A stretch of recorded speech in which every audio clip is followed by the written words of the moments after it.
Good morning, everyone. Committee, staff.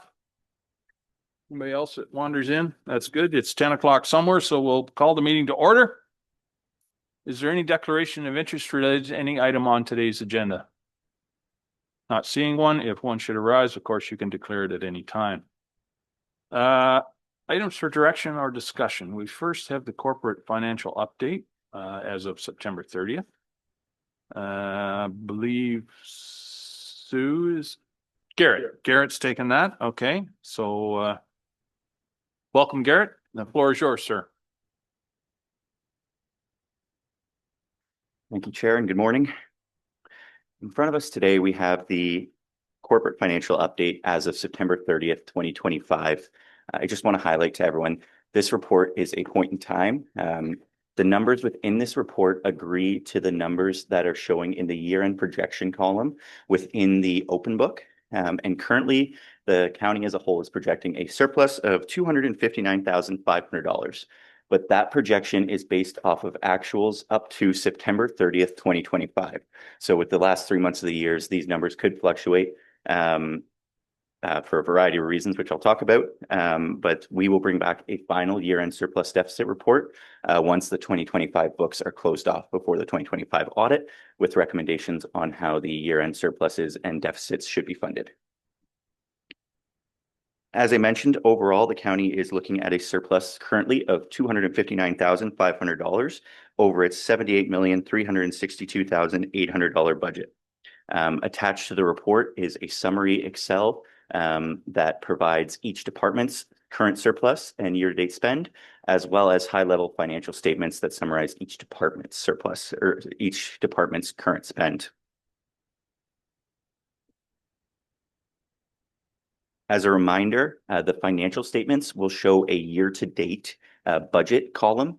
The county spreads its revenues and expenditures evenly over a 12-month period, but a lot of expenses and revenues are not incurred evenly over a 12-month period. So there could be periodic fluctuations between year-to-date actual and year-to-date budget. Two items before I get into the department-by-department surpluses and deficits that I want to highlight that impact the majority of the county. The first is our staff benefit rates. Our benefit rates renew every April. And often we go out to market to make sure that our rates are still competitive. We went out to market on April 1st, 2025, and these rates were not known at the time of developing the 2025 budget. So based on information from our HR department, finance staff, and our benefit consultants, we built in an estimated increase to our benefit rates. The benefit rates actually came in lower, which resulted in savings across the county for all departments with staff. The other item is winter. The first half of winter, January to March, April, was quite severe in 2025. The department it'll impact the most is transportation, obviously, but it also impacts any department that owns property that requires snow removal or that has buildings that could be damaged by ice or snow. We've projected assuming an average second half of winter, November, December. But if we have a favorable, this could reduce the deficits caused by winter. Whereas if we have a few big storms, it could make it worse. Again, quite a bit of unknown in the last 3 months of the year. Okay, with that, I will jump into the actual department surpluses. So the first department we'll talk about is administration. And currently they're projecting a surplus of $325,200. This surplus is primarily made up of staffing vacancies and changes, as well as savings in county benefits. The largest departments with savings are the finance and CAO department due to staffing vacancies during the year, as well as movements in staff and benefit savings. Communications is also projecting a surplus of $65,400 due to staffing, as well as reduced spending on professional fees, advertising, and software. Legal services is projecting a surplus of $43,700 due to less spending on external legal services. General administration is projecting a surplus of $24,600 due to lower spending on professional and consulting. And the remaining $33,500 surplus is the result of minor savings across various budget lines within the clerks, emergency management, IT, and HR budgets. Additionally, I'll highlight currently the county's investment revenue is projecting to be $509,000 higher than budgeted. But as per the county's investment policy, any investment income in excess of 1% of last year's tax levy is automatically transferred into the one-time funding reserve, and therefore this $509,000 does not generate a surplus. Administration capital is projecting a deficit of $10,600, and this deficit is the result of a 2024 firewall replacement project not being entirely completed in 2024. Therefore, costs spilled into 2025 and were unbudgeted. Next up is climate change, which is currently projecting a surplus of $63,800. The surplus is due to staffing vacancies, as well as being able to utilize some federal funding to cover off budgeted positions that were intended to be funded by levy. And there's additional capital savings within climate change of $14,000 due to lower than expected expenditures within the Climate Opportunities Fund. This is a capital budget that is intended to ensure the county has funding available to pursue grant opportunities that require shared funding between the county and the funder, and we are expected to be under budget on this in 2025. Council is currently projecting a deficit of $17,000. The deficit is caused by increased spending for professional fees due to an unanticipated closed meeting investigation. Additionally, there are overages within conferences, travels, and meals. And these deficits are offset by savings within salaries and benefits due to reduced spending on per diems, as well as alternate rate counselors in 2025. The information services budget is projecting a deficit of $57,100. This budget is budgeted to be cost neutral. Jody and his team work with finance to try to figure out what their total IS costs will be for the future year. And then we split out those costs to the departments based on the number of computers and licenses that they hold within those departments. But in 2025, the renewals on those licenses came in over budget, so there'll be a deficit. Weekly indemnity and workers' compensation. As a reminder, this is our self-insured plan. The premiums are paid by departments on their earnings, and there's a credit that goes to this budget, and then the actual expenditures to deliver these programs are operated through here, and currently we are projected to end the year on budget. The assessment budget is the amount we pay to MPAC. We are projecting a deficit of $18,400. Staff had budgeted for a 2.5% increase over the 2024 fee. It came in actually at 3.4%. Court security is projecting a deficit of $120,000. This was reported to council through CAOR CW 1525. There's a variety of reasons for this deficit, including increased prisoner transports, higher in-person court attendance. This deficit is intended to be funded by the overall corporate services surplus.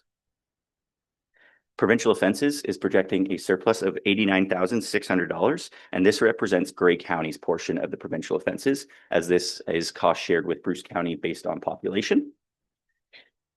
This budget is one that's quite difficult to budget for and forecast based on the variability of when charges are laid and paid, but staff are estimating that there will be a surplus in this department. Next up is the health unit and funding initiatives. This budget is made up of the amount we pay to the health unit in $1,785,700, as well as the payment to Bright Shores in the amount of $200,000 for the 5-year $1 million pledge, as well as a $209,000 transfer to reserve, all of which are projected to end the year on budget. The property budget, which is this building, is projected to end the year with an operating deficit of $56,200.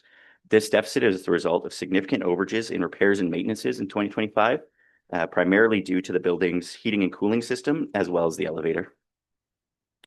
The capital within this building is projecting a deficit of $199,500, and this deficit is primarily due to the unbudgeted roof repairs that are required at this building, totaling $188,900. This was reported through CSR CW 1925. And the remaining portion of this deficit is due to carrier control upgrades coming in over budget. Taxation and grants, this is our supplemental billings as well as write-offs. We don't know this number until we get our final reconciliations from all the lower tiers, but at this point we have no information that would suggest that we're trending towards a surplus or a deficit, so we're projecting to end the year on budget. That is the end of corporate services. I can pause there if there's questions, or I can keep on going. Are there any questions from committee to this point? Councillor Gregg. One question, what is the staffing contingent in financial and corporate, in the finance and corporate department? Because that was referenced in terms of some surplus, as well as the communications staffing complement. I think it was $65,000 was surplus in staffing and some ancillary savings as well. So what's the staffing complement in those two?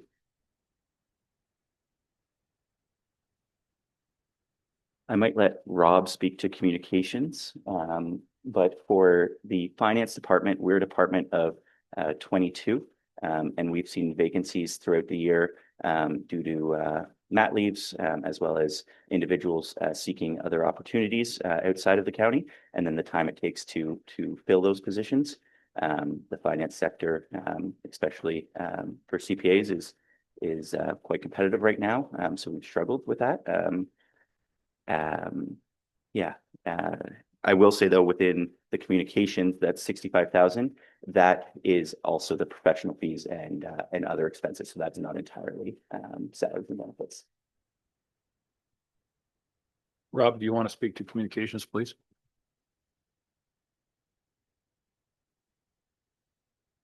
So the staff complement and communications is 3, and there was some contributing factors of staff leave there for parental leave as well. And then other surplus, as Garrett mentioned, is related to professional fees and services that were not used. Okay. Any other questions? Councillor Carlton. Thank you. Just a question about the Bright Shores Health System, the 200,000 that's over a 5-year. Whereabouts are we on that 5-year plan, or is that ending this year or next year?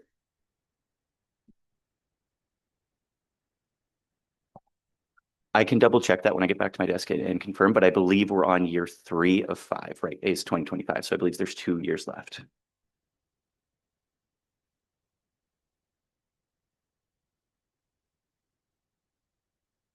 Mary Lou just confirmed that 2023 was the first contribution. Any other questions for now? Okay, not seeing any. Carry on, Garrett, please. Next up is planning community development, starting with the planning department. They are projecting an approximate deficit of $121,000, which it will be recommended to be funded from the one-time funding reserve. The primary reason for this deficit is overages in salaries and benefits. Additionally, both local and subdivision application fees are trending lower than anticipated. Similar to POA, these are difficult to budget for and forecast based on the variability of when applications are received. Planning's capital budget is projecting to end the year on budget. Most projects within this budget are funded from reserve and therefore do not create a surplus. Agriculture is projecting a surplus of $11,900. This is primarily due to lower than expected expenses for beaver and coyote grants paid by the county. Forestry and Trails is projecting a surplus of $4,700 in 2025. The primary reason for that is less spending than expected on fencing. At last budget and finance, I believe it was Councillor Mackey asked about the shared responsibility of fencing along the rail trail. This is the budget that we have there for when a neighbor requires fencing repairs, and we don't expect to spend that full budget in 2025. Capital, similar to planning, is expected to end the year on budget. The majority of these projects are funded from reserve and therefore do not generate a surplus. Economic development and tourism is projecting to end the year with a deficit of $13,800. This deficit is primarily the result of overages in building maintenance costs at Sydenham campus due to the increased cost for snow removal. Additionally, we have lower than budgeted tenant revenues. The budget for tenant rents erroneously included the property taxes that we charge back to tenants that are commercial and therefore create a tax liability. However, this account or those fees should go directly against the property tax expense that we pay on that building. The capital budget for economic tourism is projected to end the year on budget. This includes upgrades to the Sydenham campus for exterior doors. There's one project for HVAC at Sydenham campus that is being rebudgeted for 2026.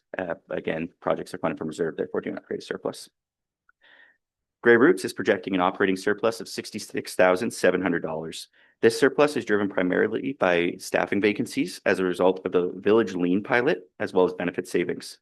Additionally, the Community Cultural Initiatives Fund will not be expended this year and has been rebudgeted for 2026 to better align with the proposed Indigenous Advisory Circle project timeline.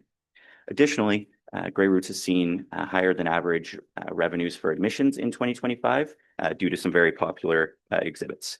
People love dinosaurs. Grey Roots Capital is projecting a deficit of $16,600. This includes an overage for the road signage at that building. However, it is unclear whether that project will get completed in 2025 at this point. So if the project does not get completed, we rebudgeted for the project in 2026. It will not create a 2025 deficit. However, if it does get completed, which at this point I don't expect it will, it would create a deficit in 2025. That's it for PCD. If we want to. Any questions? For now? Okay, not seeing any. Garrett, please carry on.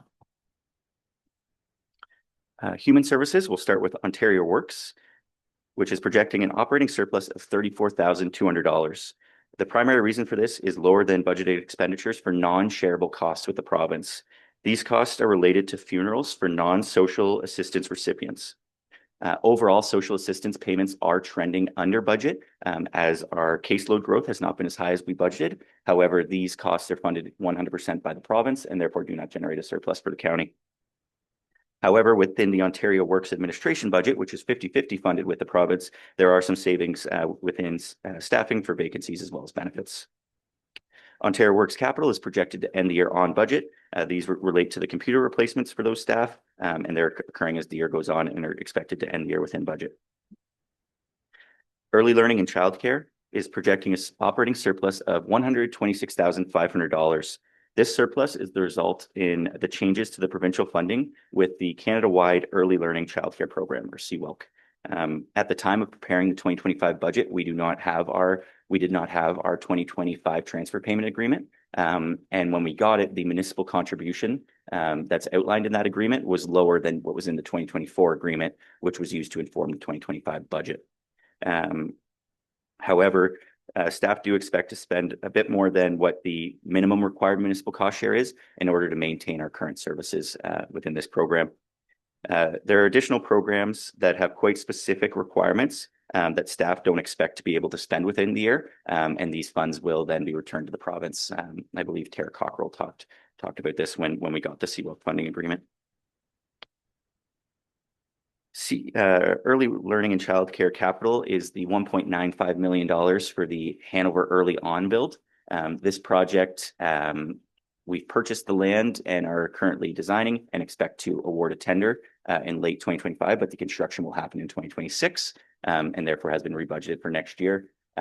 These costs are all funded from the eventual sale of the old Early On Hanover building, as well as reserves, and therefore do not create surplus.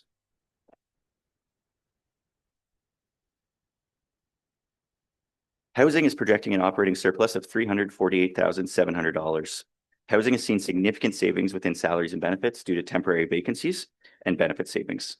These savings are offset by increased contracted services, as when we have custodial vacancies, we bring in third-party custodians to maintain the building. Tenant revenues are also projecting a surplus due to changes in tenant rents and decreased vacancies in 2025. Additionally, there are savings in property taxes due to lower than budgeted tax increases on our buildings. The housing department's insurance premium also increased less than budgeted, creating a surplus. And the non-for-profit housing budget is projecting a surplus due to agreements and mortgages ending with our partners, as well as annual funding reconciliations that resulted in subsidies being repaid by the providers. There is a significant deficit within housing for snow removal at our buildings. However, the final figure will depend on the second half of winter. And throughout 2025, housing staff have worked hard to try to find any operational savings that they can to try to mitigate this deficit. Overall, housing's capital budget is projecting a surplus of $37,300. Several projects have been awarded under budget that are offsetting slight overages in projects over budget, but the net surplus is $37,000. The 2025 budget continues to use the CMHC funding, which provides 30% funding for all capital expenditures, and that program ends in 2026. Housing does not expect to complete a significant number of their budgeted projects in 2025, and therefore have rebudgeted these projects into 2026. These delays are for a variety of reasons, including supply chain delays with the equipment and materials, contractor delays, and housing staff resources being reallocated to major capital projects within the county. Long-term care is projecting an overall deficit of $118,900. Overall, across the homes, this deficit is the result of salaries and benefits being over budget due to collective agreements coming in higher than what was allocated within the budget. However, staff does monitor all program costs and eligible expenditures throughout the year, as if any funding is unspent, it gets returned to the province, and if they are able to reallocate any expenditures into eligible funding guidelines to reduce this deficit, they'll continue to work to do that. The long-term care administration budget, this budget gets allocated out on a per bed basis to the homes and therefore does not create a surplus or deficit. Grey Gables is projecting a deficit of $140,800. This is primarily due to increased salary and benefit costs because of their collective bargaining exceeding the budgeted rates due to the harmonization of collective agreements between Lee Manor and Grey Gables. These changes have been accounted for in the 26 budget. Grey Gables is also experiencing overages due to outbreaks, and when additional staffing is required to adhere to proper infection prevention practices to limit the spread and reduction of time in outbreak. The Behavioral Transitional Support Unit continues to be under budget as limitations exist in order to fully staff the program, but any surplus within this program has to be returned to the province and therefore does not generate a surplus. Grey Gables capital is projected to end the year on budget. Lee Manor is projecting to end the year with a deficit of $142,700. Same issues with Grey Gables on the salaries and benefits, but additionally, they've had to rely on additional agency staffing to cover vacancies, resulting in higher contracted services costs. Lee Manor's capital is also projecting to end the year on budget. Rockwood Terrace is projecting an operating surplus of $164,600. This is primarily due to shift vacancies being seen throughout the year. The impacts of the collective agreement settling were less than at the other homes, as the allowance within the budget was sufficient for these. Additionally, provincial high needs claims are trending higher than budgeted.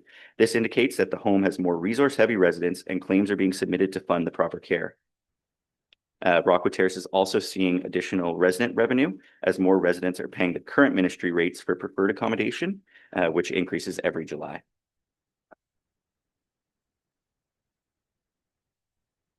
Rockwood Terrace is also projecting to end the year on budget for capital. Again, the majority of these projects are funded from reserve and therefore do not generate a surplus.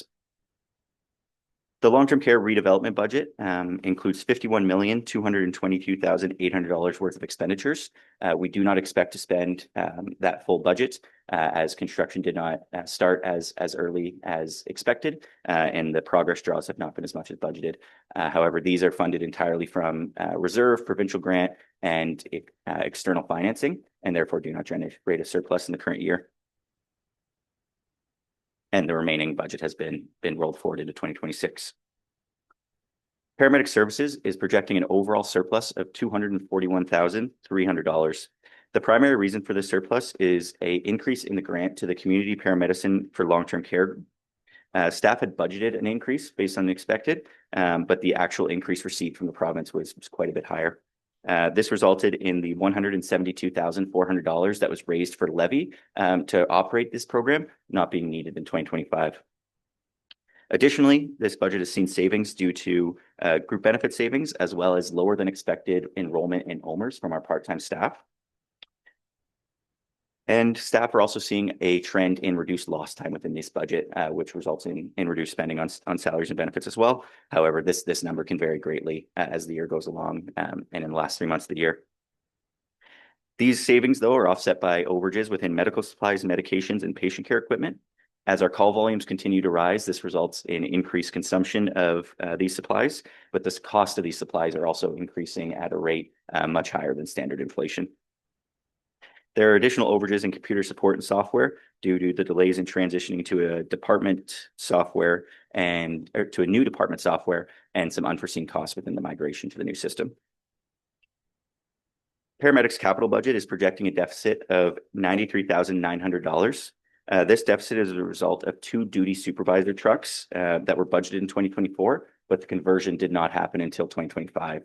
These we purchase just standard trucks from dealers, and then they get sent away to be converted into emergency supervisor vehicles. And the conversion took longer than expected, and we received them early 2025, and we did not rebudget for them, so it creates a deficit. This budget continues to see supply chain issues. Currently, the county has 8 ambulances on order, with only 1 expected to come in 2025. Currently, this budget also includes the full budget for Feversham, which will not be completed until 2026. So these costs have been rolled forward into the 2026 budget. Again, though, funded from reserve or debenture, and therefore do not create a surplus in the current year. That is human services. Okay, thank you, Barrett. Are there any questions so far? Okay, not seeing any. Carry on, Barrett, please.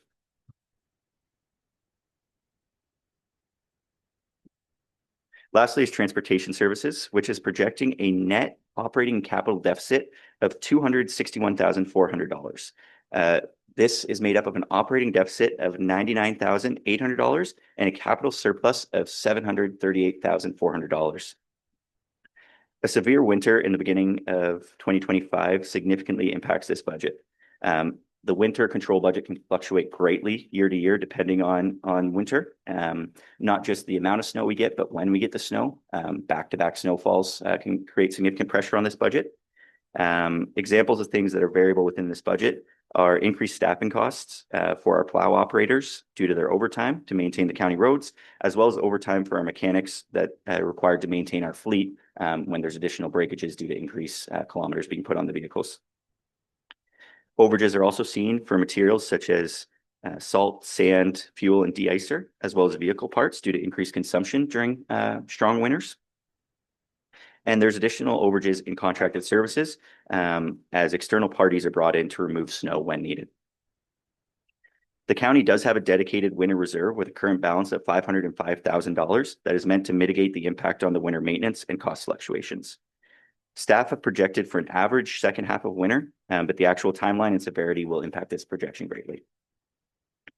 There are additional overages in the facility's operating budget due to damage to depots and storage buildings during the winter. Overages in vehicle maintenance are seen as tandems are being kept beyond their recommended useful life due to delays in receiving the new units. There are additional overages these overages are offset by savings in salary and benefits due to temporary staffing vacancies and benefit rates. Additionally, there are savings for increased permit revenue based on actuals to date, as well as reduced professional fees within this budget as more engineering work and work is being done by internal staff. The capital section of transportation is projecting an overall surplus of $738,400. The major road and bridge construction department is projecting a surplus of $1,901,400. Tendering early in 2024 has resulted in competitive bids and cost savings across various projects. These projections could change when final invoices come in based on how much of our contingency allowances that are used, but currently we're projecting a surplus, a quite large surplus. All projects are expected to be completed in 2025 with the exception of the Grey Road 19 and 21 intersection upgrades, Structure 900-164 Glen Elg Road 23, and Structure 900-363 Euphrasia St. Vincent Town Line, which have been rebudgeted. This surplus has also been reduced by the unbudgeted work that was approved for the advancement of overlay work on Grey Road 9. The facilities, domes, and depots is projecting a deficit of $1,528,700, and this is due to the unbudgeted demolition and reconstruction of the Chatsworth Sand Storage Building that failed in early 2025. This project was originally planned to be done in 2026. Staff have deferred a portion of the electric vehicle charger project to 2026 due to uncertainty when the project will be completed. Additionally, the majority of the Patrol D depot that was budgeted in 2025 has been deferred to 2026 when the expected construction will occur. Machinery and equipment capital budget is projecting a surplus of $365,700. This budget is typically funded by the proceeds from disposal of old units and then transfers from reserve. However, in 2025, we have the unbudgeted sale of a, let's get this one mixed up, of a Great All that was meant to fund the purchase of a rubber tire excavator in 2024. We got the excavator in 2024, but did not sell the Great All till 2025. So it created a deficit in 24 and now a surplus in 25.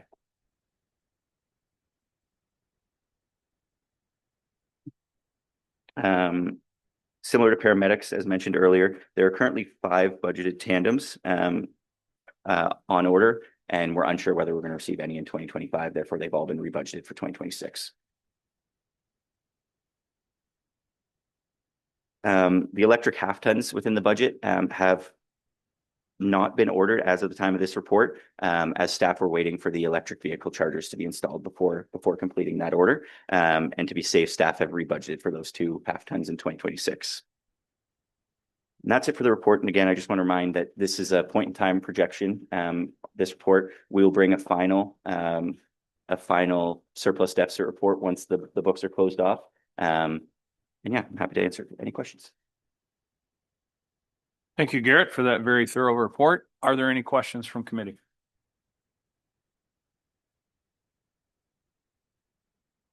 Not seeing any questions. Would someone care to move that we receive the report? Councillor Nielsen and Warden Matrosovs. Any further discussion? All those in favor? That is carried. Thank you, Garrett. I almost think you got off too easy there, but we're not done today yet. All right, Garrett's going to give us an overview of the open book tutorial. So, floor is yours, sir.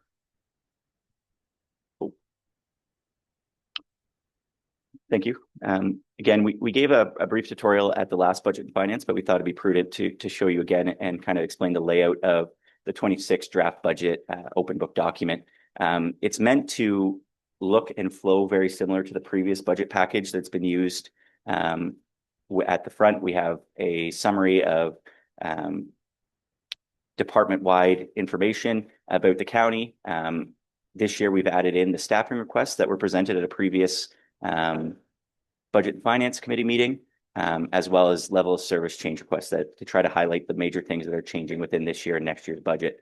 But once we get through that front, if we go down to transportation services, Britt, because they're going first, it's meant to look very similar to last year's budget, where we would have a narrative at the top for each department, and then it'd be followed by a summary of their financial information, and then the actual financial statements for those budgets. The one difference is previously, because it was all done in Word, is we had a one large narrative section and then all of the financials thereafter, where we've tried to embed the narrative with the appropriate financials. So, for example, if Britt goes to machinery and equipment,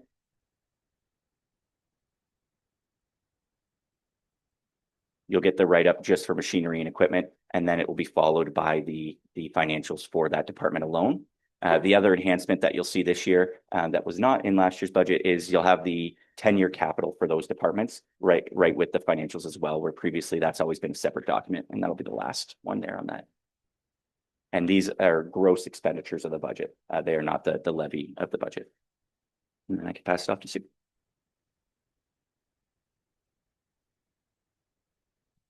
So Randy's going to give us a few opening remarks before we actually get into the budget itself. Randy, please. Great. Thank you very much, Chair Milne, and good morning, committee. So today's staff will be presenting an overview of Grey County's 2026 draft budget, as well as the projected 2027 budget. Part of the presentation will include the process that has taken place in order to create these draft budget documents. We're going to highlight the major assumptions and the impacts that have shaped both these budgets, such as anticipated provincial and federal funding, inflationary pressures, cost of living increases, estimate increases for collective agreements, as well as benefit rate assumptions. We'll also review the directions that have been previously provided by Council to date and highlight what has been included and not included in the draft budget based on overall timing constraints from those previous decisions. Staff will also summarize budget reductions made prior to today, as well as the inclusion of prior year council initiatives and their impacts on the overall budget. We'll do a comparison between the 2025 budget, what was projected for the 2026 budget back in 2025, as well as how that compares to the current draft 2026 budget. We'll highlight some of the main drivers in the projected budget, as well as any changes and additions that have been made throughout the year based on council's direction, including things like the road exchanges, staffing requests, labor relations, court security increases, and increases associated with the OTIF transit project. We'll then switch over to the draft budget book that Garrett has just provided a high-level overview of what we'll be walking through. Each department will provide a high-level summary and main highlights focusing on the operating budgets, given that staff have already presented the draft capital budgets at the previous committee meeting. Staff will answer any questions that committee may have. If we're not able to answer those questions today, we'll follow up as part of the December 5th and December 12th budget presentations next month. Following the department operating budget presentations, we'll do a bit of a recap of some of the main overall budget drivers in the draft 2026 budget, and then we will open it up for further discussion and questions. Staff are looking for any recommendations and direction from the committee on whether there is comfort in the overall budget numbers based on what you hear today. And if not, any recommendations on a preferred overall net levy target and any recommendations on what areas you would suggest staff explore further for budget reduction opportunities. Staff will keep track of any suggestions for potential budget changes as we go through the presentations today. And at the end of the meeting, clerk staff will go through that list and see if the committee wants to pass a motion on each of those recommended budget changes. Those recommendations will then be brought forward as a list of changes for council to consider as part of the budget deliberations in December. So with that, if there's any questions, we can go into the presentations, but I'm happy to take any questions initially.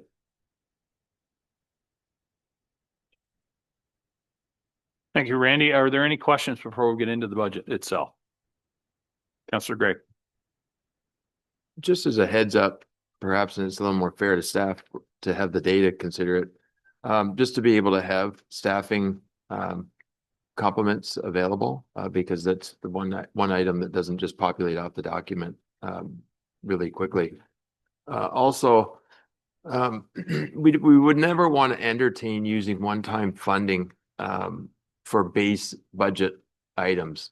However, there are some items which have a little bit more discretion that aren't so much base budget all the time. A lot of the transitional costs for Rockwood come to mind.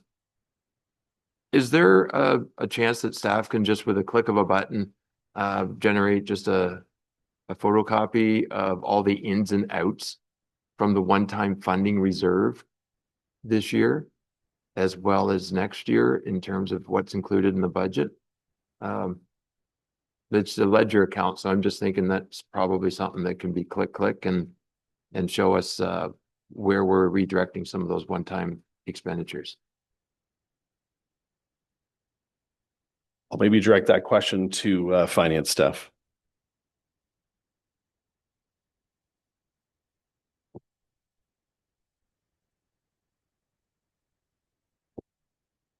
For you, Mr. Chair.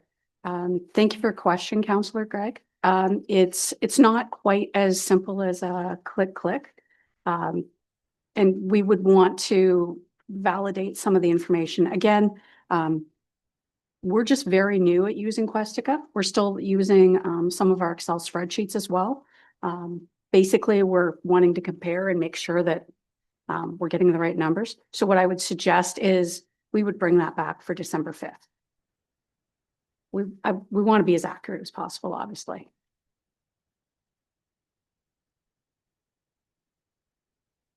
Okay. Any other questions for now for Randy before we dive into the budget itself? Okay, not seeing any. Thank you, Randy.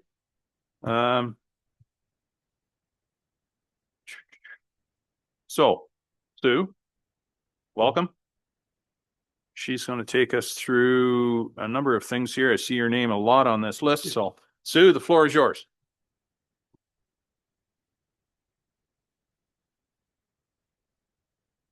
There we go. Thank you. One comment before I get started into my, thank you, and through you, Mr. the Chair.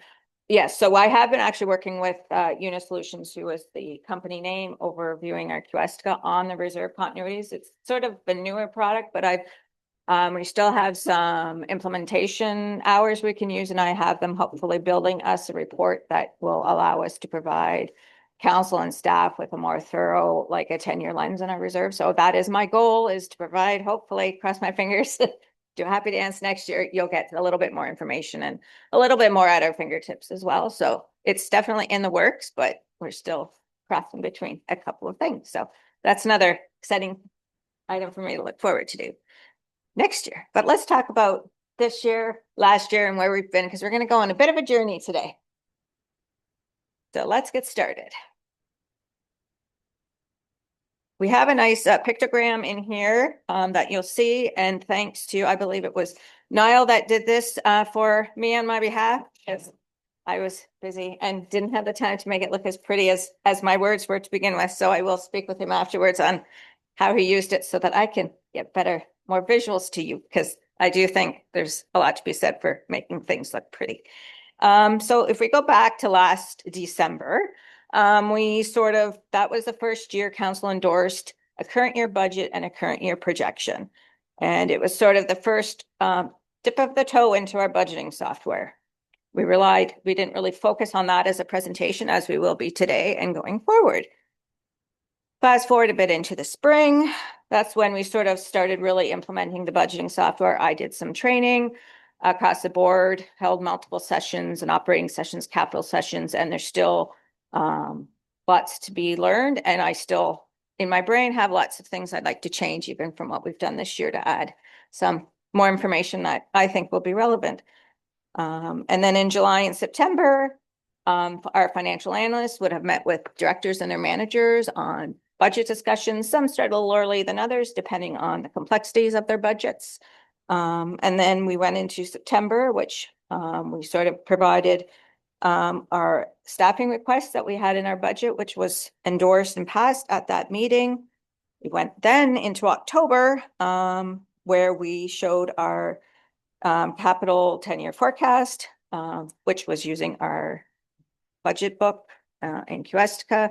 We did show you sort of just the first 3 years. We focused on the first 3. The budget package that you see now online and before you actually has engrossed, and we showed you the full 10 years. So it's a lot of more pages, but you have information on each capital project within our 10-year capital forecast. And then in November, Marcus presented to the Long-Term Care Committee of Management the budgets that relate just to those functions, and that was passed along at that committee. And then it brings us back to today, where we're going to high level discuss what we've done. And then on December 5th and 12th, we'll be bringing packages and everything back to Committee of the Whole. And you will see, I mentioned in my report, there are some more few things that we'll be adding to the information that you receive, more that relate to sort of what you would typically have seen in our budget packages in the prior year in the front sections of the book, relating to our reserves and more details on that, where we sit from a debt financial and how that impacts with our ARL and stuff. So those will be shown. Currently, I have them set up as different documents, or they're either can be called a spotlight or a mini budget book. So there'll be separate documents that you can access. So look forward to showing you to those. So that's the journey to today. We'll go a bit back and forth to the past and the future in a bit. But anyways, I'm going to now talk about our assumptions and impacts. We did present in September a detailed sort of report on our budget and assumptions. So I'm going to kind of just go over some of the highlights of those major ones, or the ones that affect us a little bit more. Obviously, a lot of our departments work with provincial and federal grants. Some we know to date, some we don't. So typically when we don't know what the budget is, or the allocation has been, and we will typically assume it's the best, or not the best, but what we had in the prior year will inform this year's budget. We also are seeing still inflationary increases across both from the CPI and the non-residential consumer price index. And those numbers can be quite different. I do have a sort of separate slide where I looked kind of historically what those differences have been. Because unfortunately, in our capital projects, we sort of fall more in line on the non-residential costing, which is quite significantly higher than the current CPI, about 2%. We also have our labor relations and staffing costs that affect us quite significantly within our budgets. HR will provide us those informations based on the information they have at the time, based on if we have a collective agreement that we know the costs are, or the increases that are based on the current collective agreements. But unfortunately, in this budget cycle, we have the bulk of our collective agreements are not settled. So they are based on estimates of where the Human Resources Department feels that they will be. And then we also have just the general flow of staff throughout the year who move up steps every year, and or we have staff that, you know, may leave us and come. And also, as Garrett mentioned, our benefit rates. We know up until March 31st exactly what our rates will be. And then we're basically projecting from that point on to the end of 2027. We do reach out to our benefit brokers who help guide us in some of those decisions, but a lot can change in that time frame around benefits.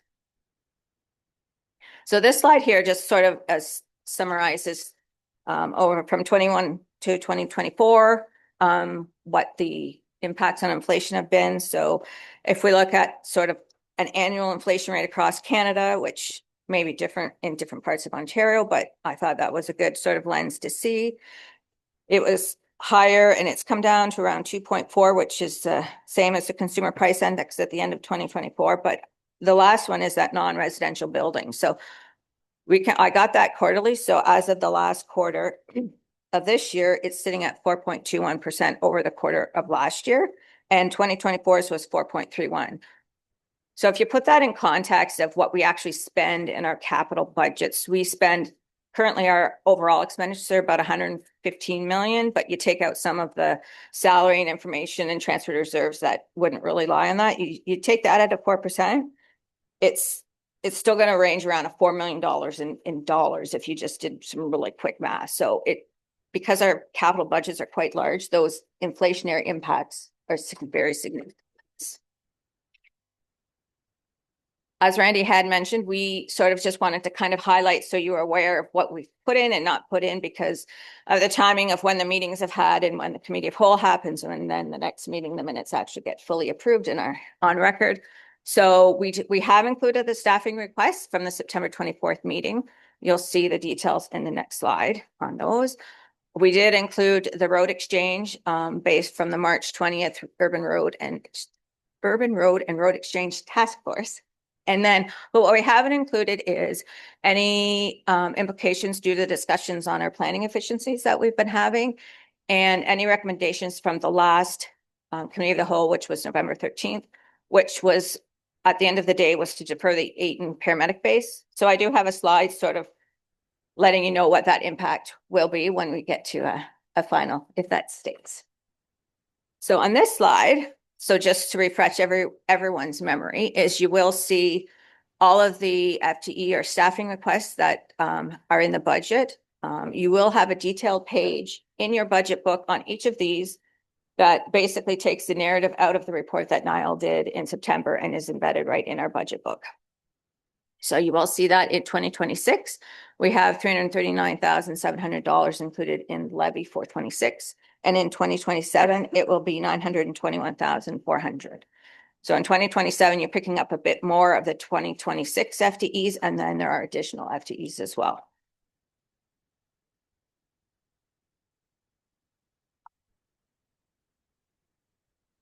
Just a question on the software calculation there. So let's use the climate change coordinator for an example. It's 21.8, 28.8, 29, what, 29.5 or something from 2.6 to 2.7 in the actual increase assessment or levy impact. Because 92.3 would go into the base budget in 26. So 92.3 of that 121.8 is already in the base budget.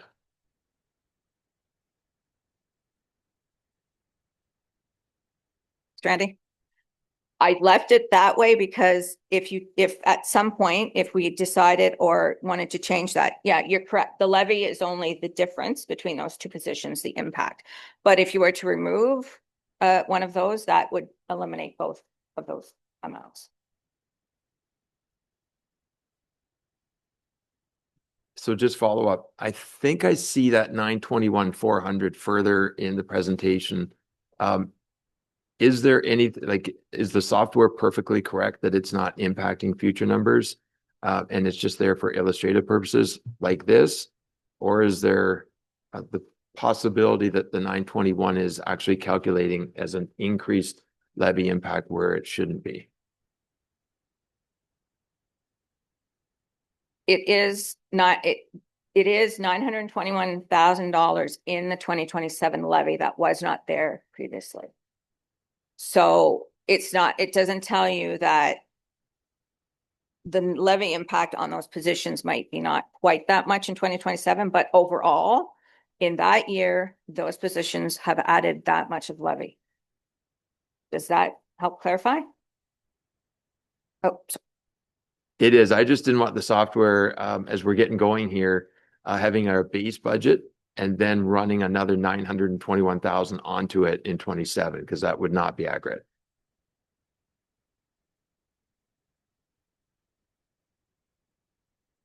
perfect. Thank you.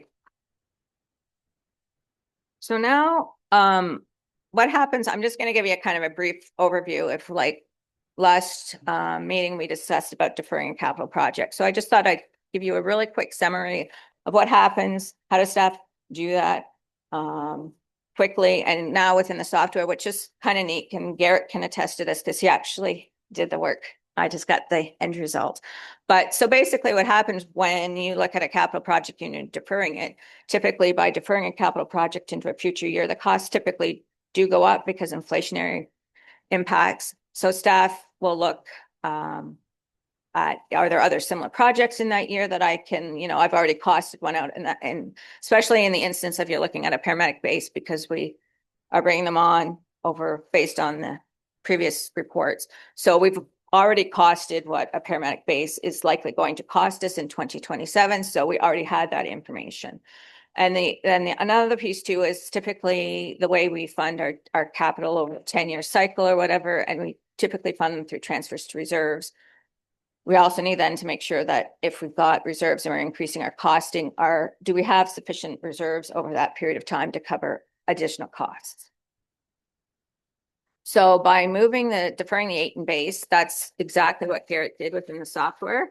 And it was able to tell us that we will have some savings in 2027, a small savings of $8,700 overall. But then going forward, because we're also debenturing this project and it's going to cost us more, there will actually be $5,200 more in levy than we originally were forecasting in the 10-year capital forecast. And currently, this is not incorporated into our current budget documents you see before you today.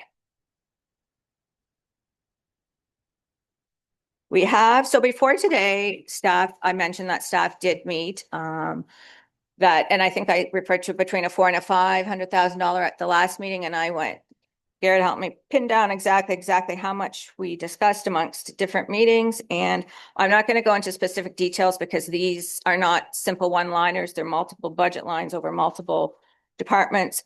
But we were able to trim down our budgets by about $531,000, which is about 66.66% of levy. So staff have, I will say staff have done, there have been a lot of conversations, and staff have done a really, really good job of looking at their budgets and trying to keep the level of service while finding some savings where possible.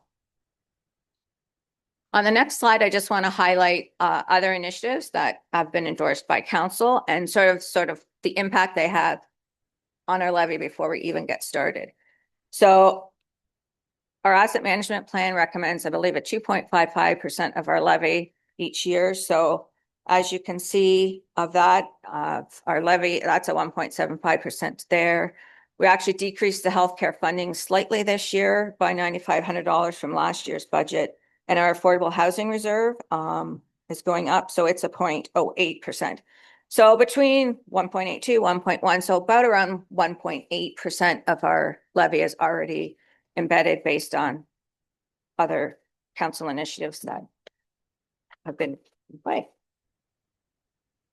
So now I'm going to take us back in history, back to last year when we approved our 2025 budget and what we thought might happen in 2026. We all know that there are lots of things that can change in a 12-year cycle. We can, like, I've told to staff over even this week, right? We put a line in the sand and say, okay, we have to stop making changes. We have to go forward. At this point, this is where we feel we're going to be. We can make a decision today, and tomorrow there could be a new piece of information that could affect our numbers. So to the best of our abilities last year, this is where we thought we'd be with our 2026 budget. We were at that point assuming that we would need an additional, just a little over $4.9 million levy. And just to give you a quick sort of recap, I have on this slide sort of those main drivers that are making that increase. So the asset management plan increase was $1.5 million projected last year. Machinery and transfers for when they were looking at their fleet needs and additional vehicles and e-vehicles, they were requiring an extra $134,000. Our paramedic service enhancement plan was $410,000. Housing, based on their aging of infrastructure and repairs and maintenance, they increased, were expected to increase by 441. We were at the time last year with our community transit, the funding was ending. So we funded the last 3 months of that program, which we thought would have ended based on the funding we had at the time. So it was actually going to save us about $101,000 because we funded that through one-time funding. And of course, overall, in our salaries and benefits with grid movements, COLA benefit increases, we were estimating about a $2.5 million impact last year. So that's just a bit down memory lane for us all. If I look now, this is just sort of that 4-year columns. You'll see 2025 budget, our projected 2026 last year, and where we're currently sitting for 2026 budget and our current 2027 projection. We'll get a little bit more into the details later, but that's just the numbers as they are. And this slide, I'm not going to really go over. It was more just if you wanted a really high level, and it's kind of tiny. I can't read it from where I'm standing with my eyesight. So it sort of breaks us into those 4 functional areas we refer to, and it shows you the difference between operating and capital. So it just kind of gives you another sort of overview of what's driving where the levy change is happening. Are they operationally in our budgets or in our capital budgets?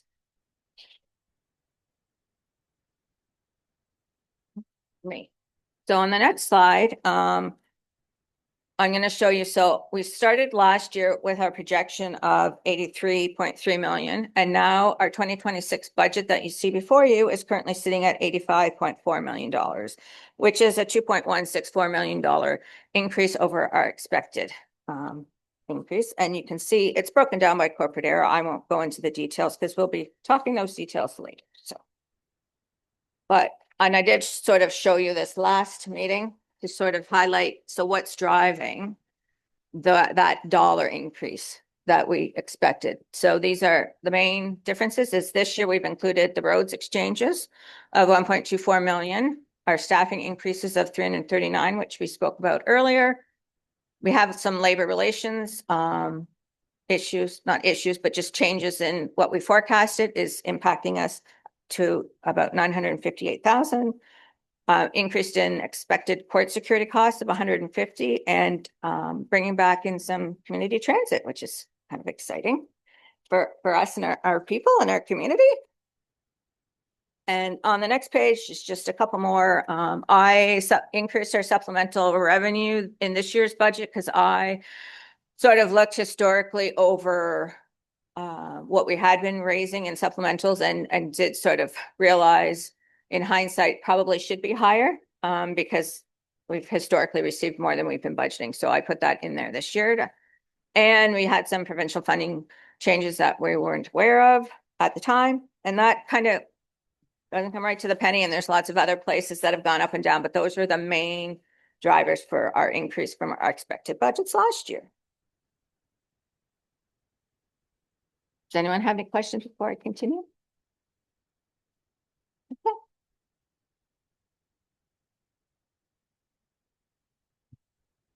There we go. Counselor Nielsen, and then I'll come back to Counselor Gregg. Thank you very much, Chair Milne. My apologies, I'm just processing what we're going through and making sure that I'm fully understanding. If we go back to the drivers for staffing complement, and that line shows the 2027 staffing projection. Just, can you help me understand, Rockwood Terrace comes online in 2027 is the hope, and there'll be an increase in staffing there. How come the RNs and nurses and extra staffing we'll need for the new Rockwood Terrace, which is 28 beds, isn't shown there? Because in our 2026 budget, which you'll see, there is a page in the budget book that has a service level change. So in 2026, we have assumed that we're going to fund all of those changes by one-time funding, which is around 800,000. So it doesn't actually have a levy impact in 2026. Do I have that correct? Yep. Just double checking with the person who lives with it most. And then in 2027, we are projecting a $452,000 increase to the levy in 2027 based on the new beds. Thank you very much. I was just wondering, because when we're looking at the position, they're not tracked there. So it's just the information separated in different parts of the book. So I can understand that. Yeah, because those, I guess in my thought was council had already approved the beds. So those staffing requests come along with the beds. So that's when we did that increase in September. That's why they're not included in that. Well, I didn't have really a question, but I will ask one anyway. Because there's one obvious one you can ask, which is on the one page about provincial funding changes, 372,300. Did we leverage that in offsetting current ongoing corporate costs, or is that then being utilized as a service enhancement? And in fact, then having no net impact to the corporation? No, we didn't. We used those as additional revenue that we weren't expecting to have. So, right, Garrett, those two? Because there's yeah. Just want to make sure I have the right.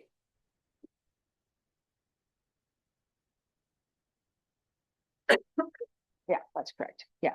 So it's we didn't we just took it as revenue that we didn't expect. So it didn't enhance anything. Okay, so it's not like there's 3 staff positions that were added, utilizing and leveraging those dollars. We're applying it against what is as is. Okay.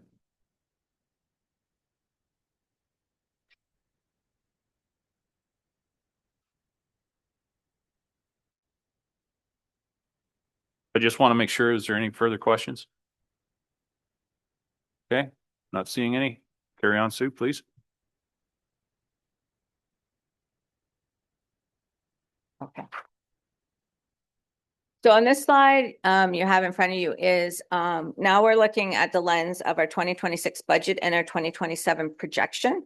And you will see that we are projecting an additional $6.9 million in levy necessary for our 2027 budget.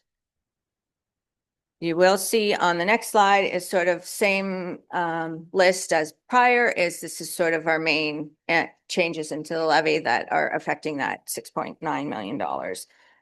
Another increase with the asset management plan, same with transportation. So you will see here that there are the additional 28 beds here, 452,000. The staffing request of 921. Social services is new build is 70,000. The paramedic service enhancement plan is 431,000. Affordable housing reserve transfer is 161,000, and housing capital is 235,000 needs for them. And our community transit is increased a bit in 2027 of 51,000. And again, we have the salaries and benefits, all of those changes that affect our salaries and benefits to about 2.9 million in 2027. And I apparently have touched something I shouldn't have touched. There. I think I touched the cord and it didn't like that. So that's all I was going to speak to today before we get into more of the presentations from directors on their staff. So we're first going to look at transportation services, human services, planning, community development, and corporate services. And then Mary Lou will do a wrap up for us. Does anyone have any more questions before I sit down? Okay. Thank you, Sue. Would committee like a 5-minute recess? Yes, they would. So we'll reconvene 10 past the hour of 11.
Yeah, I think we're ready to start here just real shortly.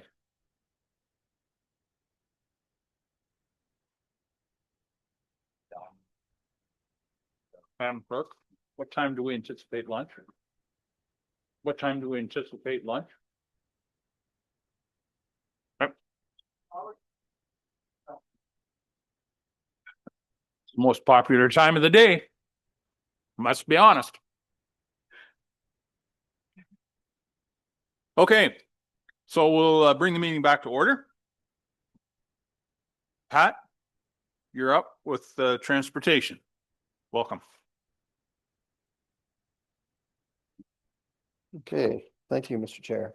So they're going to move around for us here. Oh, there we go. So we're on page, well, whatever page that is. You'll see there is kind of some weird things when you PDF and print it, the pages are there, but on the screen they're not. So there's a kind of a summary of all the sort of the buckets that make up our budget. So the first three, primarily major road and bridge construction, facilities, depots, and domes, and machinery and equipment. Although there is operational components to those, they are generally capital based for the most part. And then the bottom ones, ordinary maintenance, winter maintenance, and administration. Those are more basically operations based. So I'm going to focus more on those. You'll see at I think the page before that, there's our increase of the 3.5 million, for the bold one there. Yep. Down at the bottom of the page is a summary. The majority of which is the asset management plan as Sue outlined, and the road exchange. So that's the majority of that number. There is other increases in here too, which I'll go into more detail. So if we could go to that first, go to facilities, domes, and depots. Oh, I guess we'll go this page here. This is fine. So there you see at the top, all the transportation services operating summary at the top. And then the capital one is underneath with the combined at the bottom that leaks its way onto the next page. So that 26 versus 25 budget, you'll see that figure over on the third column from your right. So for facilities, domes, and depots, we'll go a few more pages. Yeah, right there. So there's kind of the outline of the reason why that figure is going up. An increase of 171,000, primarily due to repair to our buildings. Building repairs aren't getting any cheaper, and they're not getting any newer. I think with our asset management plan, we have between the roads and bridges and our structures, we have been making a lot of inroads, I think, in having better facilities. We inspect them more than we used to. The building condition assessments are also backed up by additional inspections now. So I think we're kind of starting, or it feels like maybe we're starting to get over the hump. Our new buildings should last a lot longer than the buildings we kind of inherited. So there's a list of projects there. Removal of asbestos, electrical, septic upgrades, floor drains. There's a winter dome contingency there that we always keep there. Just in case that Kimberly dome is still, the cloth is still existing, surprisingly. But at some point we would have to bring material into Clarksburg from somewhere else. And then the Patrol D facility number is there, which is a large number. So that's kind of all the increases listed for facilities, domes, and depots. Then I guess we'll go on to the next. Oh, yep, go ahead.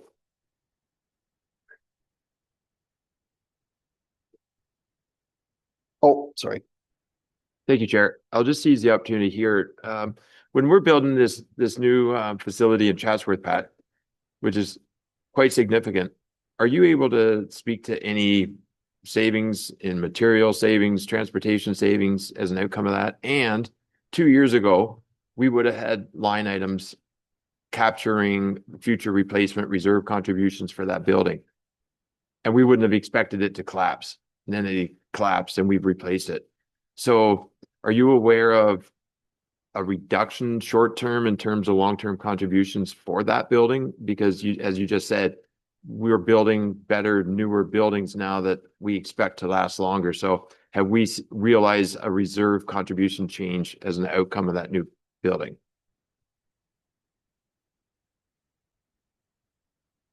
Through you, there is an increase in how much we're putting away to the building just because of the building expenses.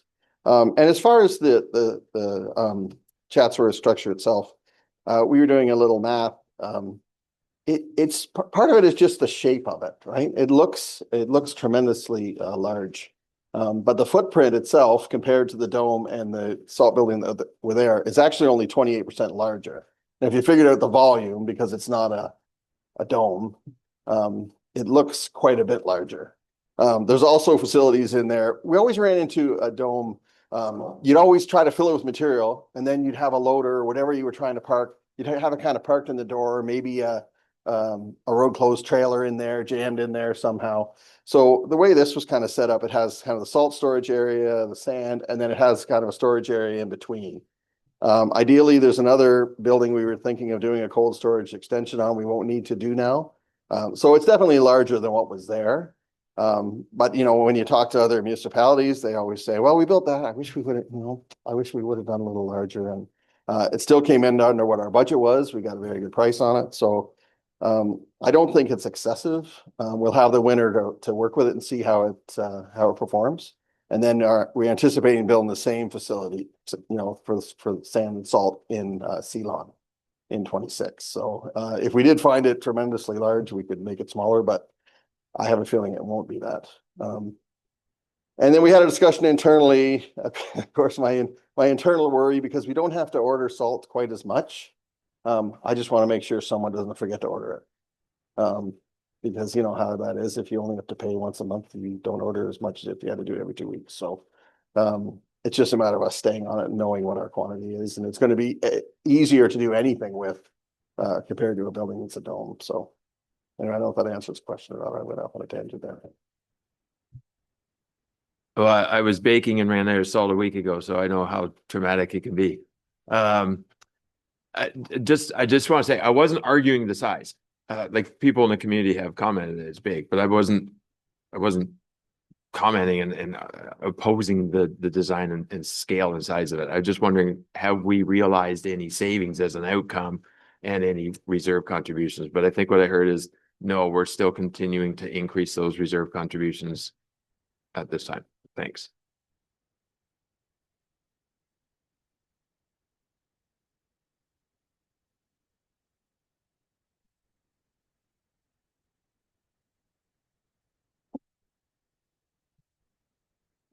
Thank you, and through you, Mr. Chair. So I think it's fair to say there's no reduction, but there would be a reduction in the increase, if that makes sense. So because the building now lasts longer and is a little bit more efficient, although building the same building tomorrow will be more expensive and therefore the reserve contributions will go up, because we expect it to last a little longer, perhaps, and so on and so forth, the size of the increase is less than it would have been otherwise, if that makes sense.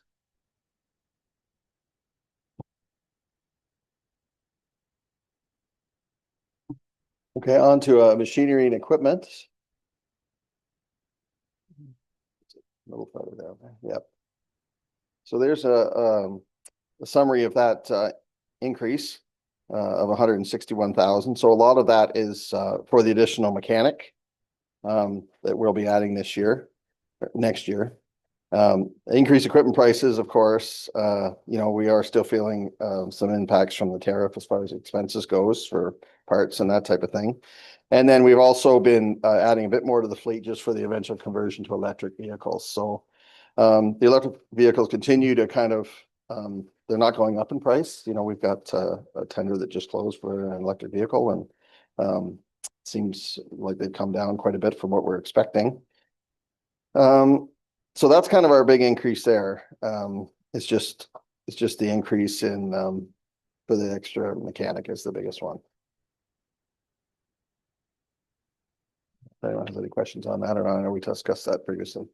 Yeah. These microphones, it's really clumsy, but anyway, Councillor Nielsen, go ahead. Thank you very much, Chair Milne. Just a quick question on the mechanic one. When I look at the green sheet, or what I would call the green sheet, the background justification for the mechanic, it's showing that the premise is we're kind of overworked and we're trying to delay and, you know, get rid of some overtime hours and bring in a mechanic, but then the actual budget for the mechanic is showing overtime hours, I think was incorporated within there, overtime wages of 3,900. So I'm just confused as to why we're budgeting $4,000 for overtime for the new staff person, when isn't the staff person coming on board to eliminate overtime hours from before?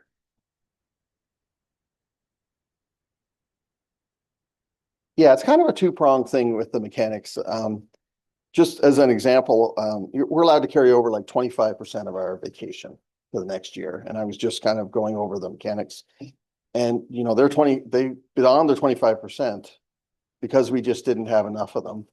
They have like 190 hours they're supposed to use next year. So you got to try to figure out, either it's going to cost you money or you got to figure out a time to use it. So that's the first struggle. They're not young. Well, there's one that's quite young, but the other ones aren't. So it's just a constant barrage of overtime that really could be covered by someone else. That being said, a new mechanic won't eliminate it because we always have two mechanics on call, like kind of one on the east side, one on the west side for the winter. Like, yeah, and you know, when we're plowing and well, the summer as well, but definitely in the winter when everybody's out, when a plow goes down, our mechanics instantly respond. So that you don't really get away from that over time. And then there's, you know, the question of, do you need a mechanic or do you want to send more work out to garages and such? Garrett had done an analysis based on our charge out rate and what garages are charging.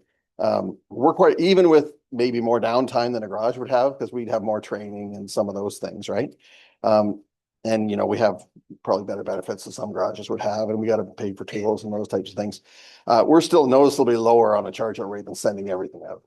So between just ease on your employees and of course, seemingly if they don't get just barraged with hours and hours overtime, their work could probably be better. Like I'm sure it does wear on them. It's not an easy job to begin with.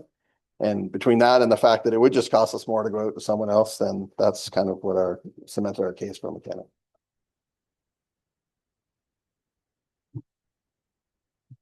Thank you very much, Chair. Thanks, Pat. Just one final question, I guess, kind of picking up on Councillor Gregg's comments earlier. Currently in the justification report, there's 7 mechanics, I guess, right? So your fleet supervisor, 2 shop supervisors, 3 mechanics, 1 apprentice. All of those staff are the ones trying to maintain the size of the fleet. They're all like, I guess I'm trying to understand, is one of those people like an office person who just does the paperwork, or are they all hands-on, trying to understand how many people are actually doing the mechanical work? The fleet foreman really is, he is generally an office person, although he does work on vehicles too. He's a mechanic by trade, and you know, obviously you're not just gonna, you know, you're not gonna sit around in your office when work needs to be done. Not that he doesn't have work to do in the office, but the 2 shop supervisors are working for him. So that was kind of brought in because they were doing a lot of, you know, part ordering and scheduling, and they weren't really being compensated for that kind of administrative work. And that's why we kind of brought in the shop supervisors. But they're, I don't know, they'd be maybe, you know, 80-20 or 70-30. They still do all the mechanic boots on the ground work as well. Councillor Gregg? So when I look at, and it's page 394, I guess is what's flashing on my PDF. 61,000 salaries and wages, 2025 year-end projection, 595, 26 budget, 697.2, and then 27 is 821. Below that is overtime projections that were 20,394 in 24, 20,000 for year-end projection in 25, and 23.6 in the 26 budget. Is this the overtime we're talking about? Is my first question.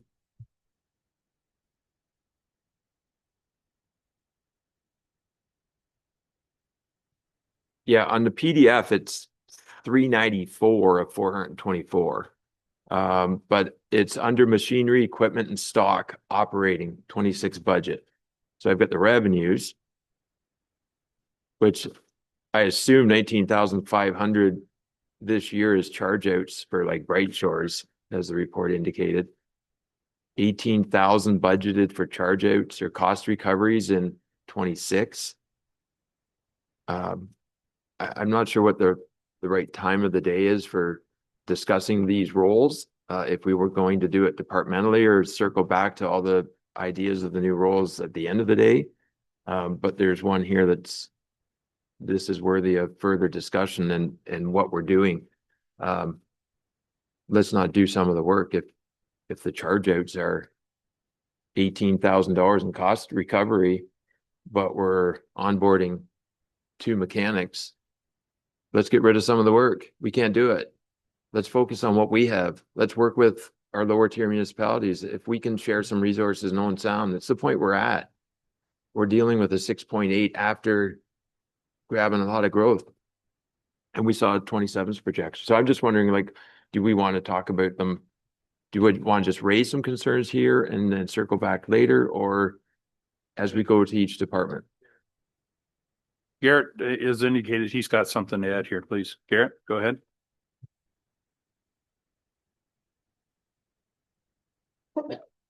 Sorry, I just want to add to the previous question from Councillor Nielsen on the increase. Oh, did I break?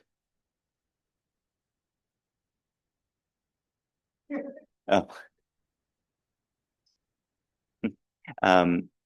The increase in overtime that's showing for the new mechanics within those change requests is less than the increase in overtime if you go down to the full machinery and equipment budget. So we're adding overtime for that new mechanic, but the overtime for the existing mechanics is offset by that. So the overall number is not increasing drastically. The cost recoveries portion, I'll say that the additional mechanics are really for internal work. That existing Bright Shore work, we wouldn't be taking on more because of it.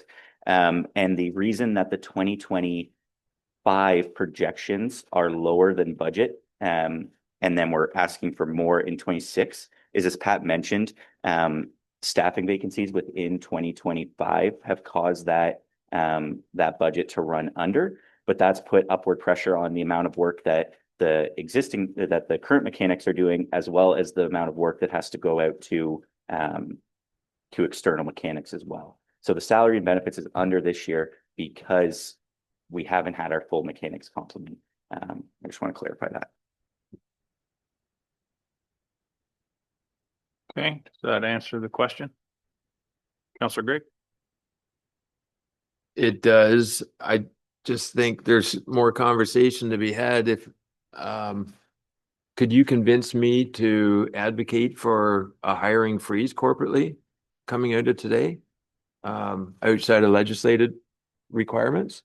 You probably could. And I think that without even doing that, why don't we look at some of these roles in the light of what would if we hired the role on 3/4 of the way through the year, what would that look like? At least there's a cost savings there, and there is a corporate response to some of the pressures that are within the department. So then you're just onboarding the role at a 75 or 25% cost instead of just the full annual cost of each one. We rarely look at spreading, and then the future council, whoever may be sitting here in a year and a half, could reevaluate where we would sit with that staffing contingent. It's just a matter of affordability. I wish I could give a donation to every person that walks in my store at my business. I wish I could, but I don't. Nobody does, and you just have to make those choices. So I'm just ready to go through the document today and make some of those choices that are tough. So I'm just looking at the agenda, so to speak, and to see, because I'm anticipating the same question will come up in different departments. So I'm wondering, Randy, where could we land to have that broader discussion? Through you, Chair. So if there's specific recommended changes to the budgets as in each department, I think, again, as noted, clerks can flag those, and then we can revisit that list at the end of the meeting. With respect to the overall staffing requests, again, we've had previous discussions regarding this back in September.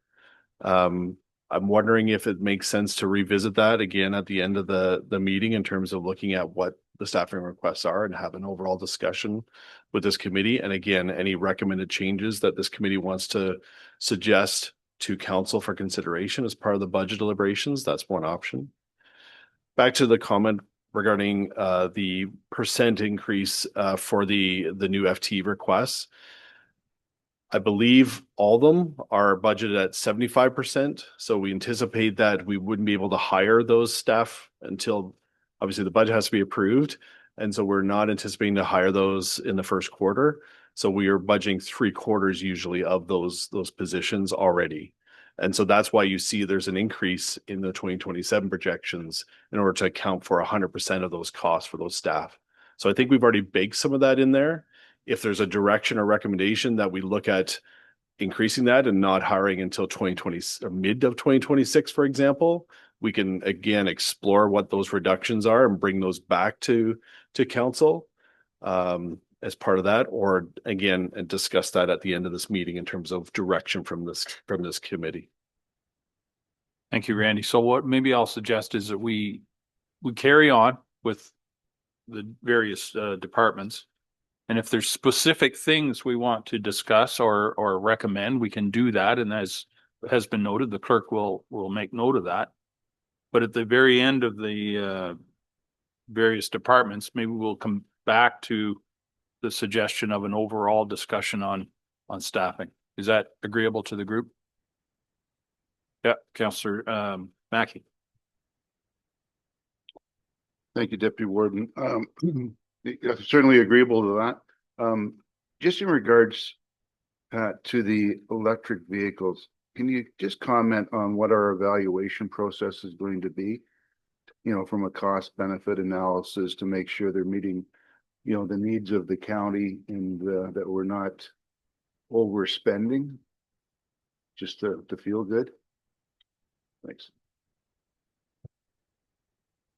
Yeah, I guess the first thing to establish, because we're planning on buying, two different manufactured vehicles for one thing. We just want to make sure they fit our kind of our model here.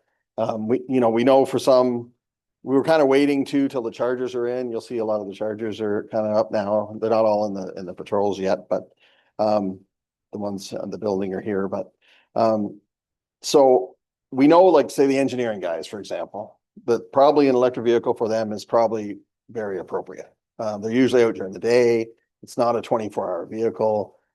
It makes a lot of sense. So we're going to be evaluating to see what the savings are in that and whether it just works at all. I mean, from a patrol vehicle in the winter that drives 24/7, we may never have an electric vehicle for that unless suddenly the technology and batteries last way longer than everybody thinks they're going to in the winter.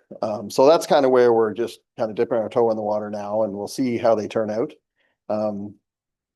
If for 26, like the ones that we're buying imminently. And before we kind of rush in too much, we just wanted to see how they work. So we will constantly be evaluating what people think and if they have all the needs that we need. Thank you, Pat, for that. So the two that are going to be purchased, the 2 half-tons, they won't be patrol vehicles.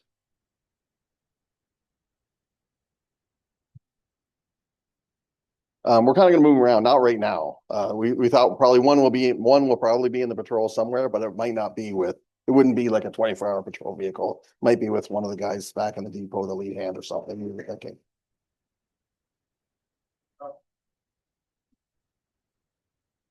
Thank you, Deputy Warden. Just going back to the 2 proposed mechanics. If we don't have those mechanics, then if there's too much work coming into the shops for the current mechanics, we're farming that out to other shops. Where do we see that cost? Because I can't pinpoint that here. So where do we see that cost and what the savings would be by having our own mechanics? I see a trend here that Garrett's going to answer some of this, and that's fine. Garrett, please. Yeah, I'm just pulling up the account. It appears that OpenBook is crashing, so I've submitted a ticket. But if anyone's online right now, they won't be able to access it. But there is a separate budget account. I'm just looking for the actual number down below. It's over budget this year. I'm just trying to find it. And that represents the external work that our teams are doing. Maintenance of equipment and vehicle operations are the two lines that if we're sending stuff out, now that could also include parts as well, depending on what type of part it is, if it's not a stock item. But if we're getting work done by external mechanics, they would go there as well. So you can see that we have a budget of 445,000 in 2025, and currently we're projecting to spend 568,000 there. And again, part of that is because harsher winter, more miles on the tandems, more maintenance being required. But the other part is, as mentioned, mechanics being off, so it creates a slight surplus in salaries and benefits, but we're over on what we're sending out right now because our current mechanics can't keep up. Thank you. Thank you, Garrett. Randy.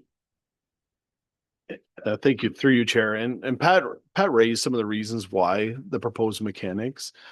Just a couple of things too, in terms of the fleet. The fleet is growing in terms of not just the EV vehicles that Pat indicated. We're increasing our fleet overall. Our paramedic number of ambulances we're increasing as well in order to, again, based on the enhancement plan. And so there's just more volume that the mechanics are dealing with. Plus, based on that volume, what we're finding is that it's, again, more of a reaction. So they're fixing vehicles versus being proactive and making sure that those vehicles are running at operational efficiency to prevent breakdowns. And I think those are two key factors as to why staff are recommending still the mechanics. Again, for the 2026 one, for sure staff are recommending that. We would revisit and see how the 2026 additional mechanic would work out if supported by council, and revisit the 2027 one to see if in fact we still require that one. And so that's some of the things that we want to review as part of, again, next year's budget if we were to add an additional mechanic this year as per council's direction. Thank you, Randy. Councillor Craig. Sorry, just a further point of clarification, because I actually became more confused with that explanation. I had been under the assumption that account number 63,450, maintenance of equipment, is the actual repairs that would be done. That was 101,825 and 24 actual, 46 in the 25 budget. We're at 95 year-end projection. That carries forward to a $90,000 projection for 27. It was just spoke to vehicle operations. But to me, I was assuming vehicle operations is just a general charge out of equipment running through the winter, like doing your standard winter control.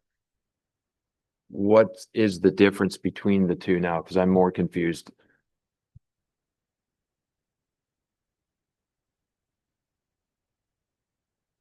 Mary Lou has some input here, please.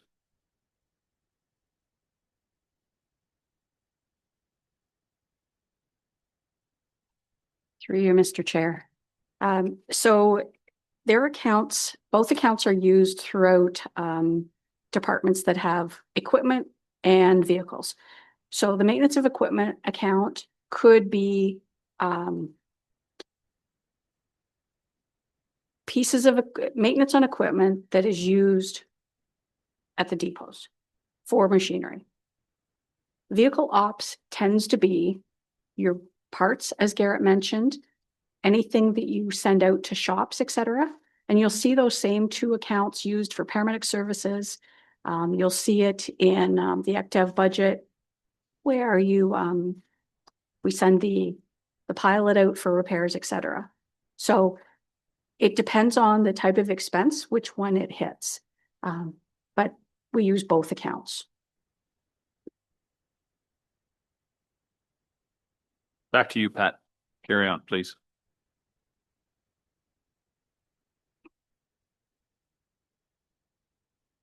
I guess on to ordinary maintenance. Oh, okay. What's that, $399? Yeah. Okay, so there's showing our increase at the top of the page there of the 263,000. which is mostly for like road maintenance supplies and actual usage by the crews. Garrett has been working hard on trying to make sure that we can predict as accurately as possible what we're going to be spending.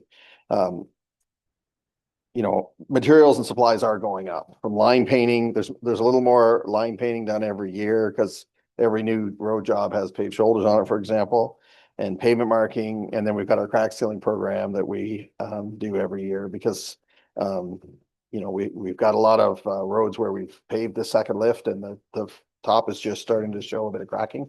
So we want to seal that up while we can. But all those services that we contract out are not getting any cheaper, just from the price of fuel to the price of supplies. So that accounts for that increase.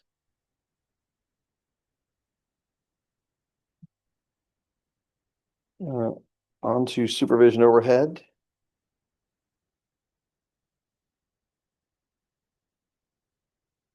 I will say one thing, just when you see me kind of fumbling around up here. It is the operating budget is very complicated. Garrett can probably explain it better than me because I can't explain it all. So obviously he can.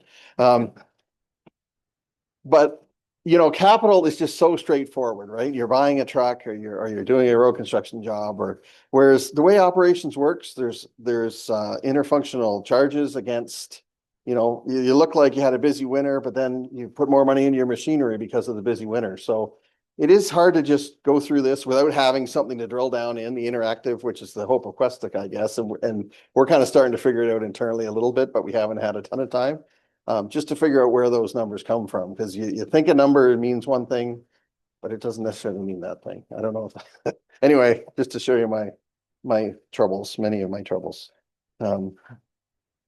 with it. So supervision overhead and administrative summary is a reduction of $4,000. Increased insurance, but we've also got increased revenues, decreasing professional fees. We don't have quite as many consultant assignments as far as road work out right now. And then the other job was still that out of DC's, that regional transportation plan, which is still being carried and hasn't really moved forward through no fault of Greg County's. Okay, on to, oh, yep. Oh, sorry. Councillor Eccles, go ahead, please. Earlier this morning, I was surprised because we had a saying that insurance premiums had decreased, weren't what they were when we were talking about where the surpluses were and whatnot in 2025.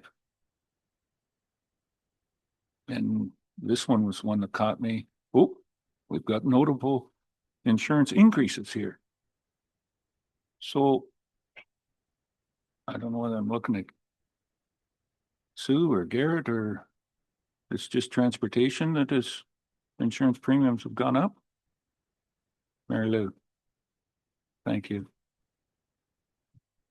Mary Lou, please go ahead. Through you, Mr. Chair. The mention this morning in Garrett's report on 2025, there was a comment made about the housing insurance premiums had came in lower in 2025 and resulted in savings. From experience, as long as I've been here, I've never seen typically year over year the insurance premiums go up. We try to mitigate by, say, perhaps increasing our deductibles. As equipment becomes more expensive, the replacement values of our buildings becomes more expensive. There is no such thing as we're not going to save money on insurance.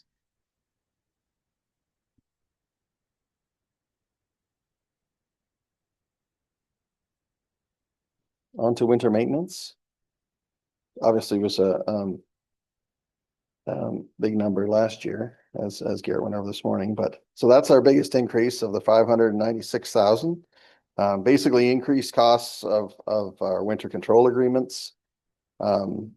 So there's we have a lot of agreements with other municipalities, from Dufferin to Simcoe, to Wellington, Bruce, and lower tiers as well, just on getting winter maintenance completed to whatever works for people. So those have gone up quite a bit in the last few years.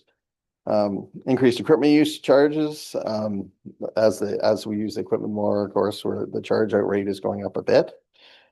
Increased stock usage, has gone up. So that is kind of accounting for all those, that biggest increase is just the fact that, we are doing a lot in the winter to keep the roads maintained.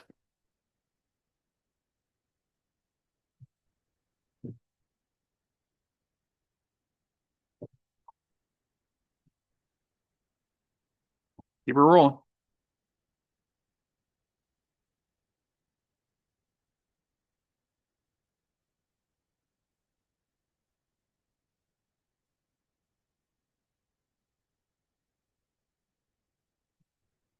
Yeah, I don't know. That's the big budget that we went and reviewed during capital. So I don't know if I'm going to be reviewing that again, or a lot of that, of course, is the asset management plan. Since it's mostly capital based, I wasn't going to really go into depth on that now.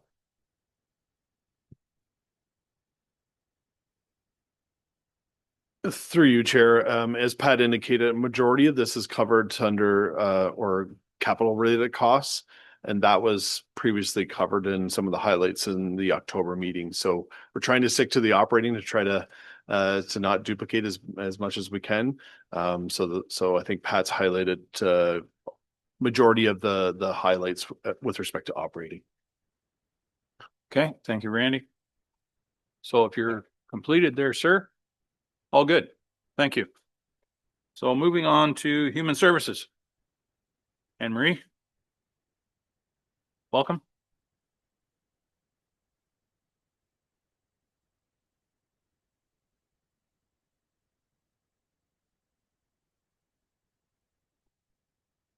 Good morning. Good morning, Council. Starting off with our social services. Social services is, I think we're on everything right there, Tara. That's the human service summary. So that is social services, housing, long-term care, and paramedics. And I'm going to be starting off with the social services part of it. Social services includes our Ontario Works division and our early learning and childcare. And this year we're looking at a $135,800 increase over from 2025. Okay. Moving on to Ontario Works. The Ontario Works budget had a decrease. So the social assistance budget is actually the budget in the funding that we provide to our recipients. And there was a decrease in that budget by $21,800 as a result in a decrease for non-shareable expenses. And these are our non-social assistance recipients for funerals. Last year, early this year, we implemented a new way of doing this process that's working well for our funeral home association and also for ourselves, and has led to a decrease in funds, which has been good. We are looking at, for 2026, an increase in our caseload of 6.7%. That number is provided by the province. In 2025, they have estimated a caseload for us of 1386. We're at 1337 right now, so we haven't quite made that increase. But we usually go with what the province suggests. It is 100% funded by the province, so it just gives them an idea of what the budget would be for Grey County. Ontario Works, we have an increase of $145.20 over in 2025. The majority of this increase is due to our wage adjustments for staff, including a 2026 cost of living adjustment for union and non-union. And we also have inflationary increases in some of our budget lines, such as rents that we pay at our satellite offices, insurance, and our legal fees. That is it for Ontario Works. We could move on to early learning and childcare. So early learning and childcare is going to be a little bit of a difficult budget to explain. In 2025, when we put the budget together, we did not have our transfer payment agreement. So we based it on 2024 numbers, knowing that we were moving into an entirely new funding system with CWELC, our Canada-wide early learning and childcare. So before, we had probably about 22 areas in which we were funding.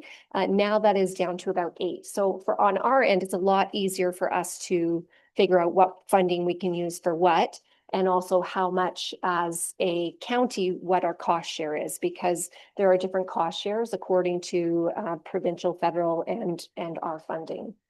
So this looks a little bit difficult to handle on paper, but I do want to say that going into 2026, we don't have our transfer payment agreement yet from the province. We really don't know what our cost sharing is going to look like for next year.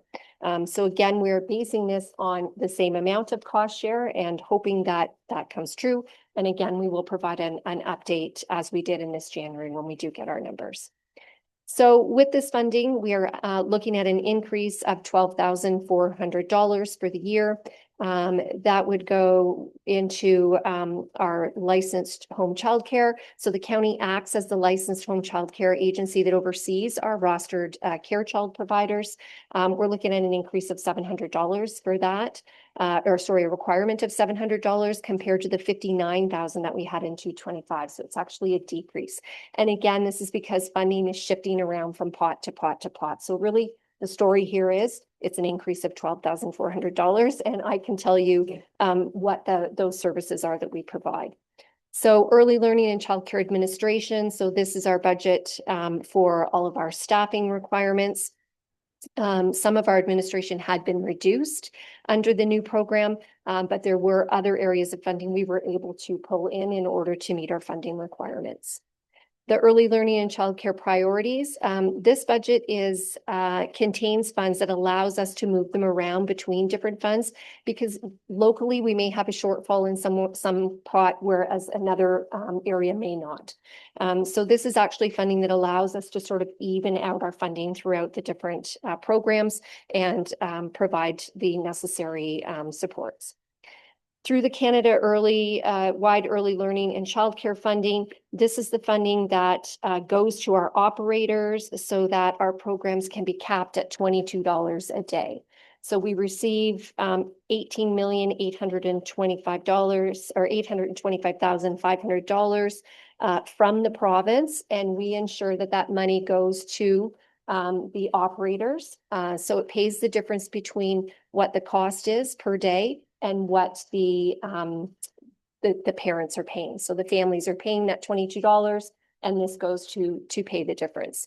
It is a large system to run.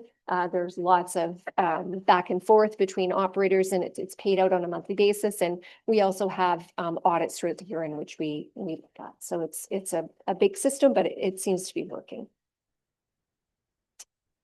Next would be our early learning, childcare, and planning data analysis. We do receive funding from the province in order to look at our data analysis expenses. And this is actually not one person, but it is put throughout some of our staffing. We have a total of 9 staff in early learning and childcare. And this budget goes to help towards that. And we also support our Indigenous partners to deliver integrated services for Indigenous children and families. And we have funds that go through that too. Our early on, this represents all of the early ons throughout the county. We have an early on actually in every municipality except for Georgian Bluffs. And that funding has increased slightly from the prior year. This would be one of the areas in which we do put in some funding towards some levy dollars and have traditionally, as the funding does not meet the needs of our community. We also have an Indigenous-led budget, which is $72,200 and is 100% provincially funded. Next on to housing.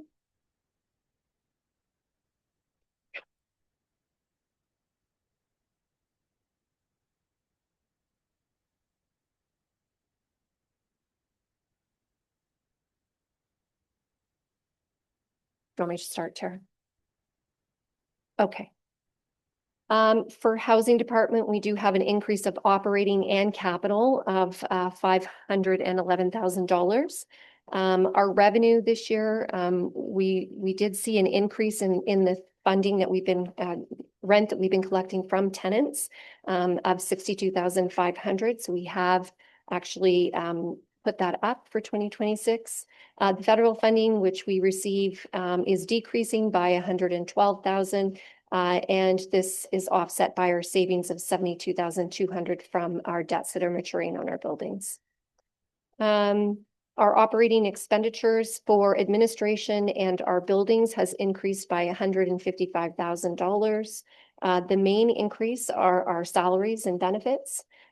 This is 110,700 for 32 staff that are included in our administration, tenant relations, our building custodians, and our maintenance team. We also have 8 staff that are funded through provincially funded dollars for our homelessness programs. We have $69,000 increase in various building maintenance accounts. Again, this looking at what it costs to have a contractor come to our buildings now. With labor and parts going up and an aging building, we are seeing an increase in those costs. We have a cost increase to 51,000 to our hydro, natural gas, and water. We have an increase in our electrical, plumbing, and leased equipment. We have an increase internally for our information systems charges. We are also looking at a $13,000 increase for our insurance premium, and we have $8,000 in some of our administrative costs, any travel, meals, and any conference fees, as we all know, are going up. But this is offset by some of the savings. We've had a decrease in our debenture, again, due to one of our mortgages being fully paid in 2028. We have a $69,000 decrease in our property taxes due to the multi-residential rate in its final year of adjustment. And we also have $16,000 in admin fees through our Coachee, any of our provincial programs. We did receive a little bit more funding for 2026. So that does equate to a little bit more funding in administration. We are funded for 5% of the funds. Sure.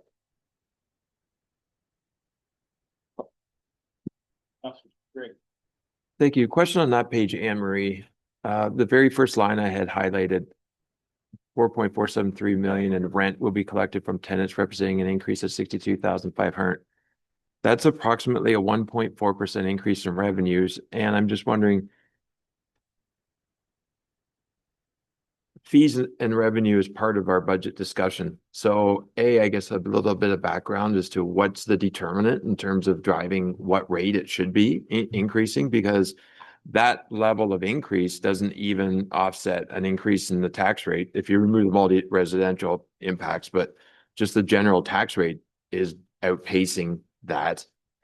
And the repairs and maintenance, the one single line item is outpacing what we are increasing the revenue line from our housing portfolio. So I guess one other question is, how many units is there as well that's included in that? So this needs a little bit more discussion and background, I think, for committee.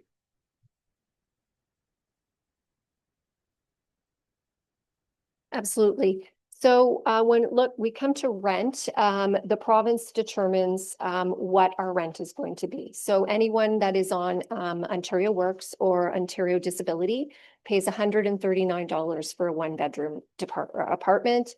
That's it. That's all we can do. We are not allowed to increase that rent. Anyone that is working, it's 30% of their income. And our seniors too, it is 30% of their income. So what we see is when we have an increase, when our seniors receive an increase, that's when we get an increase too. So that's why our increases are very low. The other part of that too is if we do have a family that's working and they're at our maximum rent does go up a certain percent every year too, according to what the rent guidelines are. But again, that's a very small percentage of our people that live with us. So that's why the increase is not very large. Those are the only ways in which we can create revenue. Sorry, what was the second part of your question? How many units? For our units, we have 900 and 95 units. And actually, I think we're down to, we were at 990, we've sold a couple, we're down to 992. We have 14 transitional units not included in this, and also our 22 that are not included in this too. So you're looking at almost 1,000 units.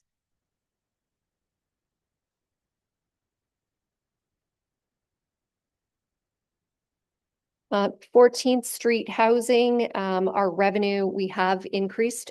We are able to increase that. So for the people that are staying at 14th Street, they are actually we're able to rent it at more of an affordable rent.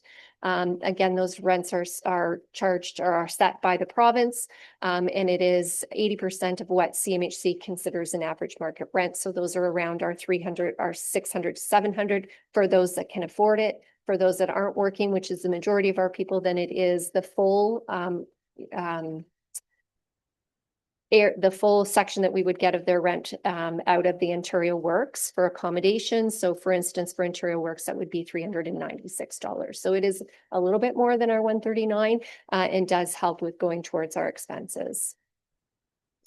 Our not-for-profit housing, we have an increase of $63,000.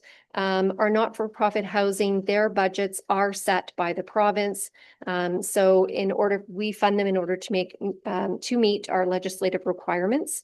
So for instance, they would determine annual increases for administration, insurance, utilities, rent subsidies. We have 9 that we fund, and with all of them, there are over 300 units that we're helping fund. There's also $500,000 from the Affordable Housing Fund through the reserve that is going to be part of our contribution agreement. Lutheran is starting their build in the spring of their 40 affordable housing units, and so that is a part of our contribution. We do work on a schedule, so when they sign an agreement with us, they'll get 50%. They'll get 40% at 50% completion, and then 10% at occupancy. We have a number of provincial programs that we do not provide levy for. Our Canada Ontario Housing Benefit is $173,000. All we do in that case is we provide an application. People come to us, we help them with the application, and we send it on to the Minister of Finance, who determines what their rent supplement would be, and we do get $250 per application for that. Our Canada Ontario Community Housing Initiative, or COCHI, we received an increase this year for $1.4 million. The 2026 budget includes $80,000 for rent supplements, $800,000 for construction of a new build. We've set that aside for our Dundalk build. $340,000 for housing with related supports. These are 24-hour support units that we provide funding for in the community. Some capital improvements, and of course our 5% administration fee. Our Ontario Housing Initiatives has decreased in funding this year at $322,000, and this is used for rent supplements, community support, and again, some administration fees. We have Indigenous Housing Support Benefit, in which is just a flow through for us, in which goes to Mawukwedong, and that is $95,000. We have our homelessness prevention program at $3.2 million. This is the same funding as 25 and 24. We provide a number of programs through this, including the provision of our emergency housing, hostel funding through rent supplements, case management. We have sustainable housing benefits, and we do pay a number of staff through this program too. New to us is our Homelessness Reduction Innovation Fund. This fund is $312, and this is for the pilot project that we have just started, and that will complete in September 30th of 2026.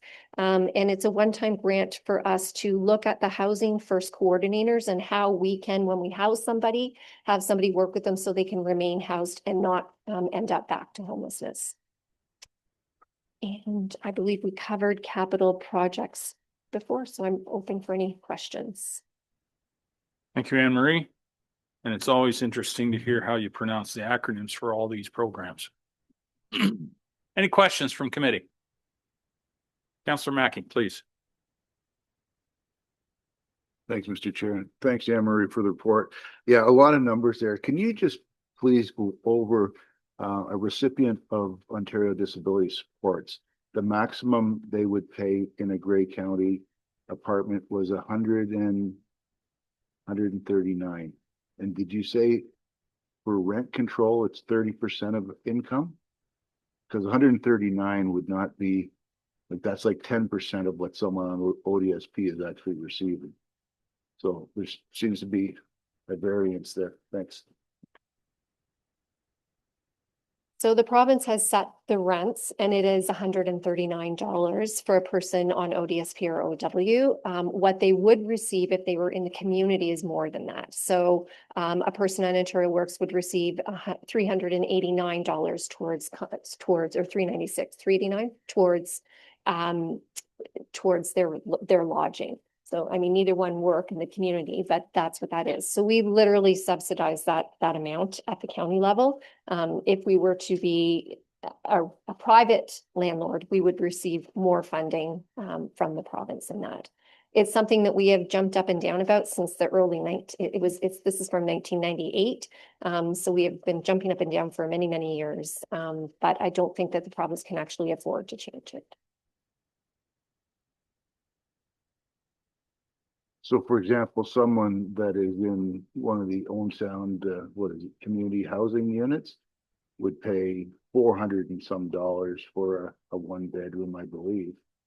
But in a county one bedroom, it would only be the 139. If they are RGI housing and they're under the Housing Services Act, they too would only get the 139. But any housing that we have built recently, I guess it was the late 90s where we started to see some affordable housing programs come about, they are at a higher rate of rent. So again, and that was housing that was built through federal funds and sometimes a combination of federal and provincial. So that is up to 80% of your CMHC funding, which right now would be around that mid to 700s. But there are some funding or some places that were built 10 years ago that the rent was around that 520. So they would be allowed to use their entire check or portion for rent towards it. But anything that is an RGI and under the HSA Housing Services Act, we're not allowed to charge more than the 139. Any other questions? Councillor Gregg. Thank you very much for the explanations, Anne Marie. There's a lot to be able to digest from everything that you provide, and maybe Kevin with his years here in sitting on social services can understand this on the go, but I'll be going back to watch the video to get everything back to stick with me. I do have a question, and again, I apologize because it's on my page 217 of the PDF. It's under Housing Administration Operating Summary 26 budget. And I go down to the very bottom line, net levy. Just the 2-year change in levy from 24 actual 1.509 to 1.952 is like north of 29% increase in the levy ask.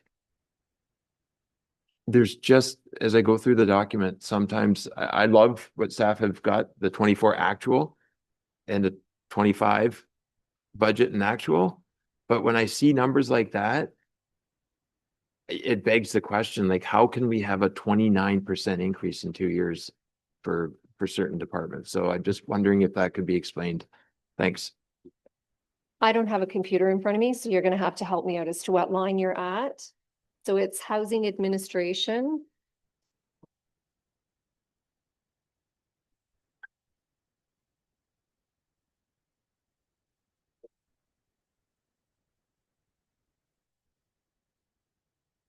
So it is, that's the capital summary. So have you got it, Raymond?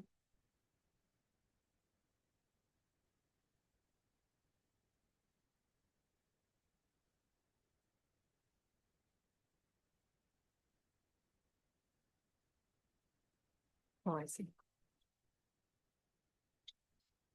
out to the net levy, and this is under, sorry, Mary Lou, this is under recurring. Yes. Housing administration, yeah.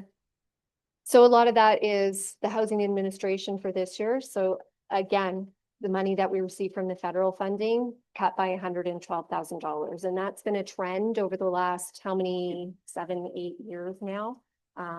So that doesn't assist us. And the other parts of that, along with all of that, would just be any of our costs for increases.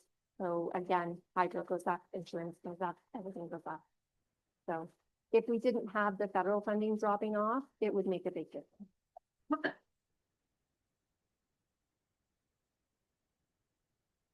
Counselor Mackey. Thank you, Mr. Chair. Anne Marie, I believe in a previous summary around housing, did we hear that there was some staff were off and that there was savings, in the salaries and benefits? But then there was a slight increase in contracted services. So can I presume that contracted services then were cheaper than having our own staff? And I guess corporately, the question can be asked about other departments. Have we thoroughly looked at everything that we're doing as opposed to what contracted services could do on our behalf? Snow removal, purchasing, snow equipment, everything else for our parking lots, grass cutting, that sort of thing. Thank you.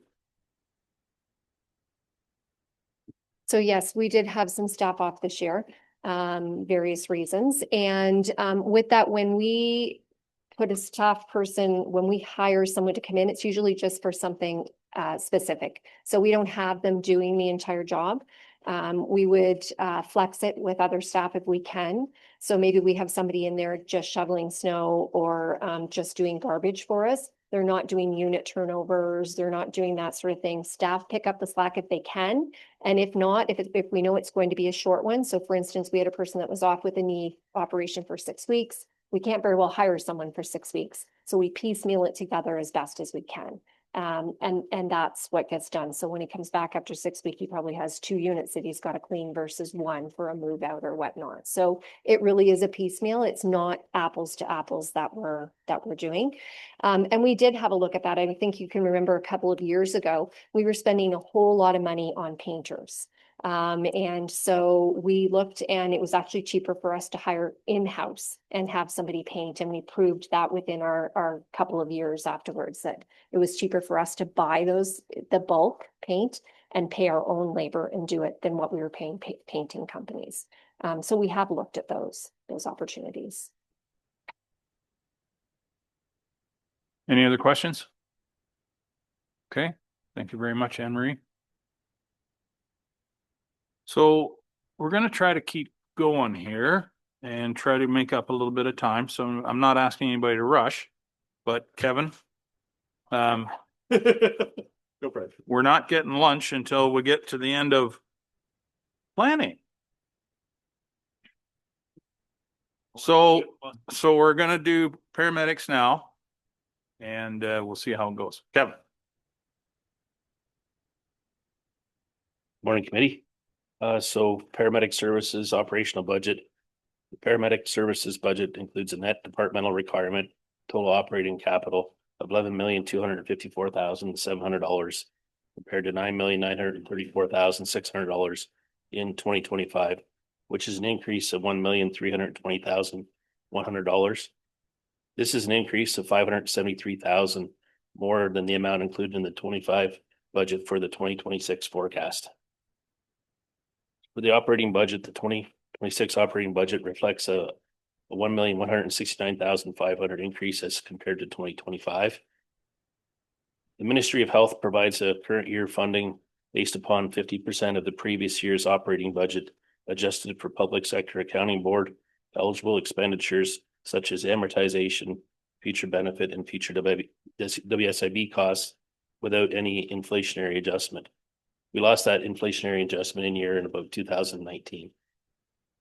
2026 budgeted grant amount of $11,510,700 has been calculated using this assumption that this funding model will not change. And this funding model has been in place for a number of years. It is worth noting that the Ministry of Health funding model provides 50% of the prior year's budgeted operating costs. In short, the budget set in 2026 will determine the maximum amount of grant that we get in 2027.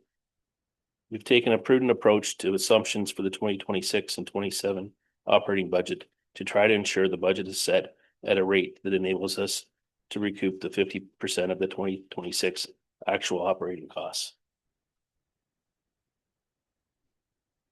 The grant figure does exclude funding provided by Ontario Health West, the Ministry of Long-Term Care, for community paramedicine and supportive outreach services. It also doesn't include the dedicated offload nurse funding or the recent emergency treatment fund funding. So some of our major drivers, salaries and benefits, excluding the service review enhancement, salaries and benefits have increased $1,413,300 as compared to the 2025 budget. Salaries and benefits account for 82.2% of our budget. This is primarily due to the cost. The increase is primarily due to the cost of living adjustments, collective agreement increases, the addition of the float duty supervisor position, and the increased benefit rates. Fleet repairs, vehicle operation budget shows an increase of $60,600 as a result of increased fleet repair and maintenance costs as a result of our aging ambulance fleet, with the delays experienced in new vehicle replacement delivery. I'm happy to report, though, not including this, we did recently award a tender to a new ambulance provider, TriStar, and their delivery is 12 to 16 months instead of 20 to 24 months, and actually came in $10,000 less than our budgeted than our cost in 2024. So there is some savings, and we're just going to see some increased time. So this will be our first ambulance to evaluate from a new vendor. Sorry. Just when you say that, is there an opportunity, how many, there are a number of ambulances that are on order, right? And they're going to take months to get here, if not years. Is there an opportunity to cancel an order and retender it to see if TriStar can do better? I have to talk to purchasing about the cancellation, but we've already paid 35% down on those vehicles. There's 7 due, and we are coming to the time that they are due. There's 1 due in December, and the other 6 are going to be here by the end of April. It's kind of come to that end of time. But that's why we kind of held off through the year to wait till this other vendor was available to tender. And I really hope that that's a positive, that going forward, we'll see savings and also increased timeliness.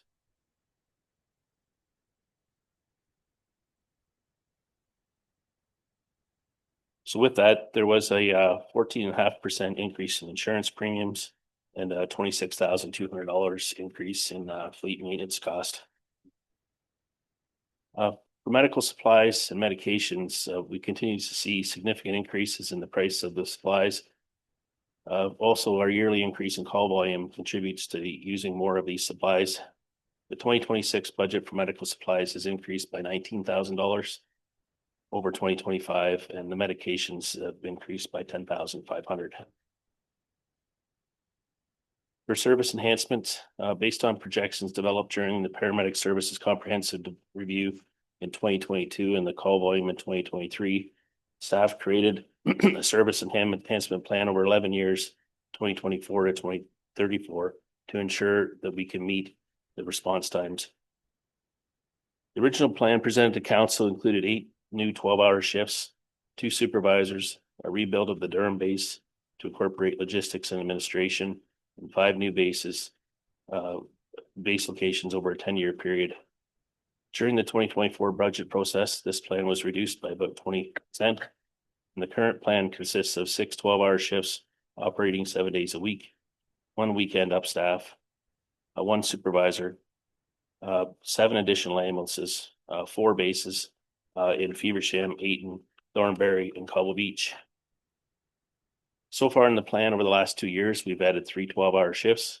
We've added 1 supervisor. We've increased our fleet by 4 ambulances. And the Durham base is now complete, and we're operating out of that location.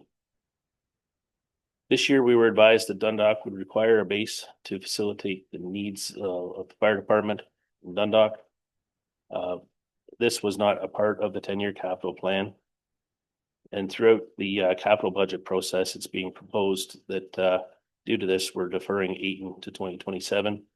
So in 26, 25, there's this year, 2025, 26, we are continuing with the builds in Feversham, and we're starting on the work in Dundalk. Based upon current information and assumptions, the staff estimate that a 431,100 annual levy increase is required over the next 9 years. The first of the plan raised 372,500 from levy in 2024, then increased to 410,000 in 25. This amount has been increased to reflect changes in assumptions and timing of enhancements. And it also incorporates any increases in weight, like the increase in wages, and also increases the base cost that we've seen on a recent tender. Included in the budget also is a comprehensive review update. The 2026 budget includes an update to the comprehensive deployment review to ensure our strategies meet the needs through 2033. Using ORH's AMSIM model, the review, if approved, will analyze updated call demand, population growth, staffing impacts. We'd like to look at nighttime demands and to validate the original recommendations and guide decisions on base locations, vehicle deployment, and shift timing. The professional work and consulting fees budget reflects an increase of 66,200 to do that, and funded through 10,200 in savings from other budget lines, and the rest will be from reserve. Community paramedicine, the 2026 budget for community paramedicine for long-term care includes 1.5 million funding from the Ministry of Long-Term Care and 47,900 of funding from Ontario Health West, totaling 1,547,900 of provincial grant. Budget expenditures for this program are 1,623,400, leaving 75,500 to be funded from the Grey County levy. Currently, this program operates 3 shifts a week, 7 days a week. We support about 630 patients in the home and about 70 patients in our community clinics, totaling about 700. So those are our main drivers to increase to our budget. And I'll take any questions. Thank you, Kevin. Are there any questions from committee? Councillor Gregg. Thanks, Chair Milne. Just could you go over again the very first paragraph, Kevin? This increase is $573,000 more than the amount included in the 25 budget for the forecast in 26. Certainly I understand the 431 or 411 incrementally that's being added, but what again contributed to that change there? Because we already had forecasted the 431.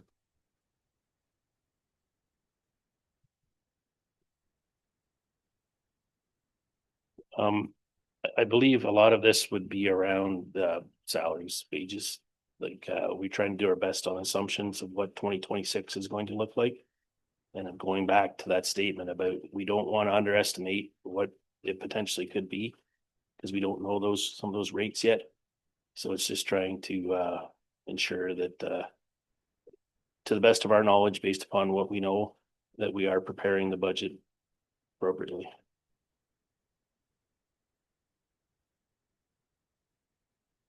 Randy? Through you, Chair, and if committee is looking for further information, we'd likely have to go into closed session in order to explore some of those details further as it relates to potential bargaining. Jennifer, please. I would just remind all members and through you, Chair Milne, that I shared a closed session report with the bargaining update and financial implications for budget year 2026 and 2027. If you'd like to go back and reference that, it was a closed session report. Okay. Is there a need to go in closed session? Councillor Gregg? No, I would just say that I'm glad that we are looking at reviewing the that 10-year plan that we had started on in 23, because this, as this indicates, it's a terrific service department, but it comes at a significant cost, and when there's that kind of a driver in the middle of us increasing the service levels across the county, it certainly warrants us acknowledging it, because that wasn't considered in 2023, that type of escalation in the costs of just maintaining, right? So I think it just further affirms the importance of reevaluating where we're at and the successes and still the gaps that might exist. Okay, thank you. Any other questions? No, not seeing any. Thank you very much, Kevin. Good report. Moving on to planning and community development. Scott is going to talk about planning, ag, forestry, trails.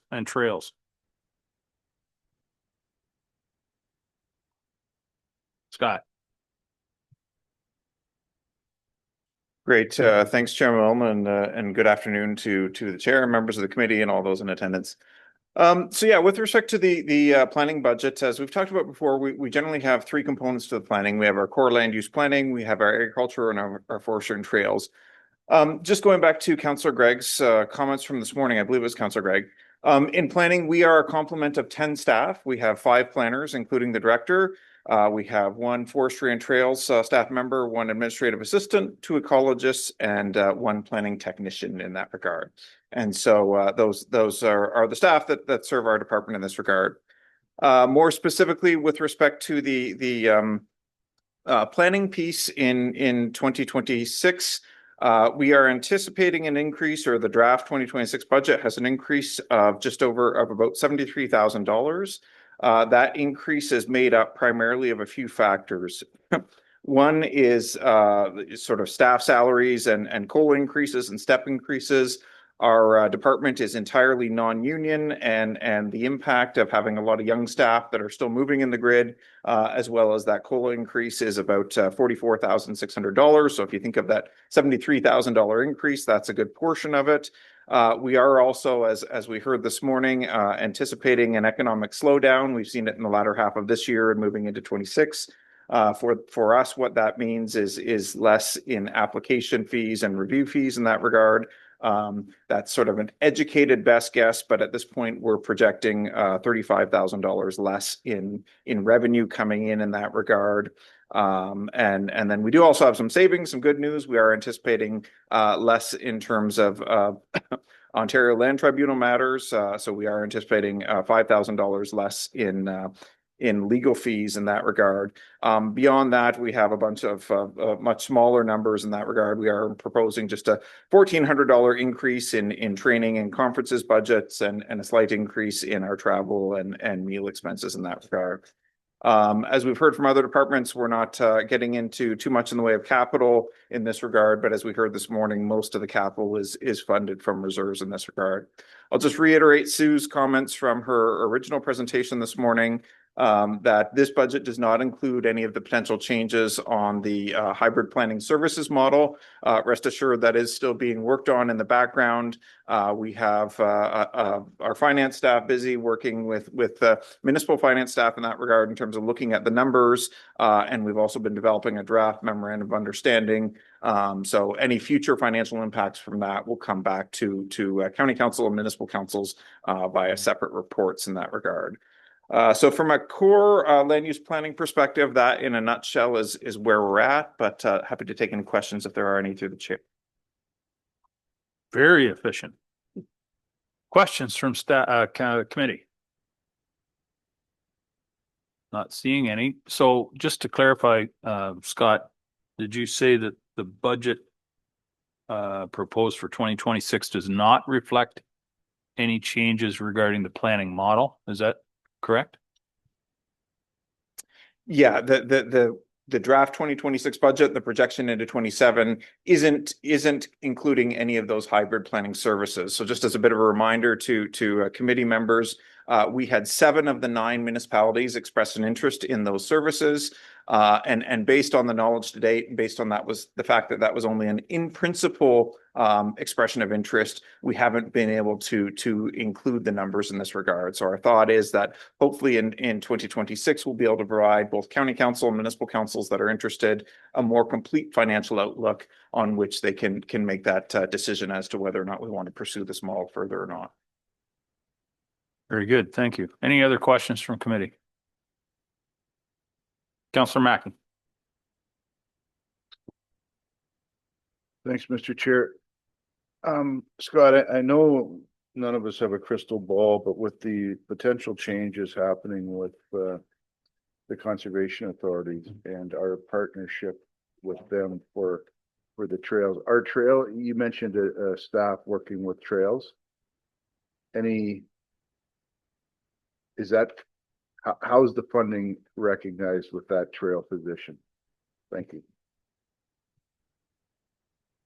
Yeah, through you, Mr. Chair. Thank you for your question, Councillor Mackey. Wish we had that crystal ball. So, maybe jumping into the forestry and trails and agricultural budgets. We do have an agreement with Grace Harbor Conservation Authority to provide a lot of those trails and forestry services, as well as our bylaw enforcement services. The current agreement is set to expire at the end of this year, and throughout the year on a staff to staff basis, we had been negotiating with Grace Harbor staff on what a revised agreement could look like in that regard if we were to enter into another multi-year agreement. With the recent changes that have been proposed by the province, what we're recommending in this regard is that the agreement just roll over for 1 additional year. So there is a clause in the current agreement to say that, if neither of us terminate it, so to speak, it'll roll over on a year by year basis. So rather than recommending to the Conservation Authority Board or to County Council that we enter into a multi-year agreement, the thought amongst staff at this stage, based on the details that are known, is that we roll that over for just 1 more year, see what ultimately gets approved by the province in terms of the changes to the conservation authorities, whether or not conservation authorities like Grace Harbor, if they're amalgamated into the 36 to the 7, can still enter into such agreements. If they can, we might be looking at some changes to that agreement. If they can't, then we need to reevaluate staffing resources in that regard. So I will say that we are working on a report for December 11th Committee of the Whole, summarizing some of those changes. This is one of the things we flagged in that draft report is the impact to existing agreements. So whether it be agreements with the county to provide services like this, or whether that be impacts to agreements that the conservation authorities may have, say with recreational clubs or with their charitable foundations or various things like that. So more to come on that, but based on the details announced by the province to date, we're pretty foggy still. Thanks, Mr. Chair. Scott, the only other thing, we've had public meetings around bounties for beavers and coyotes. We've had different submissions, and certainly from individuals that are doing the work for us, and the hunters. They're submitting that there needs to be a significant increase in bounties. Projecting out, I guess we can't do that until council makes a final decision on what that needs to be or what the amount needs to be. But when I look forward, there's no increase, even CPI increases, for which they've been stagnant for I don't know how many years now. So should we not at least be looking at some increases along the line for those? Thanks. Through you, Mr. Chair. Another good question, Councillor Mackey. Thank you for that. So with respect to the beaver and coyote bylaw reviews, those fees are set in the bylaws. And so we can increase the total budget number if we think we're going to get an increased number of claims. But to increase the value paid out, so let's just say we wanted to go to a higher value paid per beaver tail collected, we would need to amend the bylaw. As you stated, we've been working on that bylaw review throughout the year. We certainly heard from a number in both the trapping and agricultural communities that they'd like to see A, these programs continued, and B, those bounties increased.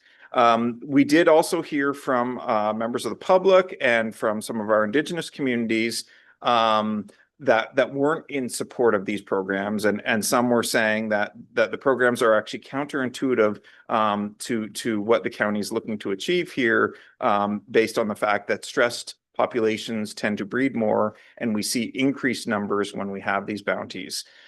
So based on the last update, staff are going to review this further, try to understand the science a little better, and look at sort of the consultation requests that we got from the First Nations, and then hopefully come back to council in 26 with a more complete picture in that regard to inform your decisions. So what's in the draft 26 budget, in the agricultural budget at this stage, is basically a status quo.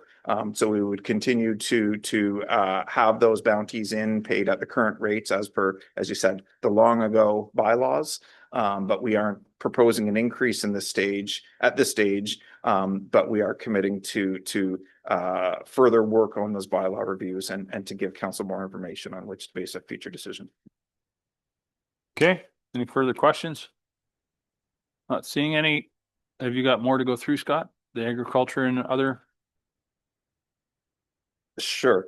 So basically, yeah, we jumped into it there with some of the questions. With respect to the agricultural budget, it's a $5,100 increase. That's almost entirely sort of a inflationary or cost of living type increase.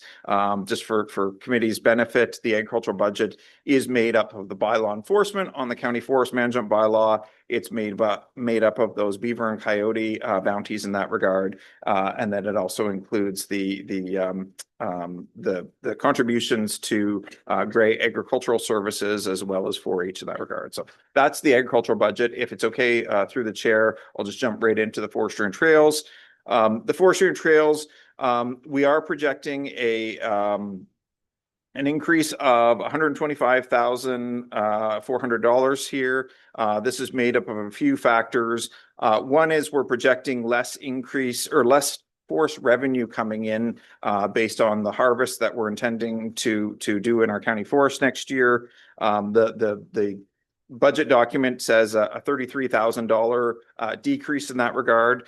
Since this was published, we've actually had the tenders come in, so it's not quite that bleak, but we are still projecting a $19,000 decrease in that regard in terms of revenue coming in.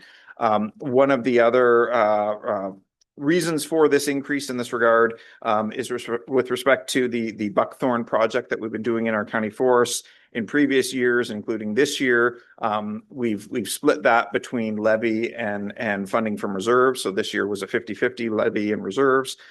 Next year, we are planning to do it entirely through levy in that regard. We have found some opportunities for some savings. We are recommending through this budget that we discontinue the county's FSC certification. This would save approximately $8,000 per year in terms of that certification. We're still abiding by the principles, and we're still managing our forests in a healthy way. We just don't see the need for the actual certification and the licensing in that regard anymore. One of the other much more minor increases in this regard is through Gray Sauble. They're proposing to hire a student to work on our forests and trails this year to help maintain in that regard. So we aren't proposing any major capital projects for the forestry and trails. It's more of a maintenance, fixing up what we have both on the CP Rail Trail and the forests in that regard. I think with that's all I have for the forestry and trails. I neglected to say so at the beginning of my presentation, but a huge thank you to Kara and Sue and Mary Lou and the entire finance team. They've done the lion's share of the work on this budget. So certainly me standing up here wouldn't happen without all the work they did. So very, very thankful in that regard. And I'll turn it back to you, Mr. Chair. Thank you, Scott. Good report. Councillor Mackey. Thank you, Mr. Chair. Scott, where would we find like spraying for wild turtle along our trail system? Do we have that in a budget line anywhere, the ability to spray for it? Through you, Mr. Chair. We do in the maintenance of trails have some spraying, and so we work with our weed inspector through Transportation Services in that regard. The spraying we've done in most recent years isn't specifically for wild chervil, sorry. It's for some other equally undesirable plants in that regard. But we do include that as part of that maintenance of trails section. And that spraying is done more specifically on the CP Rail Trail. When we get into our forests, other than the buckthorn, we do have limited removals that happen where we find a noxious weed or something in that regard. But we don't have a specific line item for chervil. Okay, any other questions? Scott, do we recognize any contributions or work in kind for the trails from private groups at all? It's a good question. One of the things that we are working on is an Adopt a Trail program where we can have people out there helping in that regard. We do have some limited agreements at this stage, whereby there's an individual in the Owen Sound area that actually helps remove dog strangling vine from sections of the trail. So he's doing that work at no cost to the county. It doesn't show up in the budget documents, but we hope to work with our friends in legal services and insurance in that regard to look at more opportunities where we have interested volunteers without hopefully putting somebody completely through the ringer in terms of what they need from an insurance perspective. We are recommending that be limited. We're not, looking for the public to go out there with their chainsaws or anything, but there's certainly lots of work that can be done similar to the Transportation Services Adopt a Road program that can help maintain the gems that we have in that regard. Very good, thank you. Any other questions? Okay, thank you, Scott. Appreciate that. So we'll move on to Economic Development, Business Enterprise Center, Sydenham Campus, Grey Roots, Community Transportation. Savannah, welcome. Floor is yours. Thank you very much, Mr. Chair. Now I'm between you and lunch. I thought that was Scott's spot, but here I am, right? I'll go fast then. Okay, so talking about the operating for economic development, tourism, culture, as a whole department, right across our divisions, the overall net levy contribution for 2026 is proposed at 3.661 million, which is an increase of 288,500 over 2025. Our department includes portfolios in economic development and tourism, Sydenham Campus, Grey Roots Museum and Archives, and now also community transportation. So the 2026 budget, it continues its focus on the key priorities identified in the Economic Development, Tourism, Culture Master Plan, which sets the departmental vision for the next 10 years in pursuit of the corporate strategic goal, building communities for the future. In 2026, we moved to the theme market. That is what comes to the fore, which builds on the work of our prior years being foundation and study in years 1 and 2 of master plan delivery.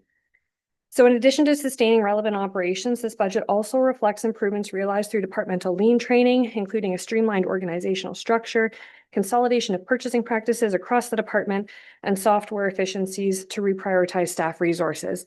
And when I look at this budget, even though you have individual pages, I look at it as a whole. So I am taking from lines right across to reshift where our priorities are. So we're sustaining relevant operations where necessary, but in other places where we don't need to spend the money anymore, we've refocused it elsewhere in order to bring that next priority to the fore. And I'm doing that right across every budget page that you're looking at. The budget includes merit increases and COLA, which is a substantial contribution in this budget, alongside computer replacements and licensing for staff. We're also prioritizing professional development and the continuation of lean training so that we can ensure the EDTC team continues to acquire the expertise and seek further efficiencies by determining highest and best resources or the value of all resources, whether it's resources that we are purchasing or the human resources themselves. And additionally, through 2025, Community Transportation Initiative has now formally been merged into the EDCT department from the CAO's office. So in looking at the first budget page, economic development and tourism, and your question, sorry, earlier, Councillor Greg, we have 21 permanent staff in our department. 1 is part-time. I also have 16 student positions. We don't hire all 16 student positions because some of them we extend for year-round service. So we reallocate and have flexibility in those students, whether it's in summer, in a different cohort of the school year, or year-round. But it's the same number of positions as what we've had in the past. So for economic development and tourism, this budget has been intentionally developed to support the market theme of Master Plan Year 3 implementation. So it's prioritizing shared county and municipal access to Environics data. It enables the next phase of regional investment readiness feasibility through our studies and reports, and supports targeted regional marketing for tourism investment, including the continued production and the growth of the Gather campaign. You will notice that there is no secured grant funding currently included in this budget. So where last year we knew we had multi-year grants coming in, we were confident that that money was coming, so we included it in the budget. We have not done that this year because all of the granting opportunities have only opened as of this fall after the election. So we will absolutely be going after grants where it is feasible, where it makes sense to leverage the dollars in this budget, but nothing is actually budgeted because there's no guarantee. So that's it for the economic development and tourism page. I'm going to move on to Sydenham campus unless you've got questions. So Sydenham campus, oh, sorry.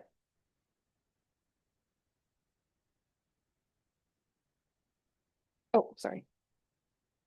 Go ahead, Councillor Greg, please. Thank you. I've got a couple questions, and they don't just pertain to this one, Savannah. It's somewhat pervasive through the document as a whole, but a couple of specific questions to you, where I've got items highlighted under economic development and tourism general operating summary. In the expenses, we have advertising at 46,700. 2 years ago, it was 34,800.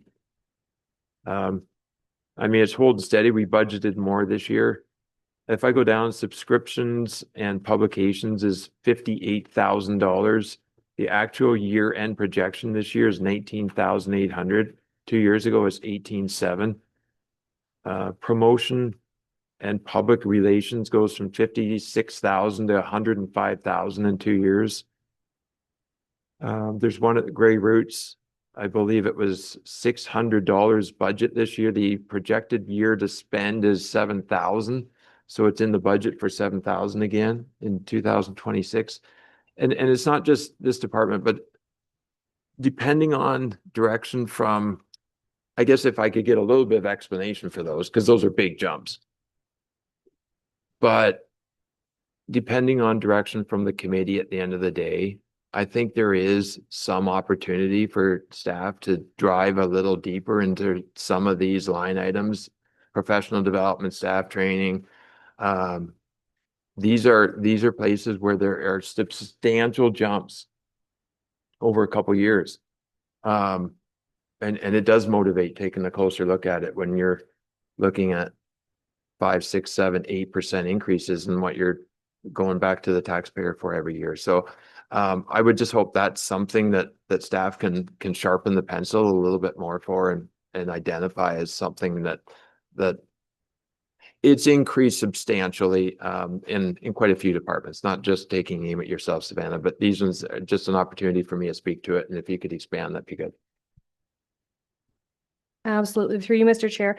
I'll start with the professional development one.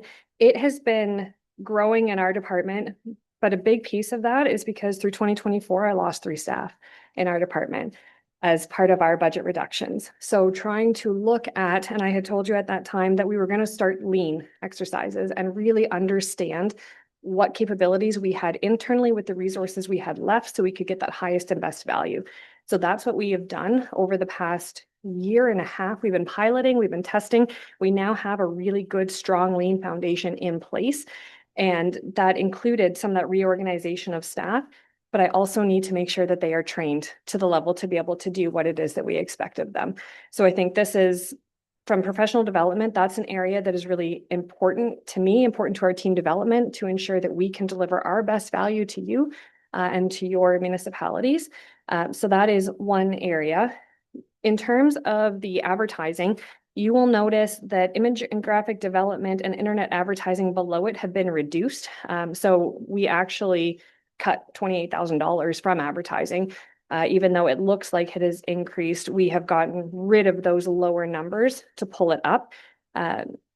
Because we're also leaning on the advertising in Grey Root's budget. So that's why when I say I'm looking at it as a whole, my advertising budget, but part of it was reducing what's inactive, part of it was maintaining what you see in Grey Roots, but then I also reduced the Sydenham campus advertising. So we're actually lower than where we were before. The subscription and publications, that is 3 different things in there. So the first one is the Environics data. We had a deal in 2024 where EDCO provided a provincial half price for data. We tested it out, we trialed it, and we realized there was huge value in it.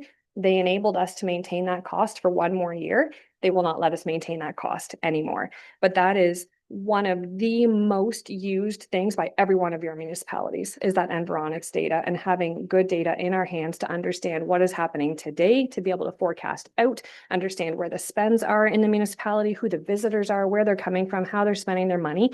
It is incredibly detailed, but it costs a lot. So that is it's going from 15,000 to 37,000 this year. So that's part of that increase. The other part is from the tourism website, where we are looking at new external hosting instead of doing it internally, because the platform is so much more streamlined and faster for staff that when we ran the business case to get the license for the whereabouts and to do the hosting externally under this new platform that's not Drupal, it actually saves that exact amount that we're spending in addition to the staff time. So if we think of, markup in terms of retail, that entire markup I'm making back in staff time that I can reallocate elsewhere now because of the cost to that subscription and service. When we look at promotions and public relations, that $50,000, that has been driven by reductions in other budget lines to be able to prioritize the next phase of the Gather campaign. As we continue to see the attention in our area, we're continuing to see the growth among our businesses, and that is the second highest request we have from our municipalities is more Gather, more Roger, more community engagement around our food and beverage scene. So I have reduced other line items to make that $50,000 possible, not right to the extent of the 50, but I'm about $40,000 that we took away from other lines so that we could add that in there. And that, I think, was the end of your questions on that page. The Grey Roots one, can you tell me what line it is? I mean, we'll get there in a minute, but just so I can highlight it.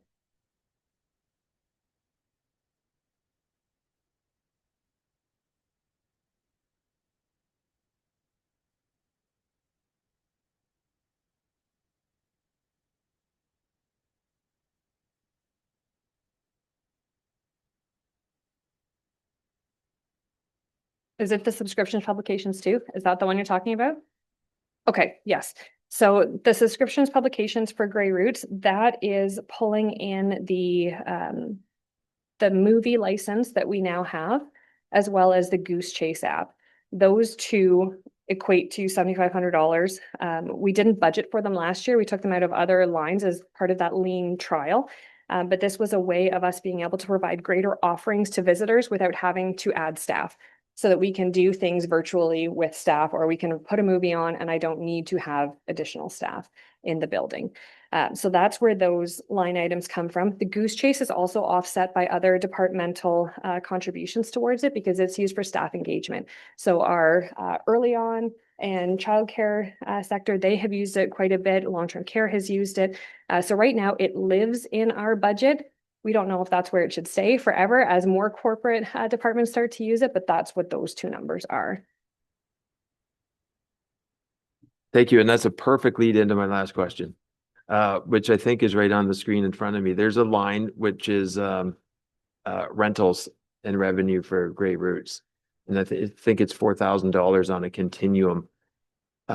Do we give away a lot of free space to organizations? Do we charge? What is our costs of for rental at Grey Roots? That doesn't seem very much over a year. Thank you for that question. And through you, Mr. Chair, We definitely don't give away rentals. I think the only one that gets a free rental is the Friends of Morriston because we have a partnership agreement with them. They are a lot more limited at Grey Roots than what they are at Sydenham because that's the purpose of Sydenham, where Grey Roots has to work around, are we holding lectures? Are we hosting events? Do we have exhibits in the place? Are our programs running for our children? Do we have school groups in as well? So it's basically limited to the boardroom. And when all of those other things aren't happening, the Delton Becker room.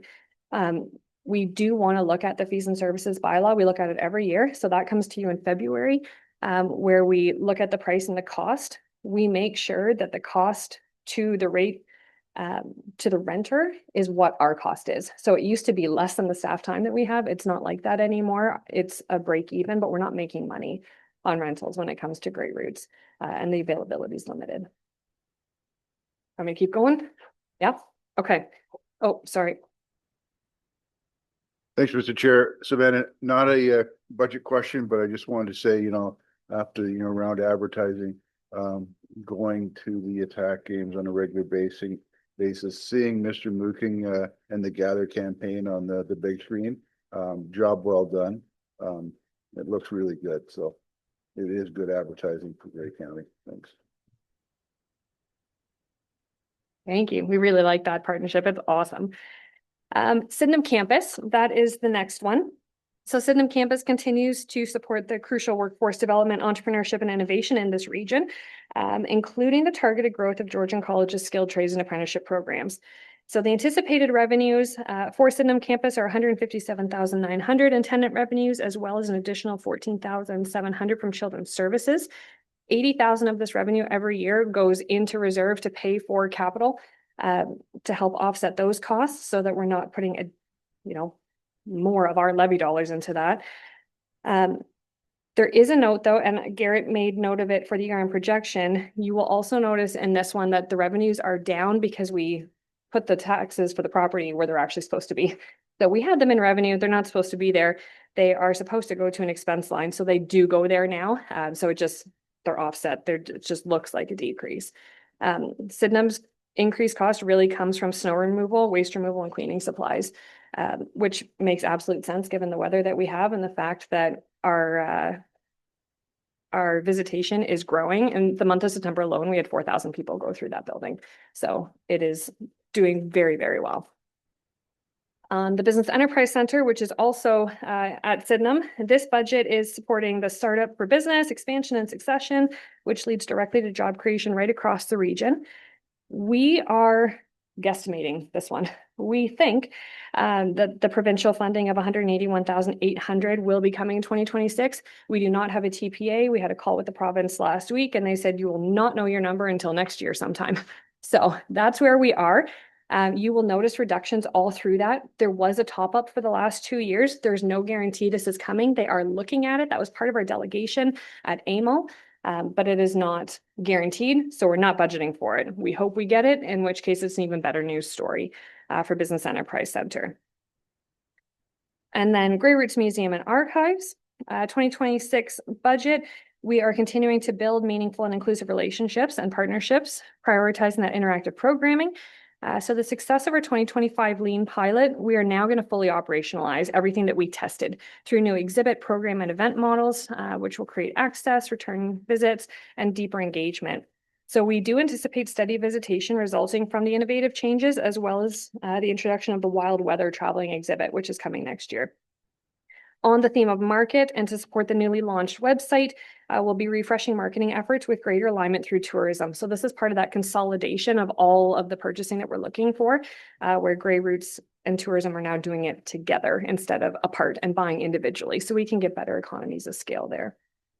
The largest drivers for us in Grey Roots is building automation system and program licensing, which is what you've already highlighted, Councillor Greg, as part of the budget. And the final one in our department is community transportation. So at the time of, this budget development, we're providing the 2026 allocation towards the regional transit network. That decision, as you know, will not formally come until the spring when the study is complete. But based on our understanding right now, the operations of GTR and GHOST are included to August 31st based on our council direction in the last meeting. And we also have the OTIF funding to support both services as well as community transportation system that could be implemented as of September 1st, pending council approvals from all partners. So Grey County's commitment of 145,000 is in here, and that's a $43,000 increase over what was in the budget last year. So even though we had talked about the 101,000 being net new, it's because we had not forecasted it to be in here, but based on what is in the budget from last year to this year, it's a difference of $43,700. And I will stop there if you have any questions. Thank you, Savannah. Are there any questions from committee? Councillor Gregg. I have to ask one question again. We have cost recovery for fees on the GTR of under 3%, $8,700 and the 299,000 operating cost. It was stated at the last council meeting, we still charge $5 a ride. Under 3% is way below anything remotely close in comparators for public transportation. Why do we not look at increasing that to $6 or $7.50 or something more reasonable per ride? We've been stuck on this $5. I heard years ago it was, well, not years ago, I've been here as long as my peers, but a few years ago it was in the contract, but that contract has lapsed. This is a new framework right now. Why does it exist at under 3% cost recovery? That is a great question through you, Mr. Chair. That's exactly what the study is looking at. And this is why we know that running and operating rural transit in silos is not efficient at all. So the study will absolutely be looking at what is a fair structure to lead towards sustainability. You're right. The $5 originally was part of that grant. It has lapsed since. We haven't made any kind of decision to change that amount right now because we're doing the study. So our recommendation was that we understand what the study says. If council decides otherwise, I mean, that is absolutely your ability to direct us to look at that differently. But that's why it is still in the budget, is basically a status quo carryover until we have the results of the study. Thank you, Savannah. Any other questions? Okay, not seeing any. Thank you very much, Savannah. So it is 1:05. Let's break for lunch. Let's see if we can be back for 1:30. We are recessed.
I try everything. Right?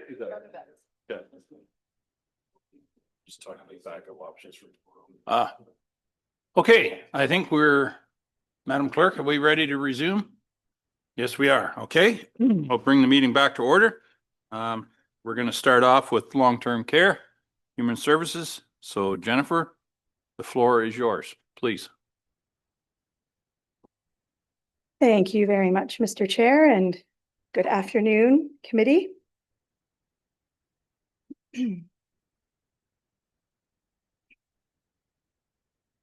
I am going to share a bit of an overview from the long-term care budget presentation that took place on November 12th with the committee of the Long-Term Care Committee of Management. So this budget reflects our ongoing commitment to excellence in care and fiscal responsibility while continuing to deliver on our Color It Your Way promise, which is an emotion-based model of care that best meets the needs of our residents, families, and staff across all three of our homes. The key budget so this is just a bit of an overview, and then we can get into the sheets. The key budget drivers are provincial funding and direct care hours. We are in the final phase of a 3-year incremental increase following the provincial's substantive investment in direct care hours. This budget assumes a conservative 1.5% increase in the base funding for global level of care, which is effective April 1st, 2026, and we don't know what that will be. So we make an assessment and a best guess based on history. And direct care staffing funding confirmed for Q1. Further allocations after Q1 are pending a provincial confirmation. So again, it's an uncertainty. The other key budget driver is cost of living adjustment and wage harmonization, and that was mentioned a couple of times in the earlier presentations at the beginning of the day. And I'll just remind committee that significant portion of increase due to COLA and wage harmonization that we achieved through joint bargaining with our OPSU team members, and collective agreements and arbitration outcomes are also factored into the budget. I'll take this opportunity to share that in the long-term care division, there are 631 employees, approximately 60 of which are non-union. Another budget driver is strategic investments and related to higher costs for information systems due to upgrades and expanded digital infrastructure. Inflationary pressures, we are not immune to those. Minor capital revenue, comprehensive minor capital funding has been included as a revenue, and this is supported by consistency in that provincial funding over the past number of years. And so staff have determined it reasonable to include that as a revenue, and that helps to offset the levy requirements. Redevelopment and future planning, we will also discuss. So this proposed 2026 budget, excluding redevelopment, contains operating and capital expenses of $53 million with a net levy requirement of $8.94 million, an increase of $674,200 over the 2025 budget. Including redevelopment, total expenses reach $91.9 million with an overall net levy contribution of $11.5 million. In summary, this budget is designed to maintain current service levels, address financial pressures, and invest strategically in our homes and our staff.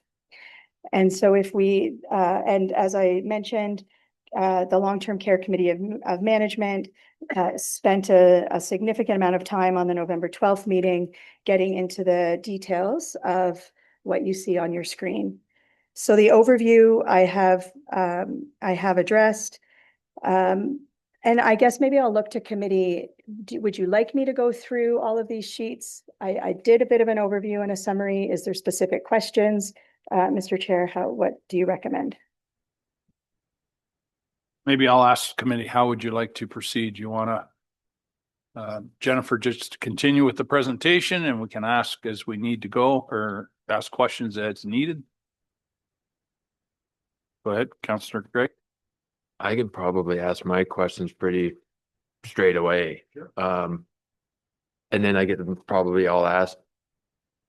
The first question I had was in the preamble, it discusses trying to get to the goal of 4 hours of per resident from 3 hours, 53 minutes currently. What's the time frame and the cost of that, that initiative? Can we put a dollar value on it? What does it look like? Are you trying to get there in 1 year, 3 years, 5 years? If it's too expensive, is 5 years is better than 2 years from a cost perspective? And how does it relate to private? And through you, Mr. Chair. So that's an excellent question, and I can offer some clarification. And if I get some of the numbers wrong, Marcus and Karen are here to provide support. So the Direct Care Hours Initiative was a phased-in approach of the Ministry of Long-Term Care having made a commitment to get an average of 4 hours of direct care per resident across the province. And so, under the direction of Committee of Management over the years, we have utilized the funding to get to the direct care hours only and not increased hours that would have a direct impact on the levy. So we are currently at 3.56, an average across the 3 homes of 3 hours and 56 minutes. And we are not proposing any further increases at this time, as that utilizes all the funding that is available for the direct care hours initiative. And we feel comfortable with this decision that we have done our part to contribute to the hours, to the goal of the 4 hours, and that by not doing further increases, we're not putting any residents at risk. We are providing excellent care. We're managing, looking at our quality indicators and all sorts of balancing indicators. And so at this stage, this budget does not propose any additional hours into the direct care. Okay, thanks for that, because I certainly think the level of acuity is not going to decrease in the years going forward. And when you continue to have to probably have increased, I don't know, it's hard to walk back down the road. And I think we're all going to be in this boat rowing together, and it's going to be tough to row forward as we get another 15 years in towards long-term care, and we watch what's going to happen with the population. And we don't want to admit it, but I think that's the frank truth. We could establish a level of care that we'll never afford as a population. So thanks for the explanation there. I did have one question under Grey Gables. This is a general revenue question. 243,800. That's off of 241,300 in the 25 budget. Still down from 2 years ago. What's the revenue story like with our homes in terms of trying to drive a little bit more revenue, self-funding for the beds?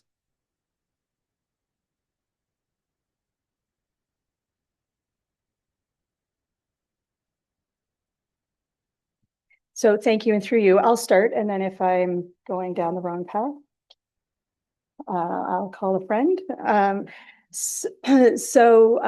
I didn't bring my computer up, but based on what I think I understand the question, the resident copay for their stay and living in our long-term care homes contributes to the overall revenue.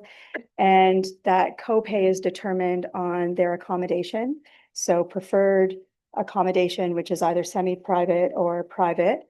And there are situations and circumstances that have a resident living in a space paying basic accommodation for a variety of reasons that range from, during the pandemic, there was an initiative that was government funded to support moving people out of hospitals into long-term care homes as quickly as possible. And so having people move into perhaps not their correct accommodation, to individuals who are best served living in a private space, but do not have the means to pay the private accommodation. And so we can apply for high intensity needs and other relief sources, which we are not always approved for, but that is an avenue we can take. And so residents may be living in a preferred accommodation, but paying basic accommodation. There are measures that we do to try to have people placed appropriately, but it's a balance between everyone's safety, their dignity, their experience, and then being placed appropriately. Plus, it takes time for residents to have, for rooms to become available to make those moves. And the other contributing factor at Grey Gables will be with the standing up of the Behavioral Support Transition Unit. We had about a year period where we were needing to have that Maple Lane home area, have those rooms become vacant, and we're again balancing moving people in, but emptying out Maple Lane so that we could have it switch over to the behavioral support transition unit. So there will be some discrepancies there as well that will take a bit of time to catch up on. And anything else, Mary Lou?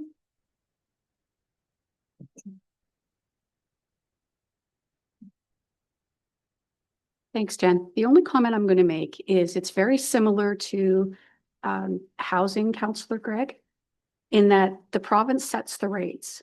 So they set the rate for your basic accommodation and your preferred accommodations. And our only ability to influence that is how soon we can fill a bed when it's vacant.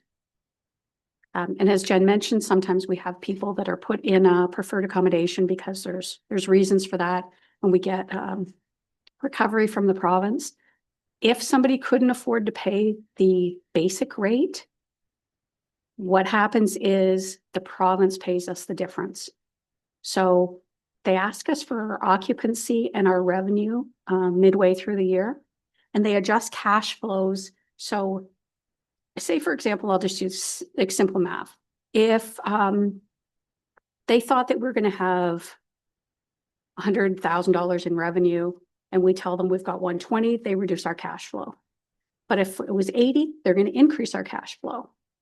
So they're asking us based on the people that are in the home, who are they paying the basic accommodation, and what they have to adjust the cash flow to. They're doing that not because we're municipal, because we have pockets, but for the not-for-profits and the for-profits.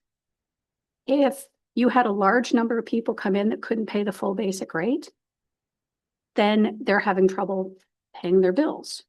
And it takes probably 3 years from when we file a reconciliation for 2024, when we filed 2025 mid this year. We won't get a reconciliation back from the province until at least 2027. So if a home didn't have enough money coming in to cover, they don't want them waiting.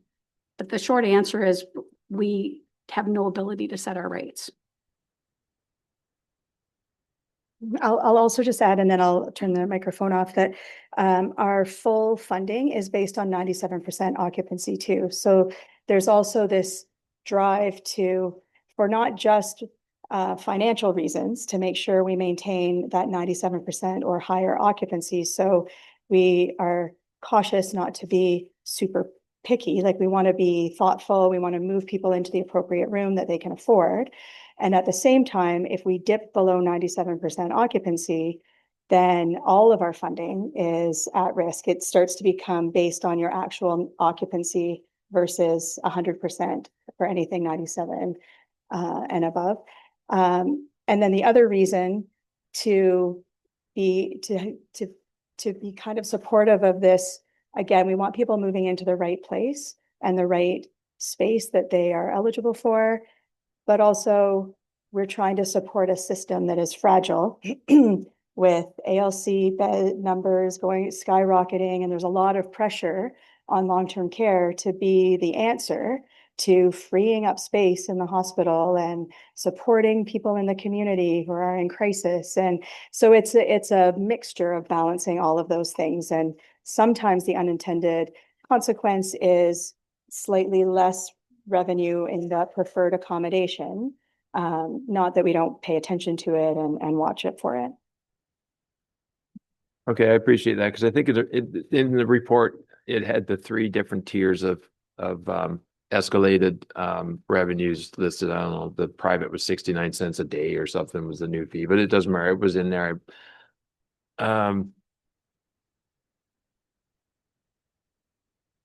Yeah. I might have had one other question that had got triggered, but just one question, one item jumped out at me in the budget, 11,500 at Grey Gables for internet. Is that just, and it wasn't there before, but it's not a capital item, it's an operating. Are there like a la carte options where residents get to select that you derive revenues off of outside of the basic accommodation. Like, and that's why the question was provoked, was there's internet. So like, is that something that residents have a, I choose these services to have and pay for? Thank you. Through you, Mr. Chair, I'm going to fill the time while my support group has a look at the pages. To give you a high level response around internet, cable, telephone, those are all resident driven. So we'll provide the residents at all three of our homes with a list of providers who provide telephone, internet, cable, and they go and set that up externally. And so we were in the telephone long distance business for a while. It wasn't great. It's not a great business to be in when you're operating a long-term care home. And so we've stopped that at all three of the homes. And that way residents can choose the services that suit them the best. Then if there's a challenge, there's a service line. It's a lot easier and better for the residents. In terms of that line, Garrett has the answer. See, I knew. Stealing Marcus's thunder, because it's something that'll be a theme throughout the budget. In 2025, our financial analyst with corporate service worked with Jody to look at telephone and internet billings, and has now split out the internet and being billed based on usage. So if you look at the telephone budget within there, you'll see a cut of $10,000-ish that offsets that new internet cost. It's the same cost. It's just we're now showing internet and telephone as separate, where before we had them lumped together. Okay, any other questions? Councillor Mackey and then Councillor Eccles. Thank you, Mr. Chair. Jen, could you just following up on Councillor Greg, could you just explain for the committee's benefit, someone going into a basic room, it's based on an amount of dollars that they file yearly with their income tax. Can you just go over that formula? Someone that's on old age NGIS, probably can't pay what the basic premium is going to be, and that's where the province would step in. But can you just briefly go over how that is funded? Thanks. Great. Thank you, Councillor Mackey, and through you, Mr. Chair. Great question. So a resident moves into a basic accommodation. That's the only kind of accommodation that is eligible for a rate reduction. And those are the words for getting the additional support. And a rate reduction is, it used to be one of those forms that had like 7 layers, but now it's all digitalized. And it's based on the individual's notice of assessment. So their income from their notice of assessment.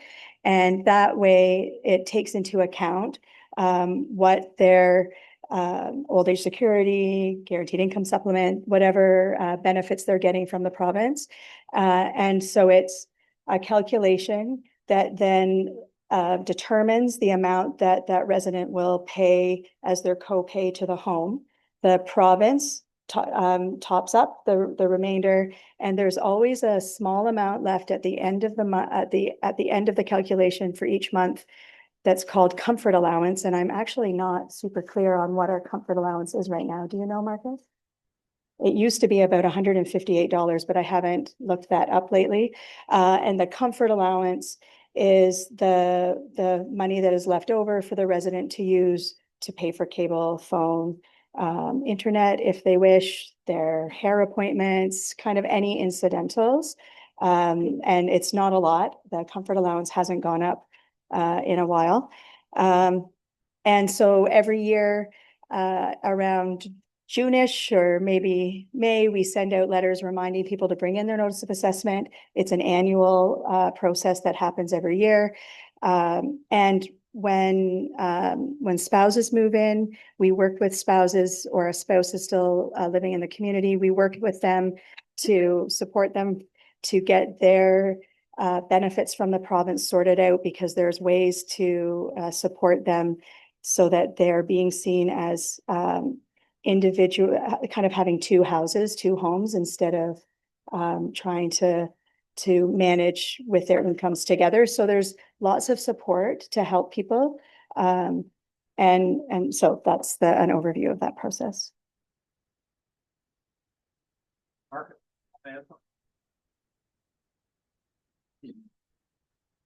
Just that we found the number, it is $149 per month. And just the backtracking just for a quick moment, talking about the a la carte and looking at revenue generators and that.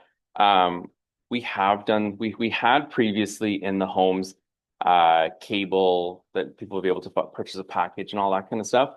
Those were loss leading as people are starting to change to, you know, having their own tablet because their kids can set up their Netflix account for them and all that kind of stuff. So they're no longer purchasing it. So we've been phasing it out. It's been pushed out for what we have and all that. We haven't looked into the whole a la carte internet package, as that's something that's the system's pretty wide range, and it's not that we're seeing a huge cost or anything like that. But just as the other part that, like, we've tried some of these a la cartes and they're a bit of a hit and miss on that kind of stuff. On the true ones, not to say, oh well, you want an extra cup of water, well, it's gonna be this much or anything like that.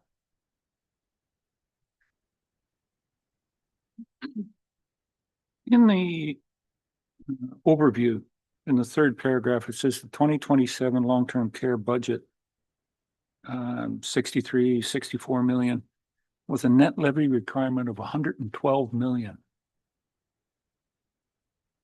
Is that?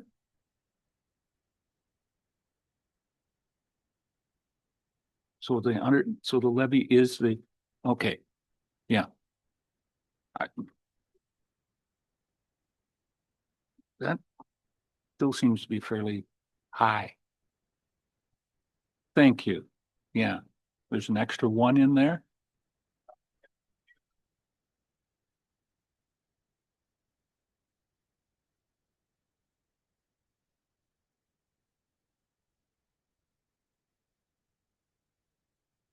Okay, yeah, it's either the one on the start or the zero on the end. Yeah. It's kind of a Jody thing there, those IT stuff, the ones and the zeros.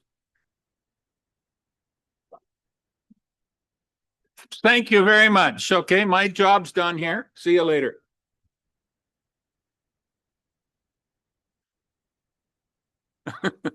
No, but mine was.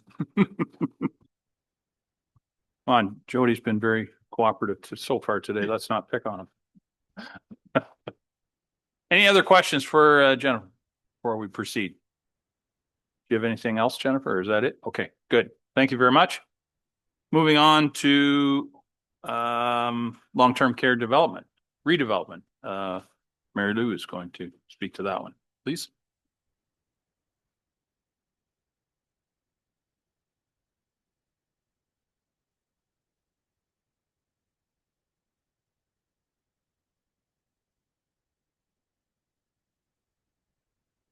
All right, thank you, Mr. Chair. So the redevelopment budget was discussed at the October meeting and is capital only. So there's a little bit of operating costs, which was for the position to do the rollout in anticipation of going live with the new build, and that position is in the Rockwood Terrace budget.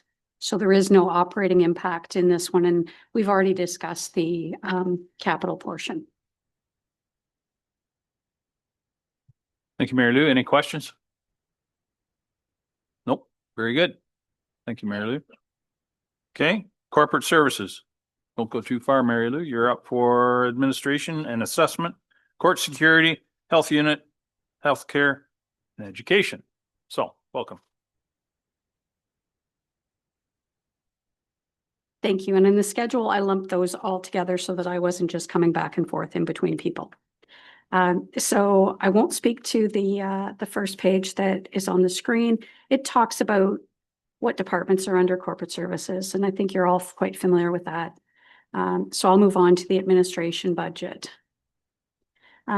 So this budget includes the departments that fall under corporate services, And I like to call us the back office. So we're the ones that support the departments that are delivering the services. The 26 administration budget includes a net departmental requirement, operating a capital of just over 9.5 million compared to just shy of 9 million in 2025, and that's an increase of $552,700. The operating side is the bulk of that. It's 550,000 increase. And most of that relates to the people that we have.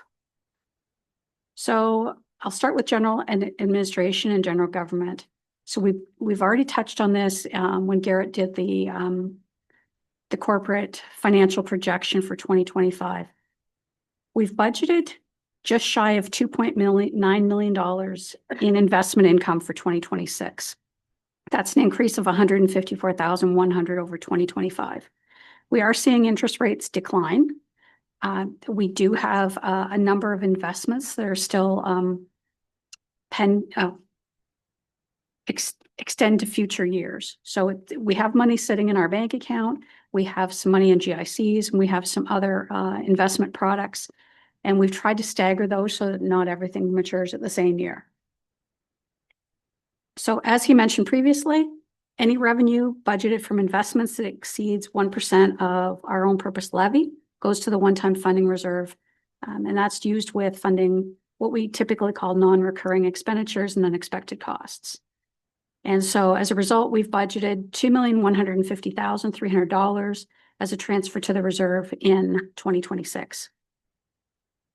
For salaries and benefits total just shy of $8.7 million, and that's an increase of $713,900 over the 2025 budget. As with the other departments, what you're seeing is we have people still moving on our grid, and we have cost of living increases, and we have the two small, we have the FTE increases in there. So that's a portion. Other operating budget initiatives. So we've got the Community Safety and Wellbeing Project. That's a project we do in conjunction with Bruce County.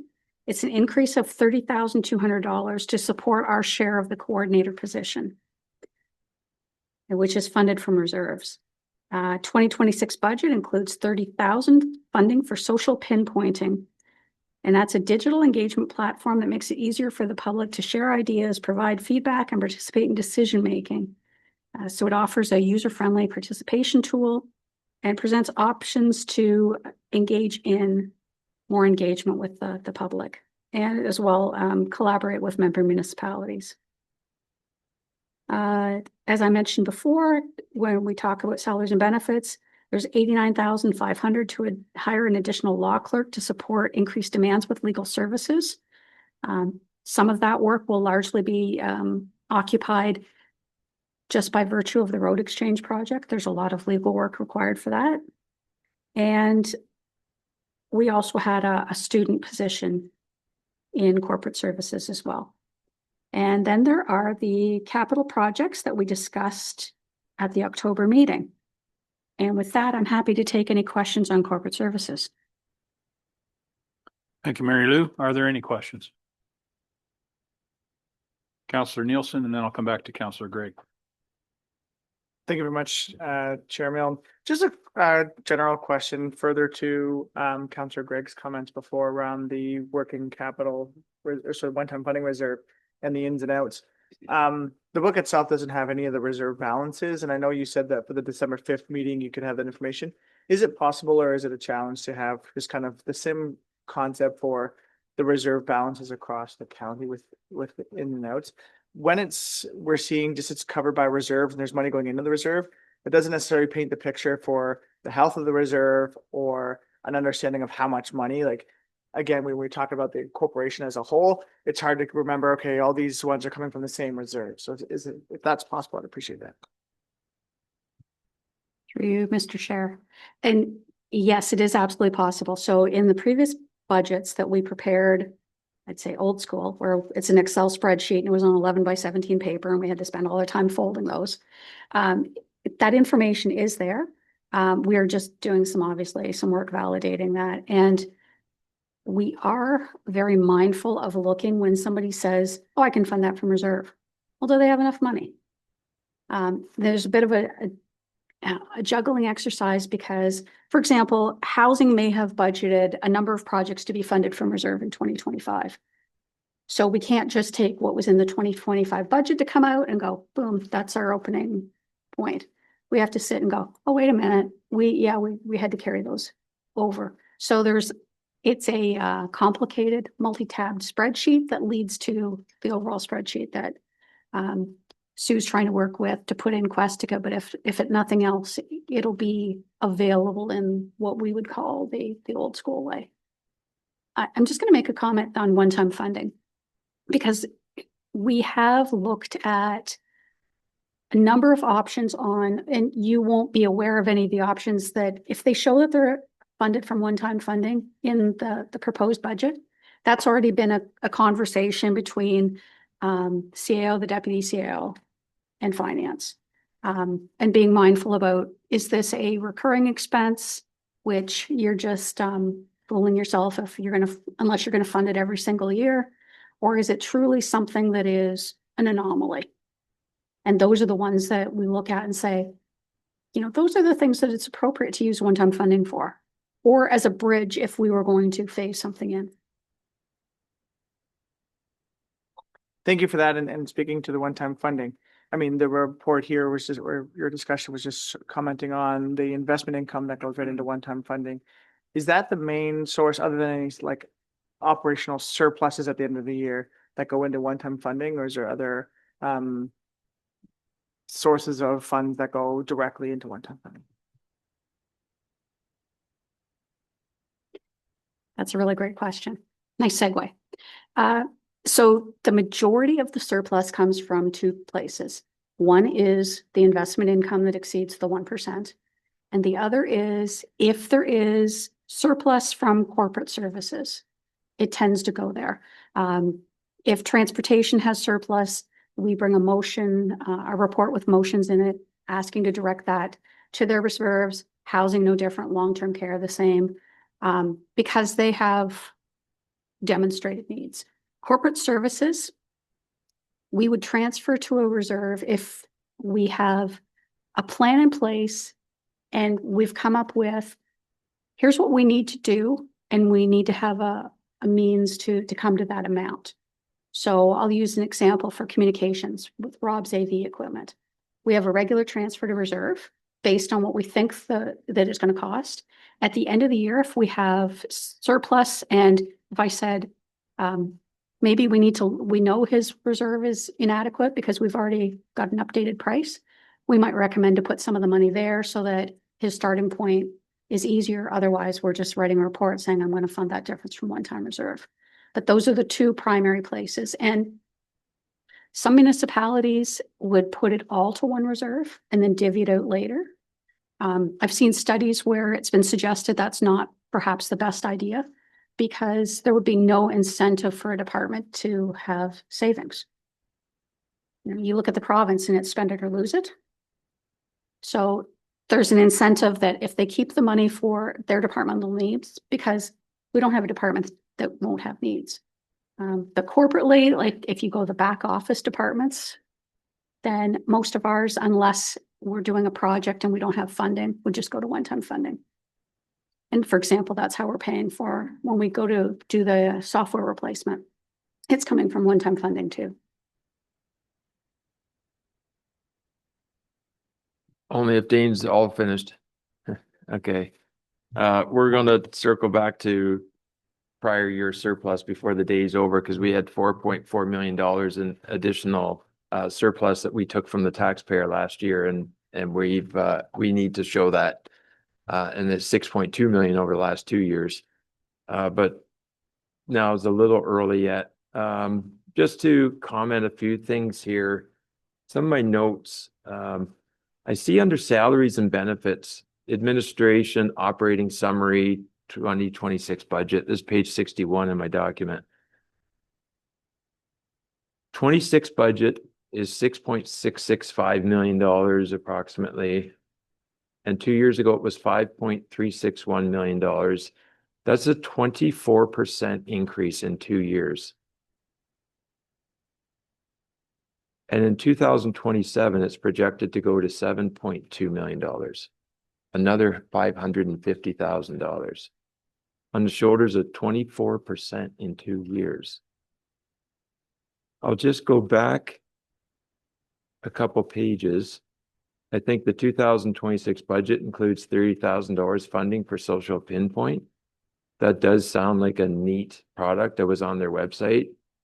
But when we've got a tax increase projected like we do, I think it's a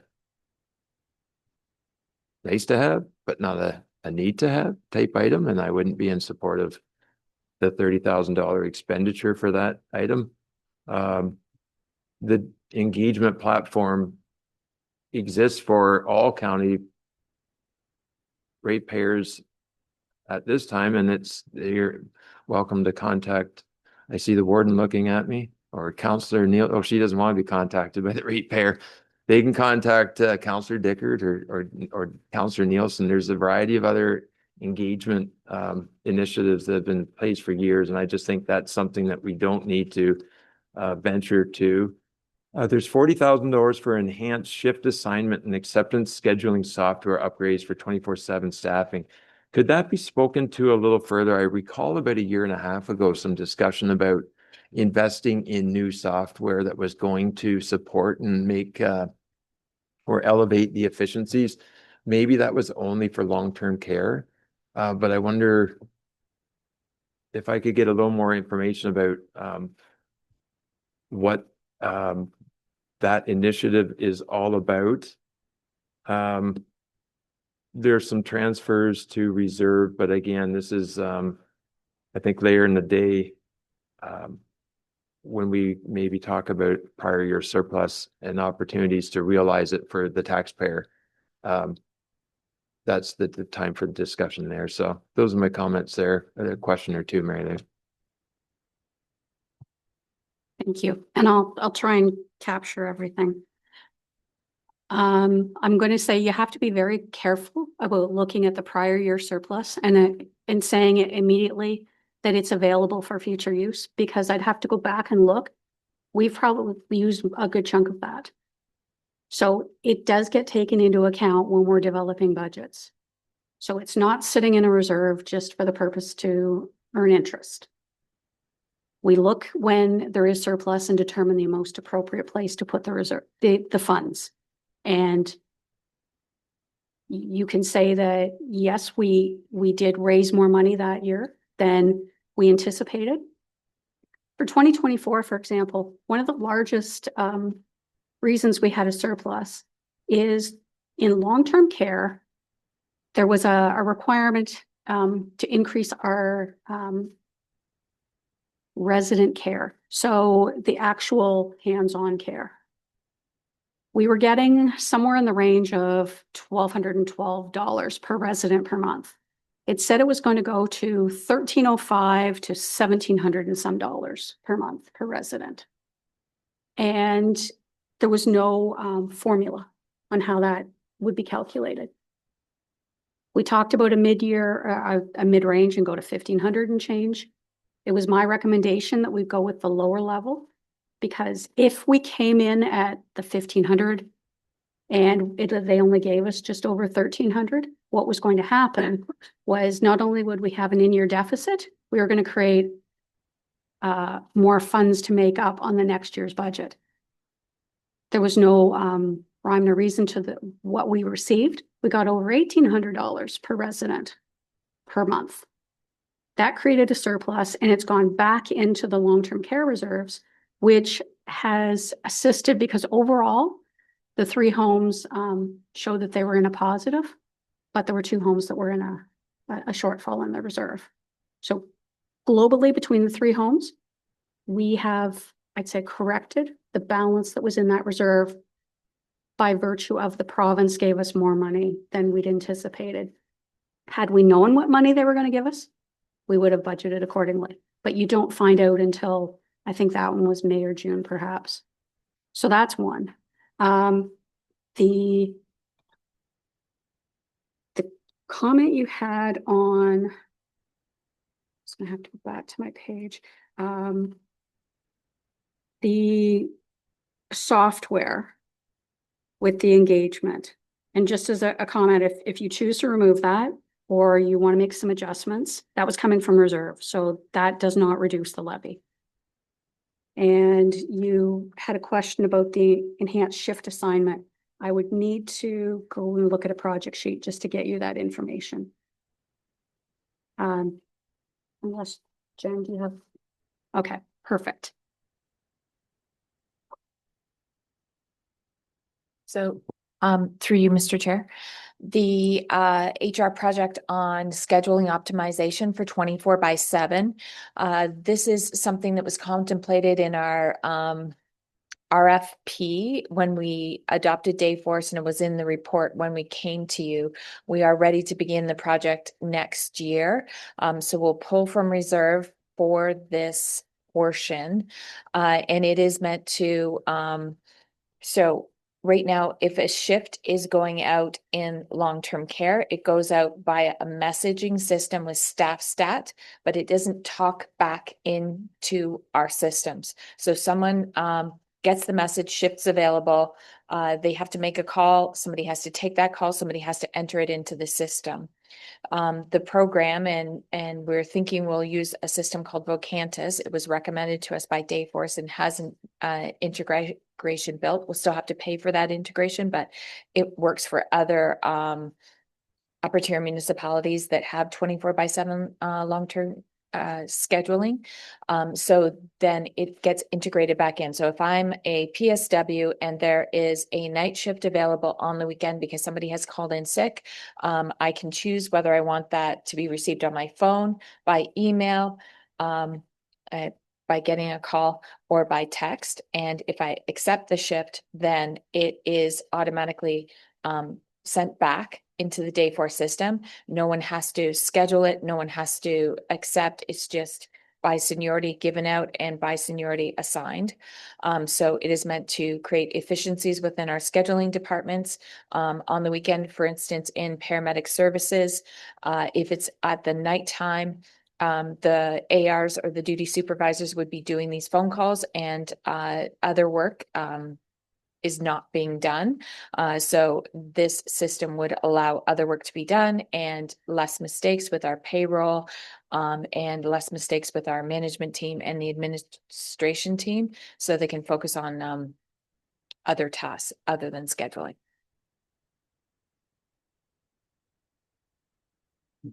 Thanks for that. I think that does sound like an explanation on that software a couple of years ago. I think when you were given an overview, it's just taken a while to get to the implementation phase. The only comments I would make is I would respectfully disagree on the surplus, and if it goes to reserve, like if it's great if the province funds us, if they gave us 50 million extra dollars and we take that extra $50 million, but if we do a business as usual with our normal reserve contributions, we're not ever truly realizing the additional unforeseen revenue. So I don't know.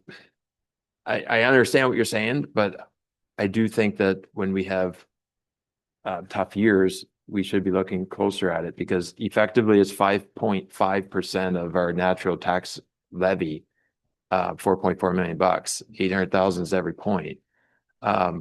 So, you know, if you're not, then you're effectively talking right now about if you remove growth of 1.6 million, we're talking about a budget increase of north of 13%.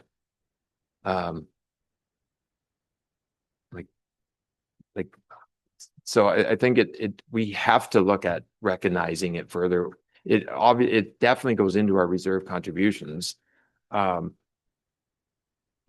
when you have additional funding opportunities to fund your reserve balances with, it should in the future allow for some discussion on the ability to reduce and recognize some of that opportunity that you had.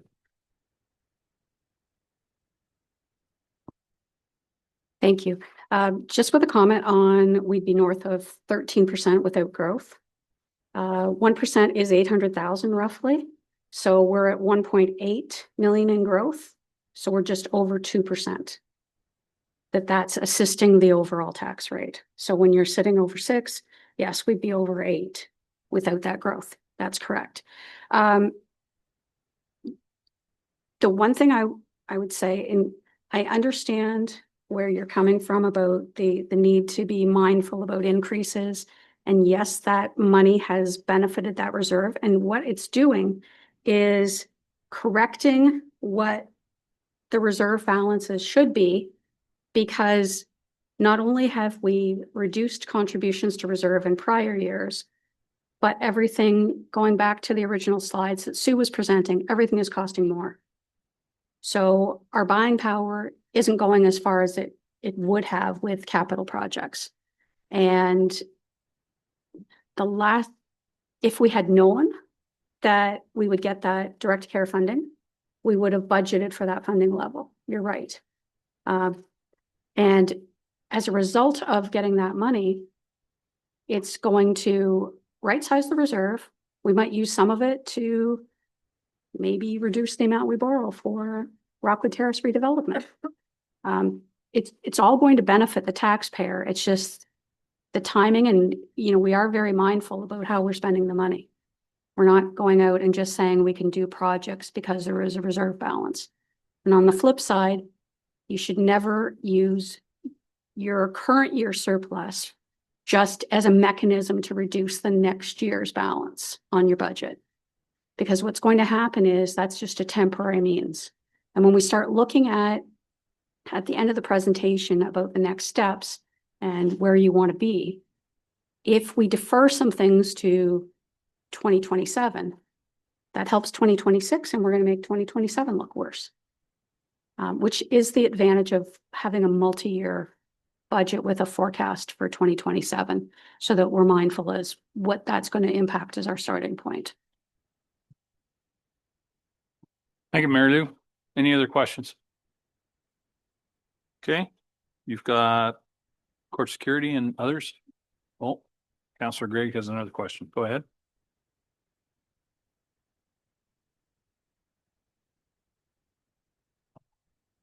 I won't belabor the point on court security. We budgeted $250,000 for 2025 with our first year.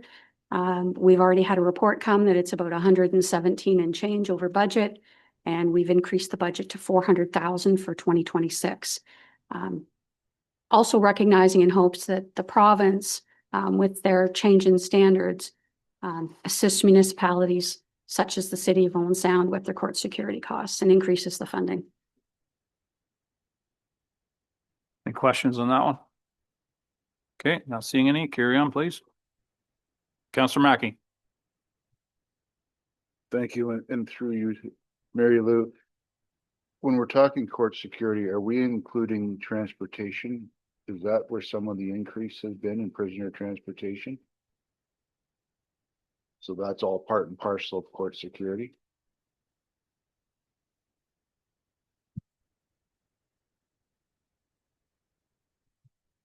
Thank you, and yes, you're correct.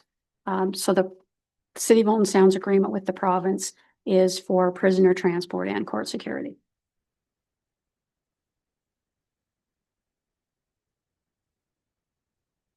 So do we have a breakdown on where the big increase is happening, whether it is in prisoner transport or just in the actual court security itself?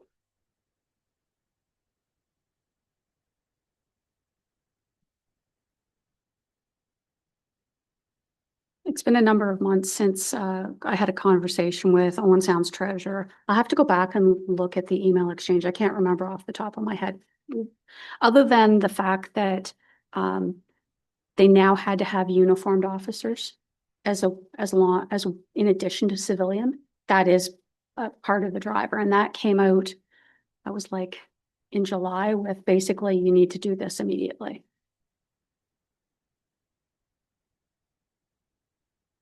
Okay. Counselor Greg. I would totally concur with that. We've already went through our budget conversation and that's indeed exactly what we were talking about was the directive from the province. Now we have asked for a Roma delegation to that effect, so fingers crossed. Can I quickly ask, there was a couple slides before going to court security. Are we still covering council or did we just jump past council and climate change?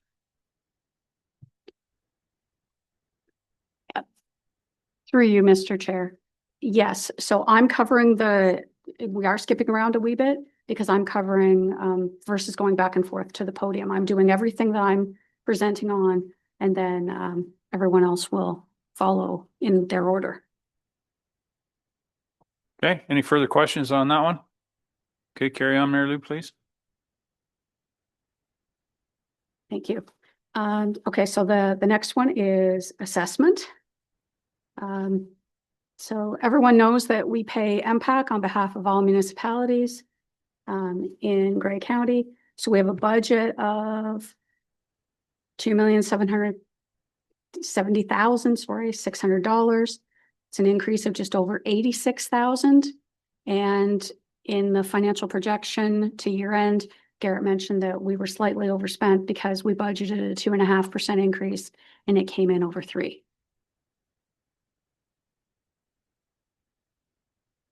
Not seeing any questions. Carry on, please. Okay, I'll go to tax and other. So it provides a net levy reduction of just over $1.5 million, which is an increase of 387,800 as compared to 2025.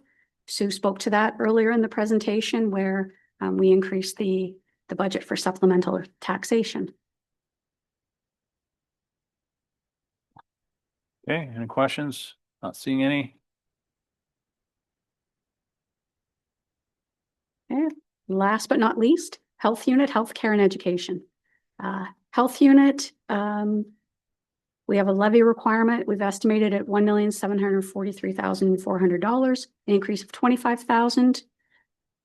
It reflects a $60,100 transfer from the Safe Restart Funding Reserve to offset part of that contribution. So yes, we are still sitting with some Safe Restart money that came to us during COVID, and we've determined that that was an appropriate use of the funds. The healthcare initiatives, previously in, I think that was July, it's all starting to blur. The contribution to the transfer reserve was $209,500. This committee made a motion to reduce that to $200,000. And we have currently the 5-year, $1 million commitment to Bright Shores. We discussed that earlier. It's $200,000 a year, and the contribution began in 2023. Questions? Okay, thank you, Mary Lou. Climate change. Niall, you're going to talk to that. Niall's left the building. Oh, there he is. I knew he'd be back. He wouldn't, is there much dessert left, Niall, or? No, not now. You're up, sir. Floor is yours. Thank you very much. And I might be the rarity today because I'm bringing forward a budget reduction. So climate change is seeing a net reduction of almost 10% over the 2025 numbers, which is made up of 31,000 reduced costs in terms of the operating and a slight reduction in terms of the capital budget, which we covered over the other week. That includes the increases that can be applied to the staffing costs within climate change, and it includes the addition of the new staffing position as discussed back in November. I'm quite happy to take any questions that might happen.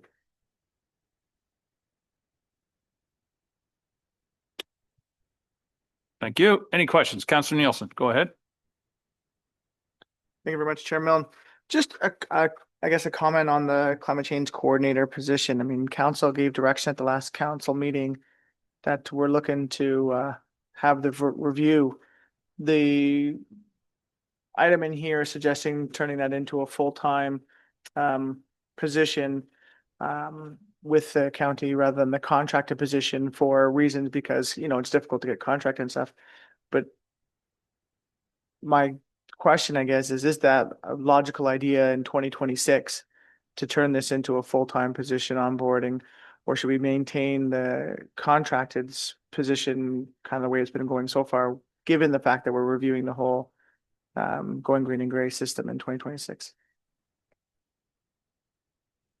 So thank you for the question, and through you, Mr. Chair. We have presented the budget you're seeing in front of you now is the budget as we discussed back in November, and obviously there has been a subsequent conversation. I think it would be prudent to re-look at whether onboarding a full-time staff member on a permanent basis would be the right option at this point in time. The costs differential between a full-time position and a contract position in that full-time role would be broadly similar, and so we can certainly take the direction back. It doesn't make a huge difference to the numbers within the budget to shift to a contract from a full-time position. But I certainly think that depending how the budget conversation rolls out, looking at how those dollars are spent makes sense with the direction that we have from council to come back with next year. I should note that the budget for 2026 associated to that position wouldn't see the staff member starting in January. It was a deferred cost, so we don't have a full year of costs associated to that. I think we had balanced it 75-25, so roughly starting in and around the beginning of April, and so there is that. I would note that there isn't a contract position currently, so it would still require, if there was a desire to put that contract in, it still is this number in the budget, give or take, because of the fact that the reduction you're seeing now is really the last tail end impact of the 2024 reductions to the climate change budget, and the last of the contract roles coming to an end there. So as of this year, we have just the one position that's currently funded from the tax base. Okay, Councillor Greg.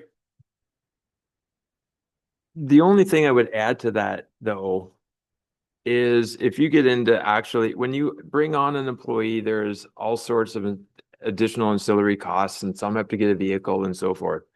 And you get back down into this spreadsheet here, cellular jumps from 1,300 to 2,600. That sounds like a new employee. Travel and meal expenses goes from 3,200 to 5,000 to 7,000. Conferences, $137 2 years ago to $3,800. So I think there maybe is more than just it's 75% of the year, because every time you add that employee, you are outfitting them. And that's the spreadsheet right there that out of 492 of them or whatever is in the document, or 420, really highlights it well. So I think there's further discussion there as well. So thank you for the point. It's well made, and through you, Mr. Chair, some of those costs that you're seeing in the budget are actually associated to contract staff positions, which we're recovering funds from. But you are quite correct. There are costs associated with onboarding staff. The costs of those onboarding staff really don't change a great deal between a full-time permanent position and a contract position. So the costs of onboarding staff are broadly similar between the two. We obviously look to try and minimize those costs as much as possible, but certainly there are some costs associated to that. Any further questions? Okay, thank you. Now we move on to council and Tara.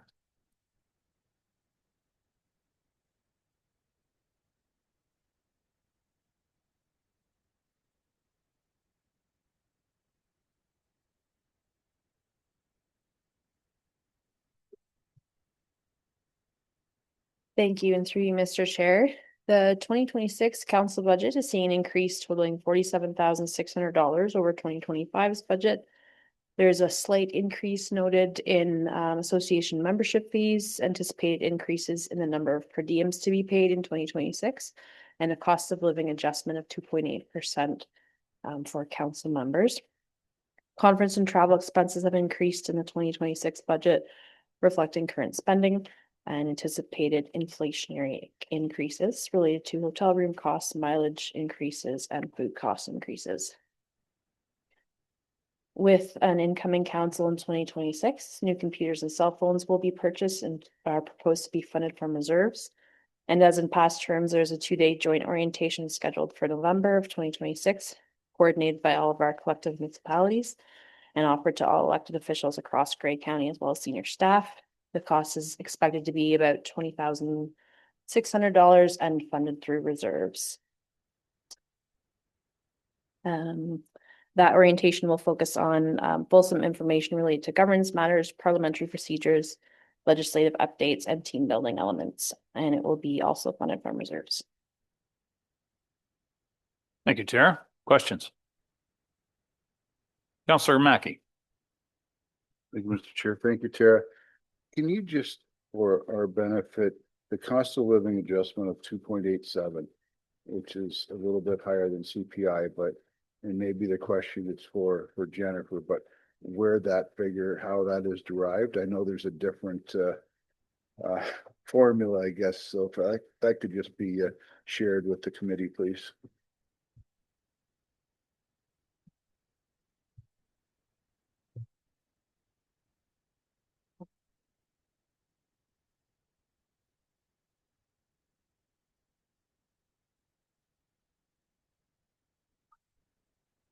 Through you, Chair Milne.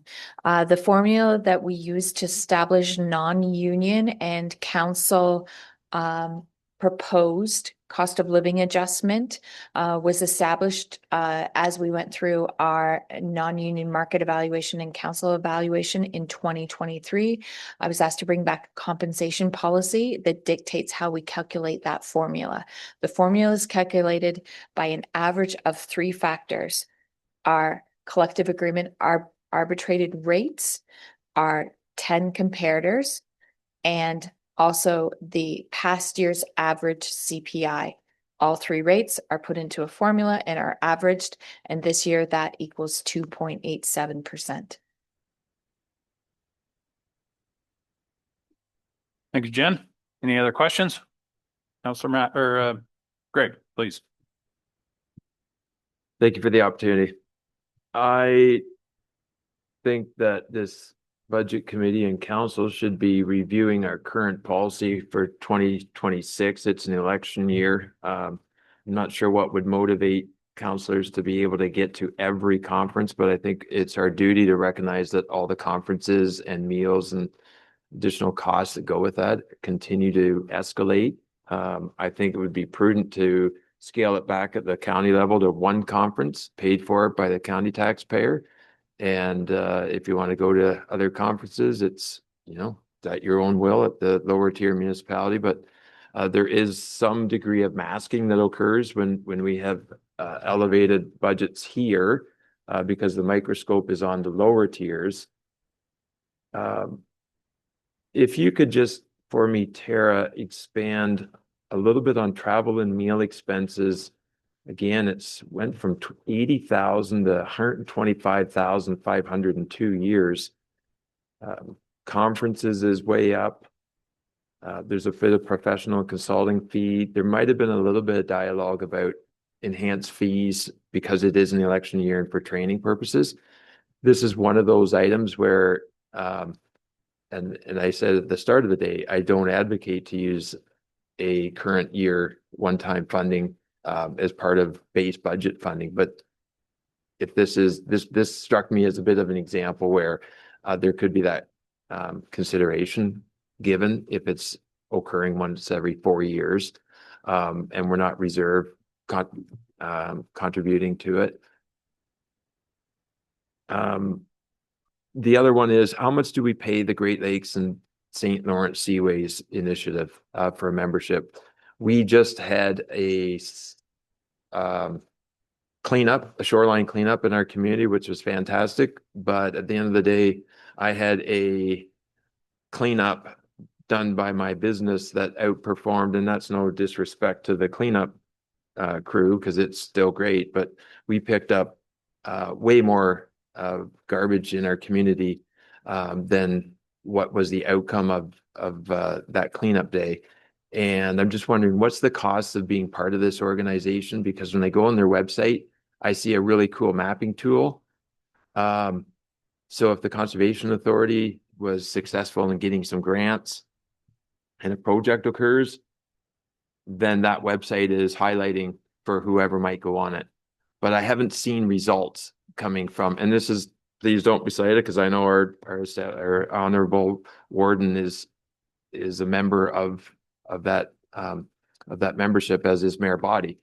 But I tend to be super results oriented, and I haven't been impressed yet with seeing any outcomes of it, other than there's conferences in Chicago and there's conferences over here where people can get together. So I'm just looking for outcomes. I haven't seen it. So I'm wondering what the cost of membership is there.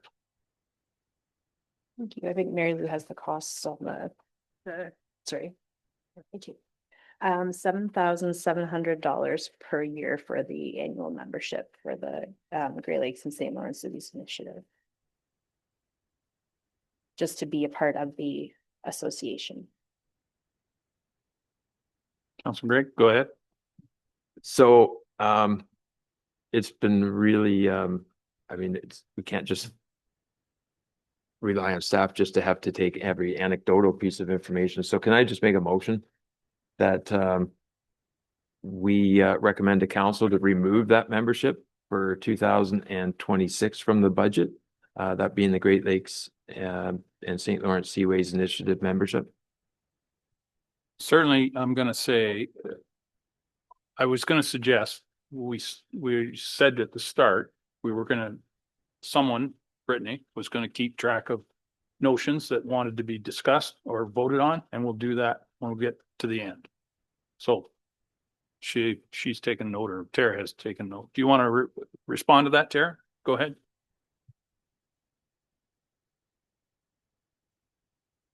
I just wanted to verify whether that membership covers local municipalities as well, but Mary Lou may have more information on that, I'm sure. Just for further. That I don't at this moment. I was just going to make reference to the council orientation.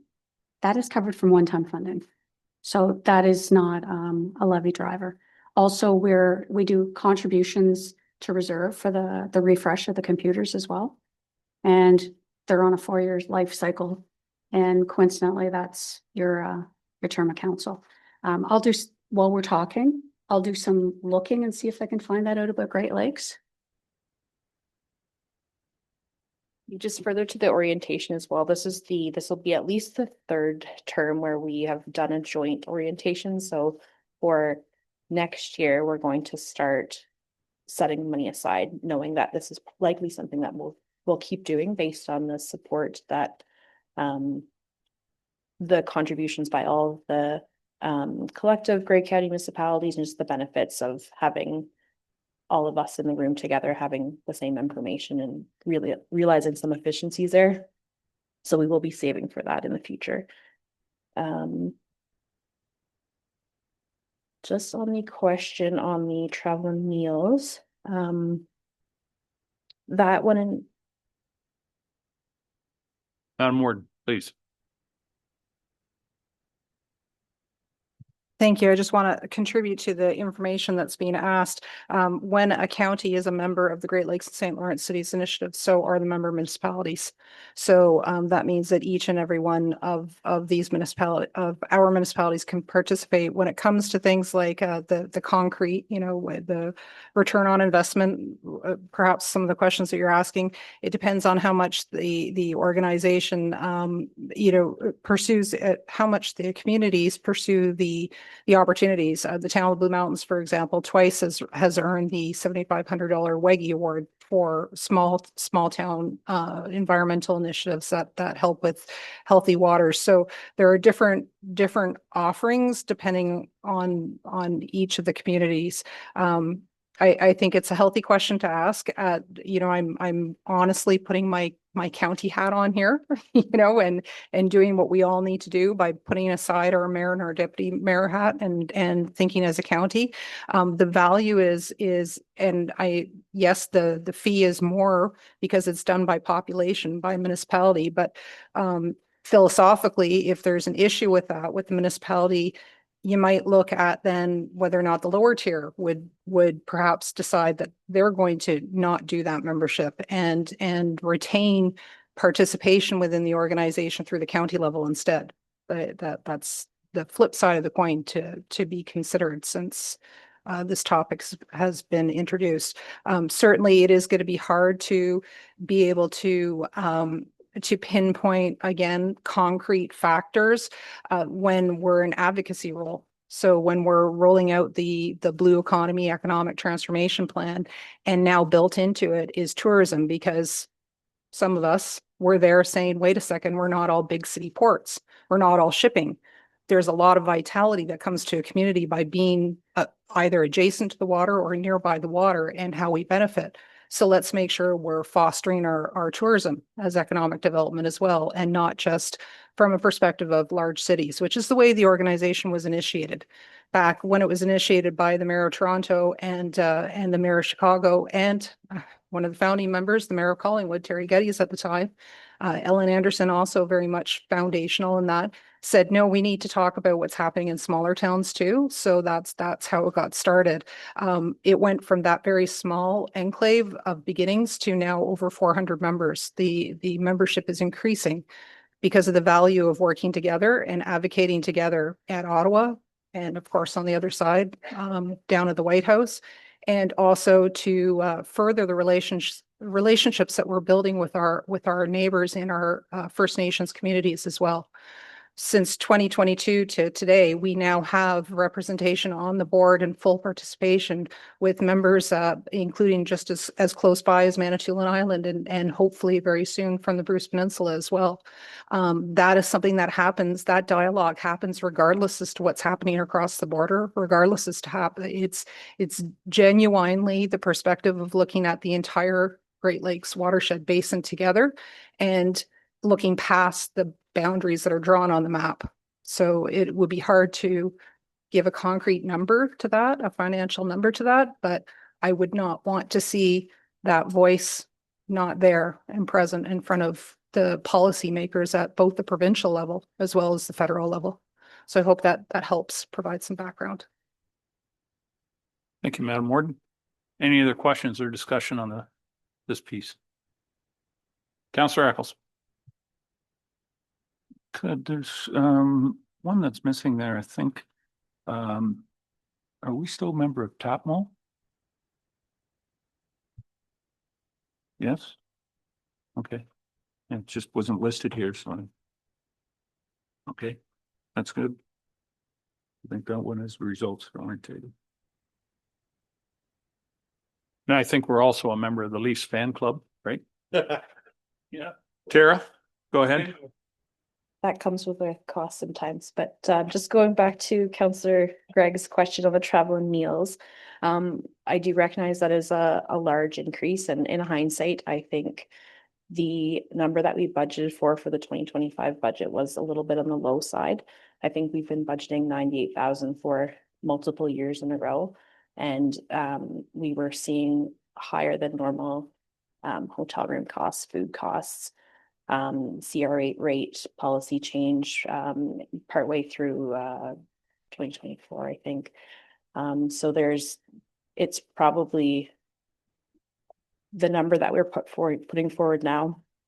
We feel is what we do need based on current spending for this year. We do have also higher than normal conference attendance in 2025. So that's elevating that number a little bit more than it's been seen in the past as well. Councillor Gregg. Thanks for that, Taryn. If we could just keep then that noted, because I'd like to revisit that, certainly is the amount of conferences. Absolutely. Anything else, Tara? Okay, thank you very much. We'll move on to information services. Jody. Oh, Councillor Gregg has one more question. Sorry, Tara, not quite that fast.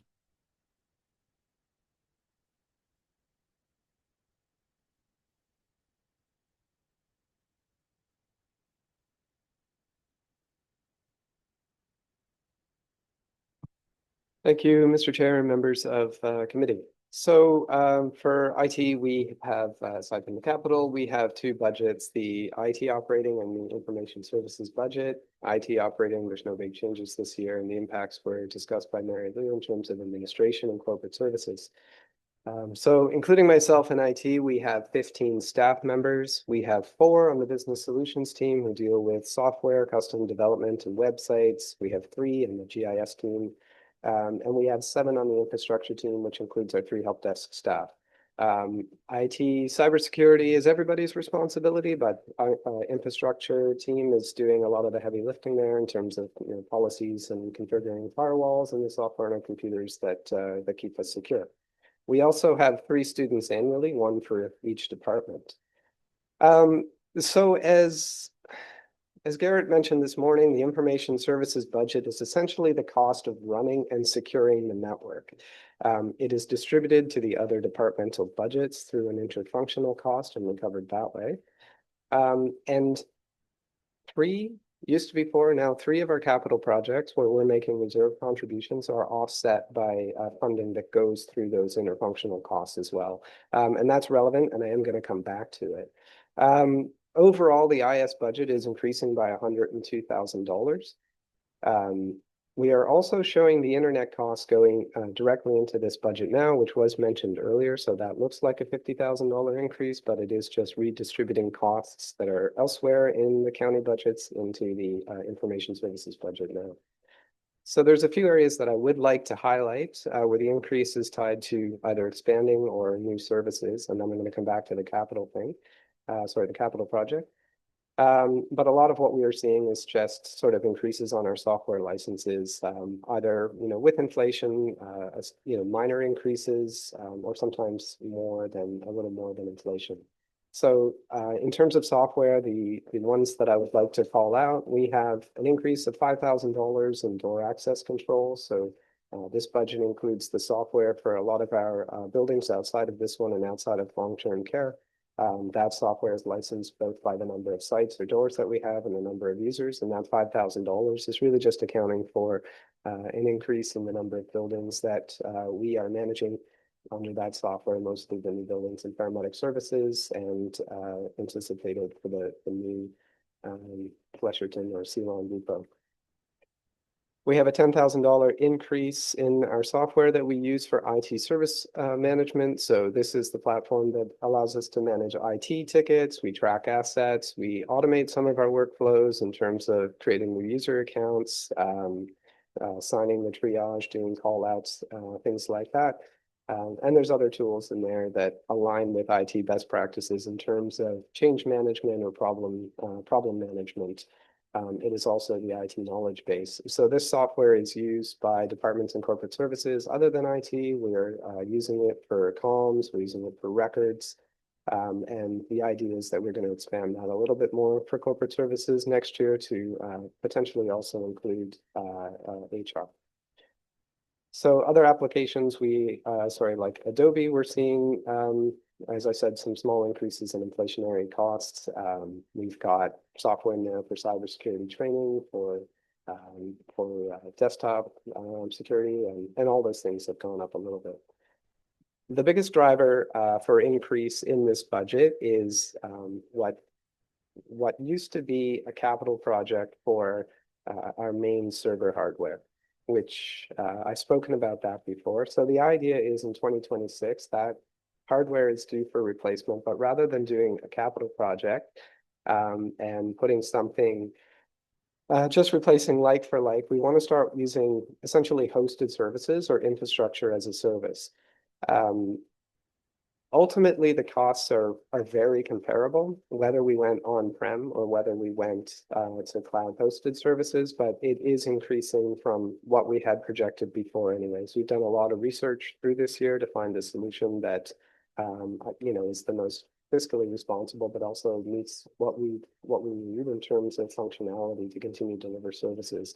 So last year, the reserve contributions for that project would have been $122,000.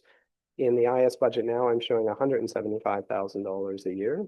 It's not straight increase. Some of the software that we used to manage and purchase ourselves would also move with that service. So there's $18,000 in backup services that we would move. There's $6,000 in sort of the software that does virtualization that would go with that as well.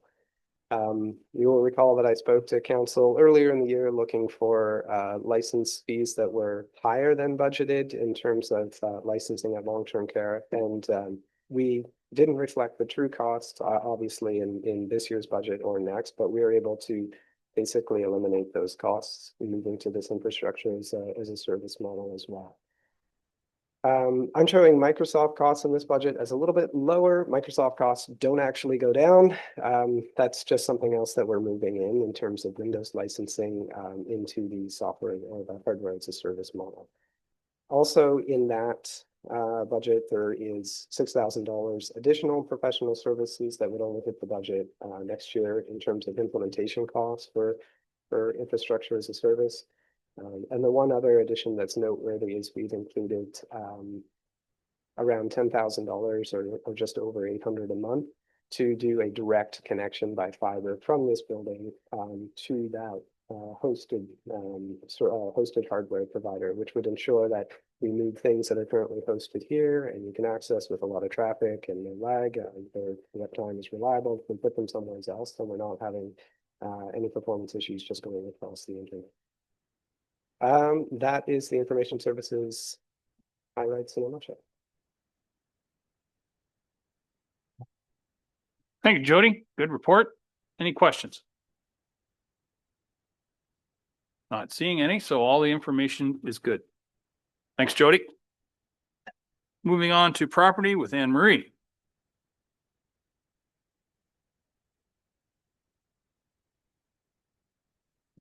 Looking at our county property, the administration building, it's and the building that is located next door is called the Morrison Building, and we lease that to the Canadian Mental Health Association. We're looking at an increase of $28,500 budgeted for the administration building, primarily due to contracted services and based on actuals and any inflationary changes for our utilities, insurance, and consulting fees. We did add in for next year too for $3,000 because we have some of the rebar on our outside of our building that we need an engineer to have a look at. I'd be happy to answer any questions. Thank you, Anne Marie. Are there any questions? Councillor Greg. Okay, just some clarification then on our lease revenue from the Morrison Building. So it's 28, no, we've increased it 28.5, but the one page 88, which is county property Morrison Building under revenues, shows 10,100 for building rentals. So I wasn't certain what we receive back for that building on an annual basis for revenues. What does it generate? Because I know what the costs are because they're all outlaid in the 10-year capital plan, I think, for it too. So we rent to CMHCA, and they are a nonprofit.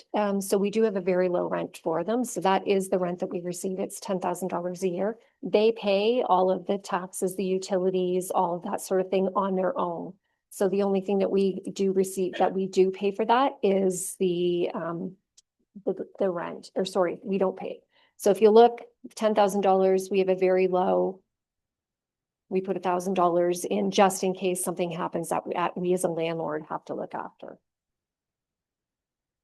So yes, there is capital. So this is just operating that we're looking at. So any of the upkeep for capital, we do put some into reserve. If you look, we put a reserve transfer to asset management, and we put that towards capital funding.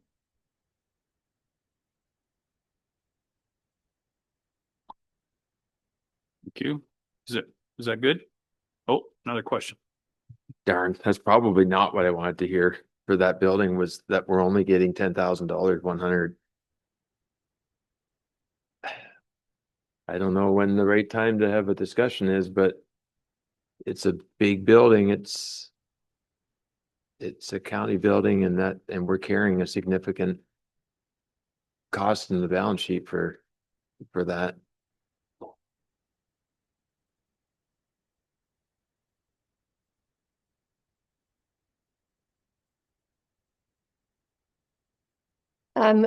That's traditionally what we have. Our rent goes up every year by the CPI, so the Consumer Price Index, as of May, whatever it is that year. And that's the agreement we've had for 10+ years, as long as I've been director here. So it's just the agreement that we've had. I mean, we could look at increasing. I'm not sure if they would still be our tenants if we do that. But there's certainly that. They're a great tenant. That's the other part of it. They do have access to some funds through the Ministry of Health for some repairs and some other things that they have contributed to in the past. So that's another benefit for us too. Do you know what that translates to on a per footage rent basis? We have a multitude of buildings at our lower tier, and we're having the discussion now as to whether we need each and every one of those buildings. And for what this costs us, maybe this is a building that we take a look at and examine whether or not this should be under the county's portfolio of assets. Certainly something we can have a look at, probably not in 2026, as I believe we do have to give them at least 8 months notice. 6 to 8 months notice, I think, is in our agreement, just simply because they are a program that's moving, just not a tenant moving themselves. Councillor Mackey. Thank you, Mr. Chair. And through you, just to follow up on Scott's point, maybe to Randy, have we looked at county surplus properties in general lately? Just an inventory of properties and whether or not we can foresee a use for those properties? Through you, Chair. The two properties that we are looking at more actively are the two properties that we're looking at from an affordable housing perspective. That was a previous report that that planning staff brought forward last couple of months-ish. So those are the only two that we're actively looking at from a surplus land perspective. Plus, we know that we also own land adjacent to the new Rockwood redevelopment. And so that's one of those properties that we're exploring further. And there's lands that we own in Markdale beside the CP Rail Trail that we're actively looking at. Just pulling up this particular building, I don't know what the square footage is, but we can look into that further and bring that back. Looks like it is part of our existing property. So if we were to ever try to dispose of that building, we'd have to look at going through a planning process, severance, things like that we'd have to probably pursue. Again, something that could be looked at, but not something right away that would give an answer to a potential budget reduction for 2026. Okay, any further questions on property? Not seeing any, thank you. Anne Marie. Provincial offenses. Amanda has been waiting very patiently all day. So Amanda, the floor is yours. Yes, so in 2026, we are forecasting court operations to provide some revenue back to Grey and Bruce counties, with Grey County's share being approximately $107,000. As always, the net revenue is shared on the basis of population. In 2025, we finally got back to our full complement of court days to pre-COVID. We had 2 days in Owen Sound and 1 day in Walkerton, and we will continue to see that trend in 2026 as well. We've also had an increase in number of special trials, and in 2025, those days were held in, and then we would cancel our regular court dates just due to justice availability. However, they have added another third justice of the peace to the Owen Sound area. So we will be able to offer multiple court dates, and we will see an increase of special court dates. We are also seeing an increase in interpreter expenses. One thing to note though is that our ticket volumes have remained consistent over the years. We haven't seen an increase in ticket volumes. However, with the increased court days, it is allowing matters to go through the court system in a more timely manner.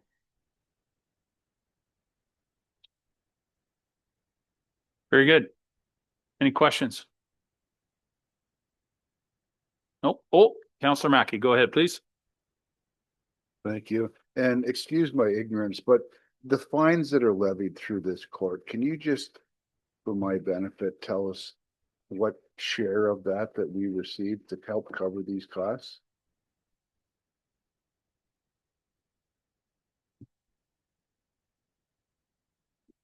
Sorry, the share for Grey County specifically or in total? I guess whatever is easiest, Dan, probably Grey County specifically, but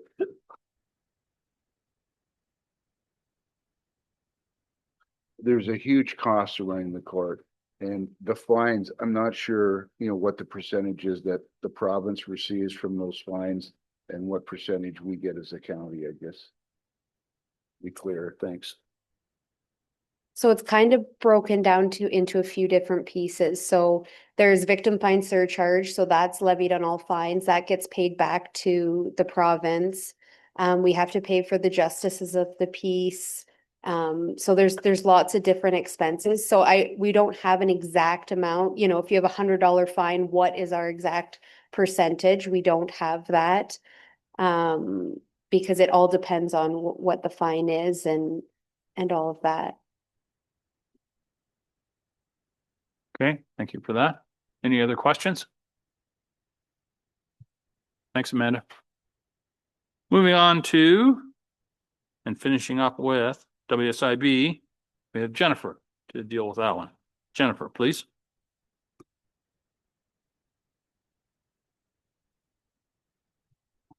Through you, Chair Milne, I'll just give a brief update on our WSIB and weekly indemnity, and I'll just explain a bit. WSIB, we are a Schedule II employer, which means we pay dollar for dollar for every work-related injury that results in compensation needed for employees. And with the weekly indemnity, this is related to long-term care. We are self-insured for our long-term care employees, which means, again, if somebody is off sick, we administer the payment to them. We don't contract with a third party like Sun Life for short-term disability for long-term care.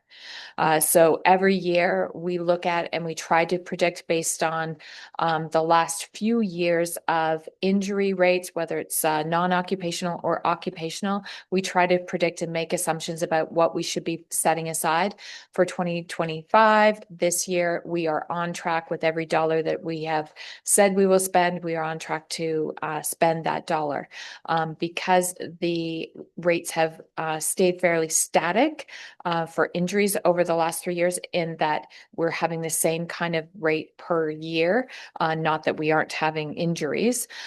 We have kept these amounts the same for 2026 and 2027. Again, this is guesswork, it's assumptions.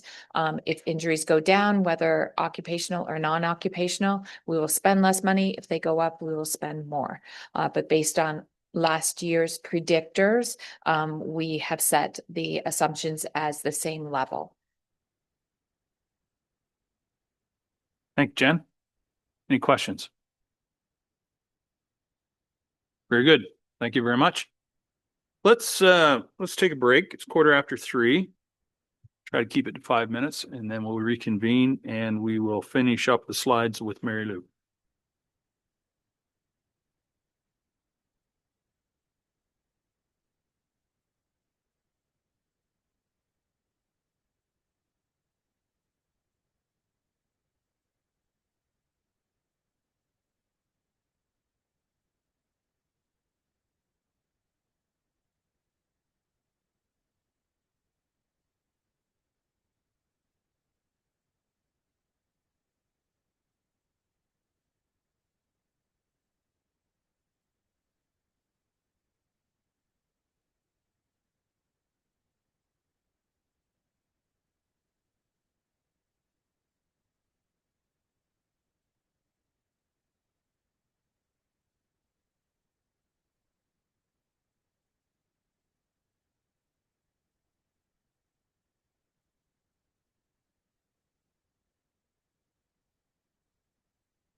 1 minute warning.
Yeah, when you first turned it over to playoffs and what they thought.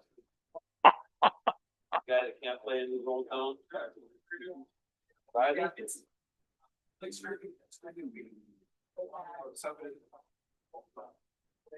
So.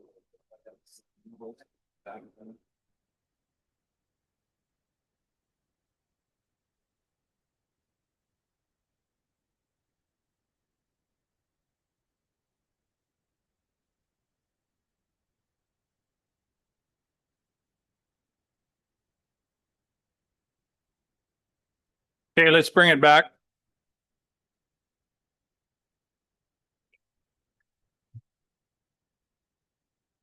Okay, we'll bring the meeting back to order. Mary Lou is going to recap of the number of slides here. So Mary Lou, the floor is yours, please. Thank you. It's been a long day. You've seen a lot of information. We've talked about some things at a pretty high level. I'm just going to wait for Britt or Tara to bring the slides back up.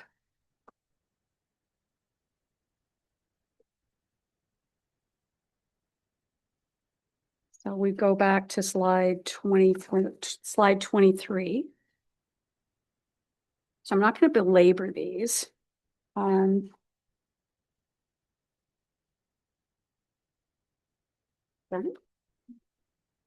Oh, but they're not up there. Oh, I'm advancing. Okay, I get it. It's been a long day.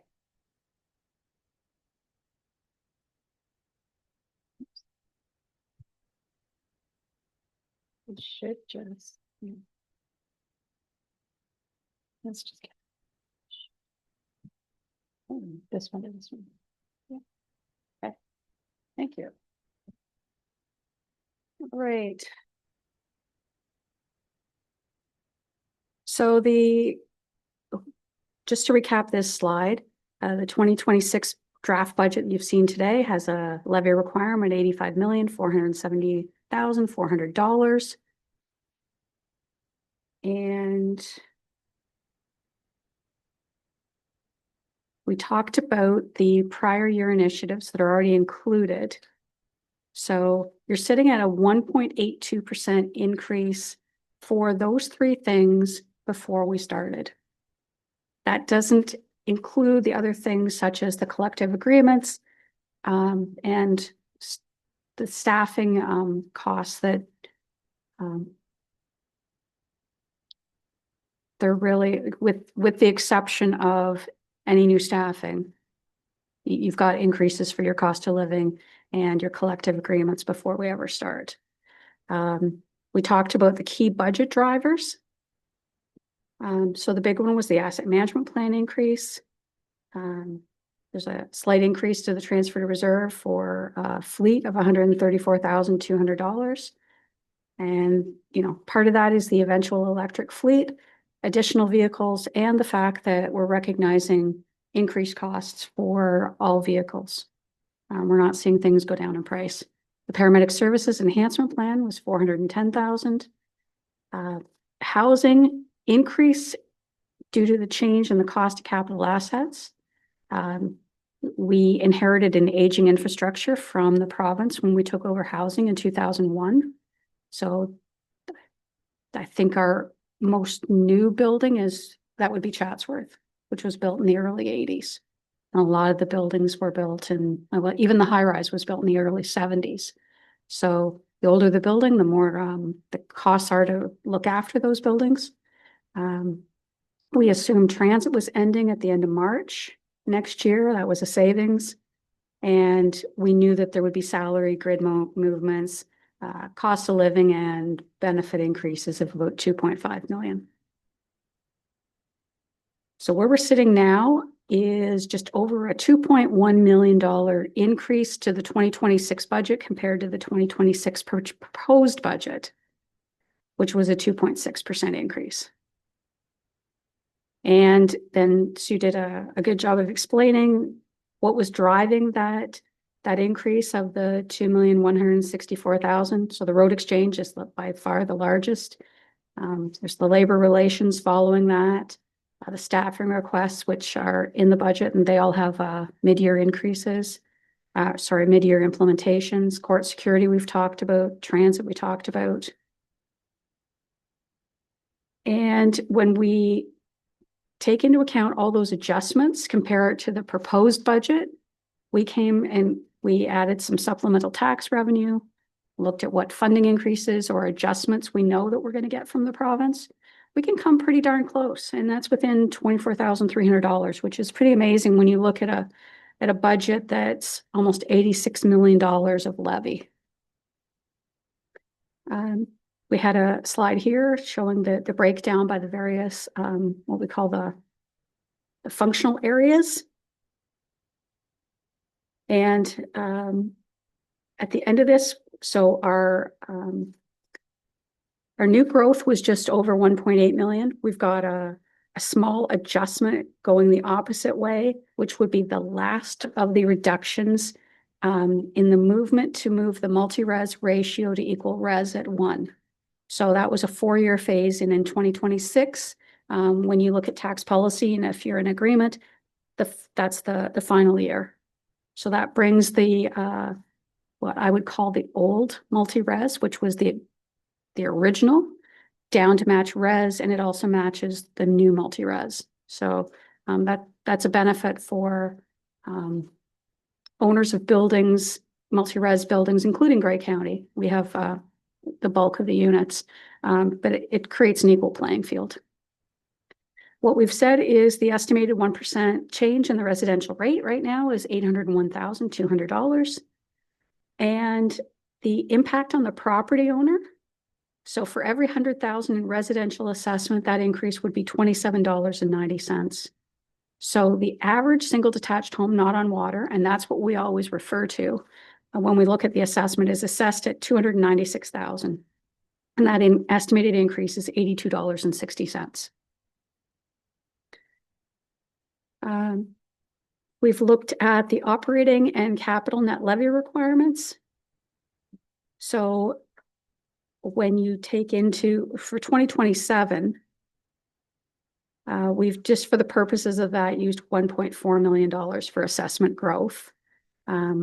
This year being 1.8, given the economy, tariffs, et cetera, we don't know where growth will go. And of course, there is no direct correlation between the time someone takes out a building permit and how soon their property comes on the tax roll. So in 2027 right now, the way it looks, giving our forecast and assuming the estimates that we've made for collective agreements, cost of living agreements, and what we would receive in our contributions from the province as us being their partner for service delivery would result in a 6.36% increase in 2027. And I'll turn it back to the chair. Thanks, Mary Lou. Final thoughts, questions? Okay. Randy, did you want to? Sure. Through you, Chair. I know clerks have tracked a list of some of the things that we think we heard. There's some that we might need to clarify as we go through some of that list. Yeah, if there's no further questions with related to the slide deck piece, that's one next step. And then any other further direction that this committee has in terms of recommendations that they want staff to explore further. Okay, thank you, Randy. And thank you to all staff to this point anyway. So Tara or Brittany, who wants to, is the list going to come up on the screen or how do you, yeah, okay.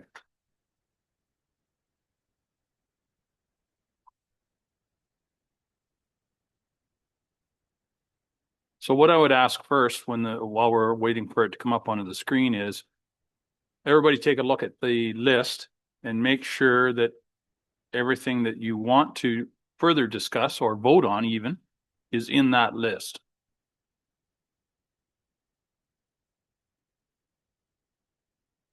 So there's the expenditure for social pinpoint. There's the matter of reducing council conference attendance. Membership in the Great Lakes St. Lawrence Cities Initiative. Further information to be provided to council. Staffing requests, possibility of a staffing or starting staff, new staff partway through the year, opportunities for professional development, staff training, reserve balances, one-time funding, Morrison Building, GTR rate increase. And we also need a motion to receive the draft of budget report.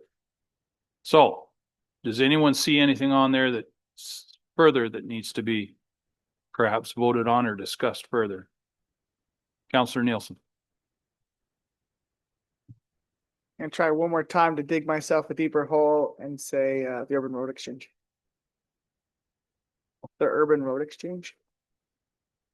Might as well keep digging my hole. Okay. So that'll go on to the list for discussion. Councillor Greg.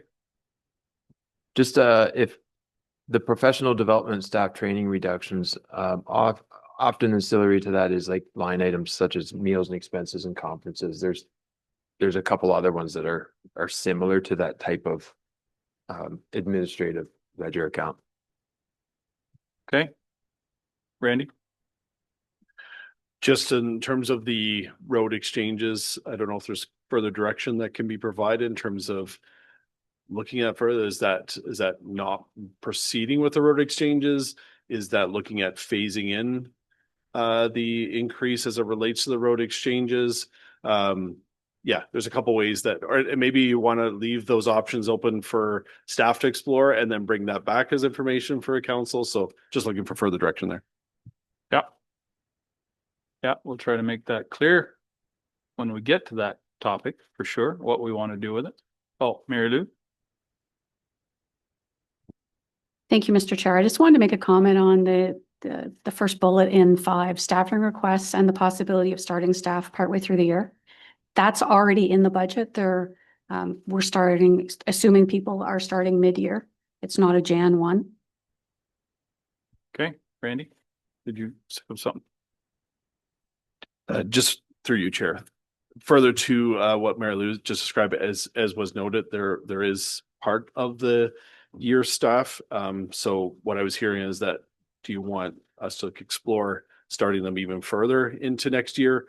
So right now, I think we have them all starting April 1st, in around that area. So if you'd want us to explore, say mid next year, that's something that we could explore if, again, this committee is interested in us exploring what that could look like from a reduction in 2026. Okay, thank you. Councillor Mackey. Thank you, Mr. Chair. Mary Lou, we're talking about possible, there are staff requests here, but if committee is looking at staff reductions, the average staff would reduce the levy impact by what percentage? Wait, what partial percentage?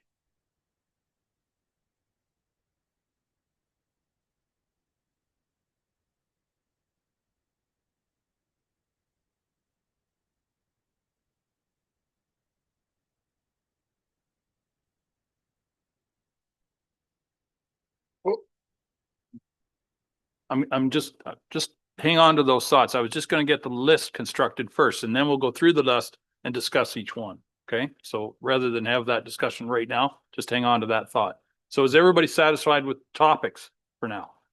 I mean, we can always add another one if we need to. Councillor Greg. So a little further, here's an item that I'd highlighted. So $8,500 transferred to reserve for future communications initiatives, including upgrades to audio visual equipment at the council chambers. We know we're going to move ahead. Well, we don't know it yet, but we're likely to move ahead with upgrades to the council chambers. Last year, and this is what I was speaking to earlier, in the surplus, we made a $60,000 transfer to reserve for council communications. So are there any further opportunities where staff can look deeper to recognize that we made that transfer last year, but still in front of the bus right now in the budget was like $8,500 for a transfer to reserve when we just had a huge surplus? And that's the type of recognizing that extra surplus that I'm talking about. It's staff know the document best, not me. I'm just wondering, like, leaving with staff to take a further look at that type of item. Mary Lou?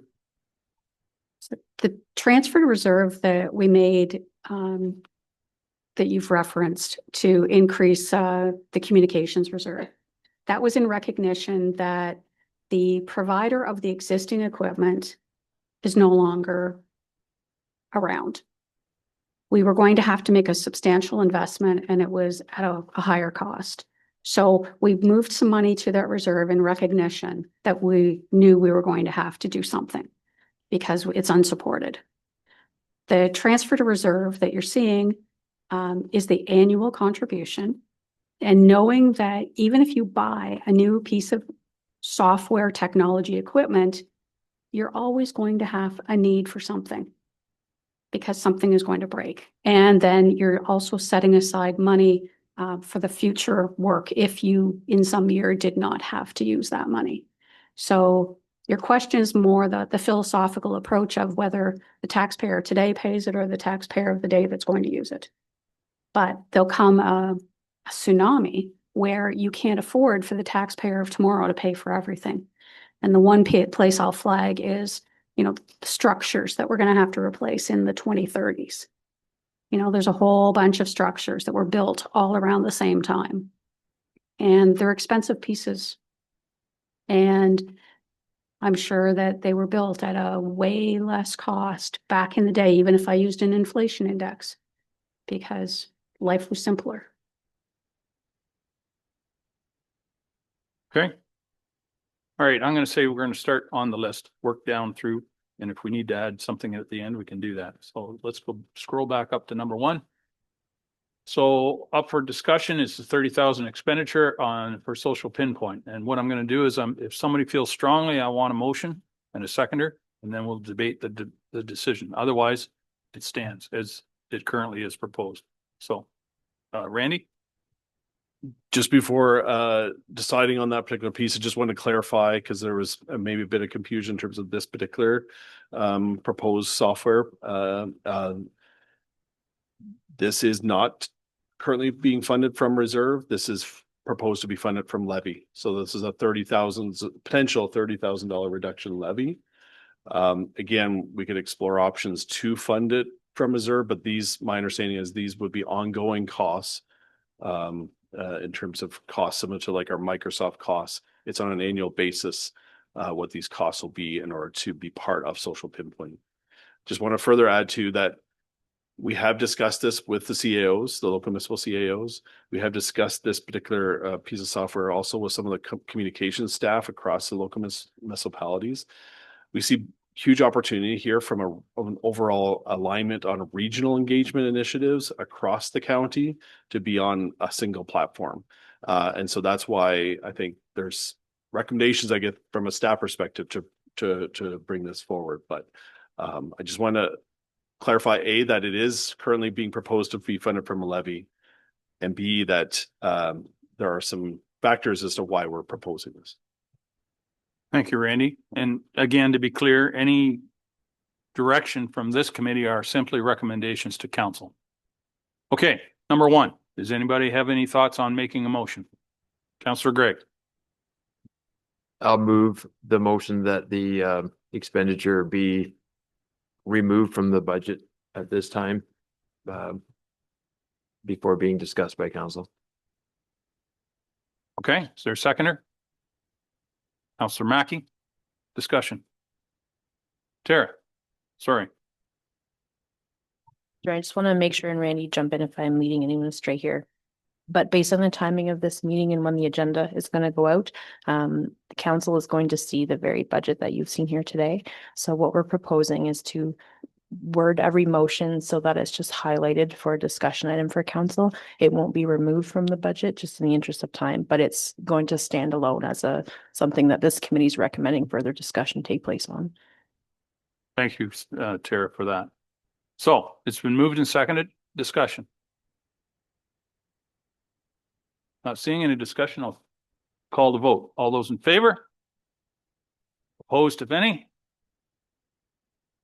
So you're going to have to vote again. All those in favor?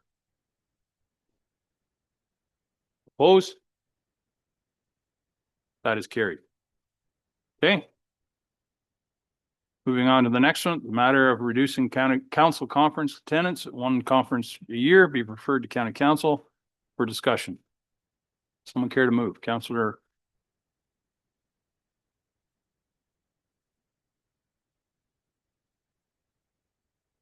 Yep, so moved. Discussion. Councillor Nielsen. Thank you very much, Chair Milne. Just to comment on this one, I mean, we played this game a couple of years ago and then we turned around and reversed the decision. I see this as the same kind of concept. It's 1 year, we're looking it out because it's a tough budget year, but it's not changing a policy. So my comment is I don't understand. We played this before and we just went backwards, so I don't see the need. Well, I would think that likely the notion of the motion is to change the policy, I presume, eventually. Any other discussion? Councillor Carlton. Thank you, Deputy Warden. I guess I see this one as an investment in all of council. Having the ability to go to those 2 conferences each year, you can choose which ones are going to have the most impact, both here at the county and at the municipalities. And I think investing in our people is important, whether it's around the horseshoe or with our staff. So I can't support this. Madam Warden, did you have your hand up? No? Okay. Councillor Mackey. Thank you, Mr. Chair. I don't disagree with Sue. However, sitting on our lower tiers, we also have conferences that we're able to go to. So, I personally can go to 2 through the lower tier and right now 2 through the county. That's more than I need to, where you can get to. Plus you can, with leave of council, you can get an additional conference. So if you're able to convince your council colleagues that there's something, whether it be staff trainer or that's really important because you're a chair on a certain committee, you can get leave of council. So I fully support going to one as a policy change. Thanks. Councillor Gregg. And I'll just echo that. I was going to say, it's not that the opportunity does not exist. It's just that if you're undertaking it under lower tier municipality, it's just under more of the microscope, more scrutiny of the local taxpayer than what is currently occurring here. And the cost of attending these conferences has escalated significantly over even this term of council. Just that one night in the hotel room is not the one night of the hotel room of years past. So it warrants being looked at. Any other discussion? Oh, sure. Councillor Keaveney. Thank you, Mr. Chair, and I don't disagree. I just think at this point in time, many of us have already registered to go through the county to Roma, and then there's the matter of delegations. That would mean we wouldn't be going to AMO on behalf of the county, and if there's going to be a list of delegations, then who of us is going to be there to be present and speak to those very important concerns. So I just am concerned about the timing. I appreciate the ability to speak to it and to consider a policy change perhaps in the next term of council, but I just think at this point in time, with commitments to Roma, it's a bit of a challenge. Thank you, Shirley. Council, Madam Warden, please. Thank you. Through the chair to follow on the comments just made by Councillor Keaveney as well. I do wonder about the right point in time in the timeline to have this kind of discussion because because as we heard, we went one way, then we went back the other way. So maybe what we really need to do is look at the policy and start with the policy, and then future budgets would be reflecting that. I'm conscious of what Councillor Keaveney has just said in terms of already needing to commit to be there, particularly because Roma is one of the delegation opportunities. But it's also this is the budget that will set for the final year of this term. It might be more appropriate to have a policy discussion. It might be more appropriate to let the next term of council decide what they want to do right out the start gate. And again, that'll be hard because the new council will be formed just ahead of Roma. So maybe then the medium is somewhere halfway through the year. We have a discussion about policy, lay that before the future next term of council to decide what they want to do with it. So I think the timing would be off on this one to change tact right now. Thank you. Thank you for that. Any further discussion? Not seeing any. I'll call the vote. All those in favor? Opposed, if any? That fails. Moving on to the next one, which is number 3. Membership in the Great Lakes St. Lawrence Cities Initiative be referred to County Council for further discussion. Someone care to make a motion in that regard? Councillor Greg. But still make a motion that County Council enter discussion about the membership. Okay, is there a seconder for that? Not. Councillor Eccles will second that. Discussion? Councillor Keaveney.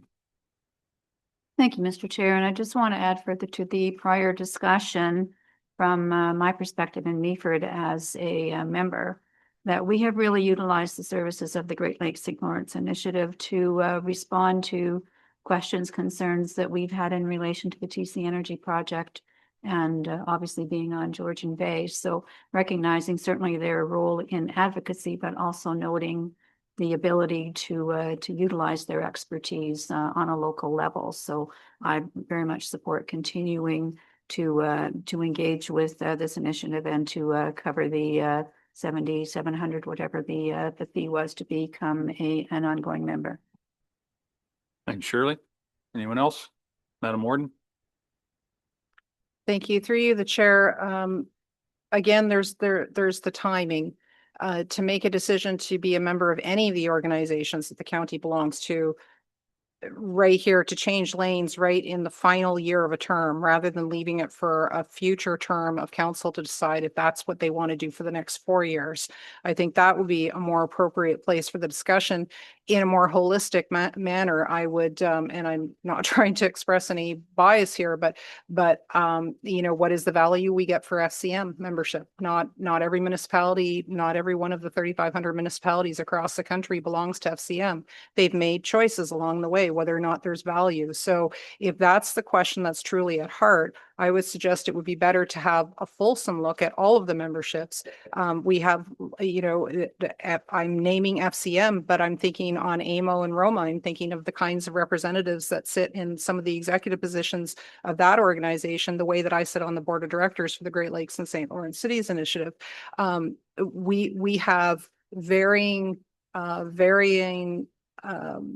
relationships with these membership organizations. And I think if this is the direction we want to go and look at this particular membership, it would be better to be looking at it as a whole lens.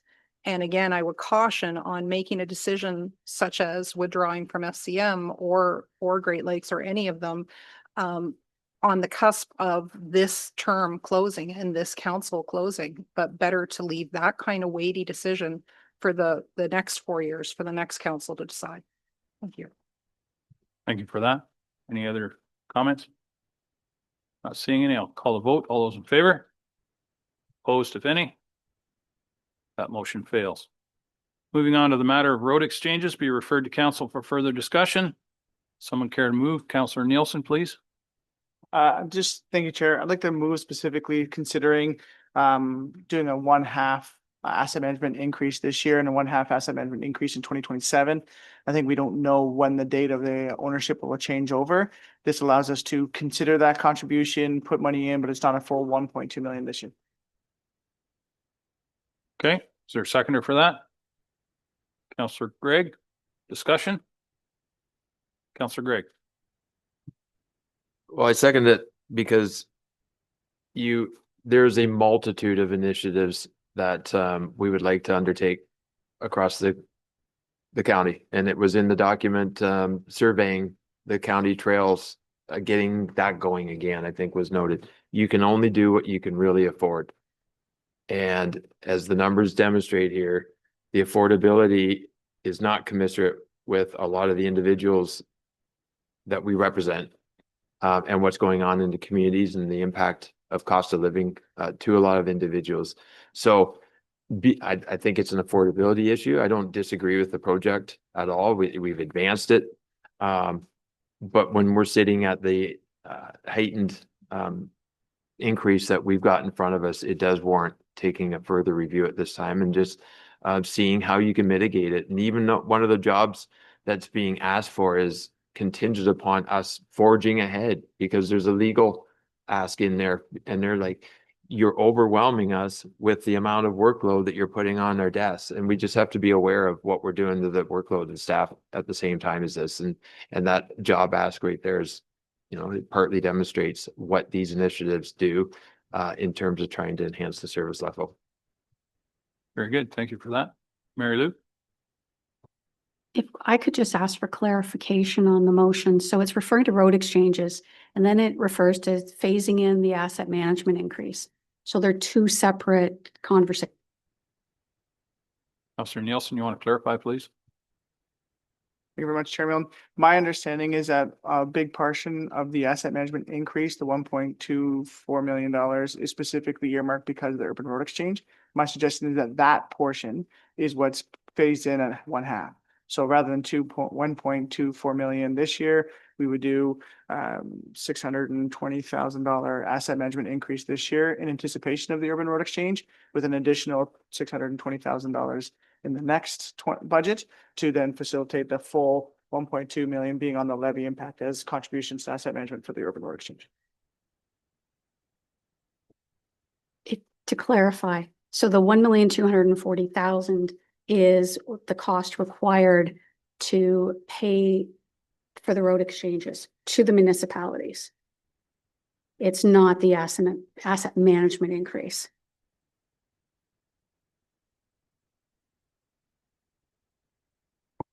My apologies, I misunderstood what that number was, because I thought that's what it was going into the reserves for the ownership of the roads and the conversion.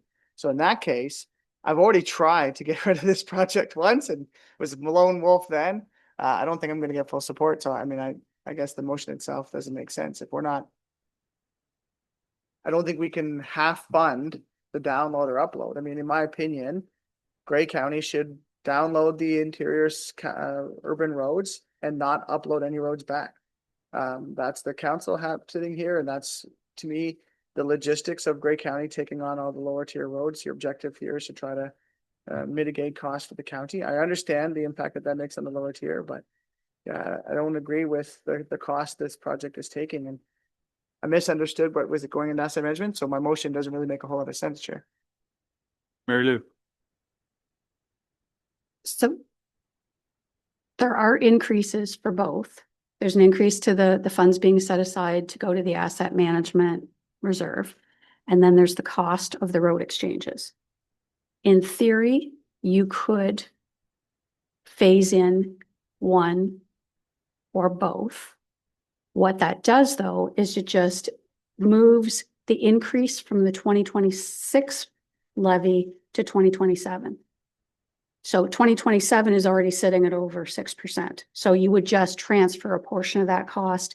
You'd fund half of it from the road exchange from the one-time funding reserve.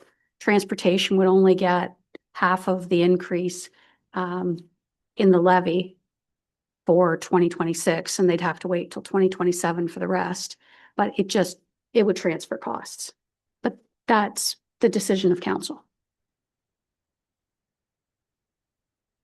through you, Chair, just further to what Mary Lou indicated. So that's exactly, options that are available to council, but as Mary Lou just indicated, that just increases down the road.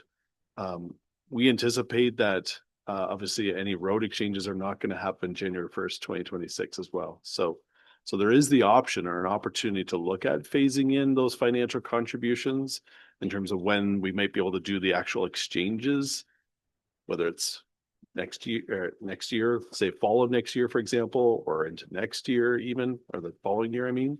So there are opportunities to look at a phasing if that is the direction from this committee, but it just means that, it takes the 1.24 million and maybe splits it across the two budgets, both the draft budget for 2026 and the projected in 2027. So at the risk of riling up the clerk, I'll ask Councillor Nielsen whether he wants to either withdraw or rejig his motion.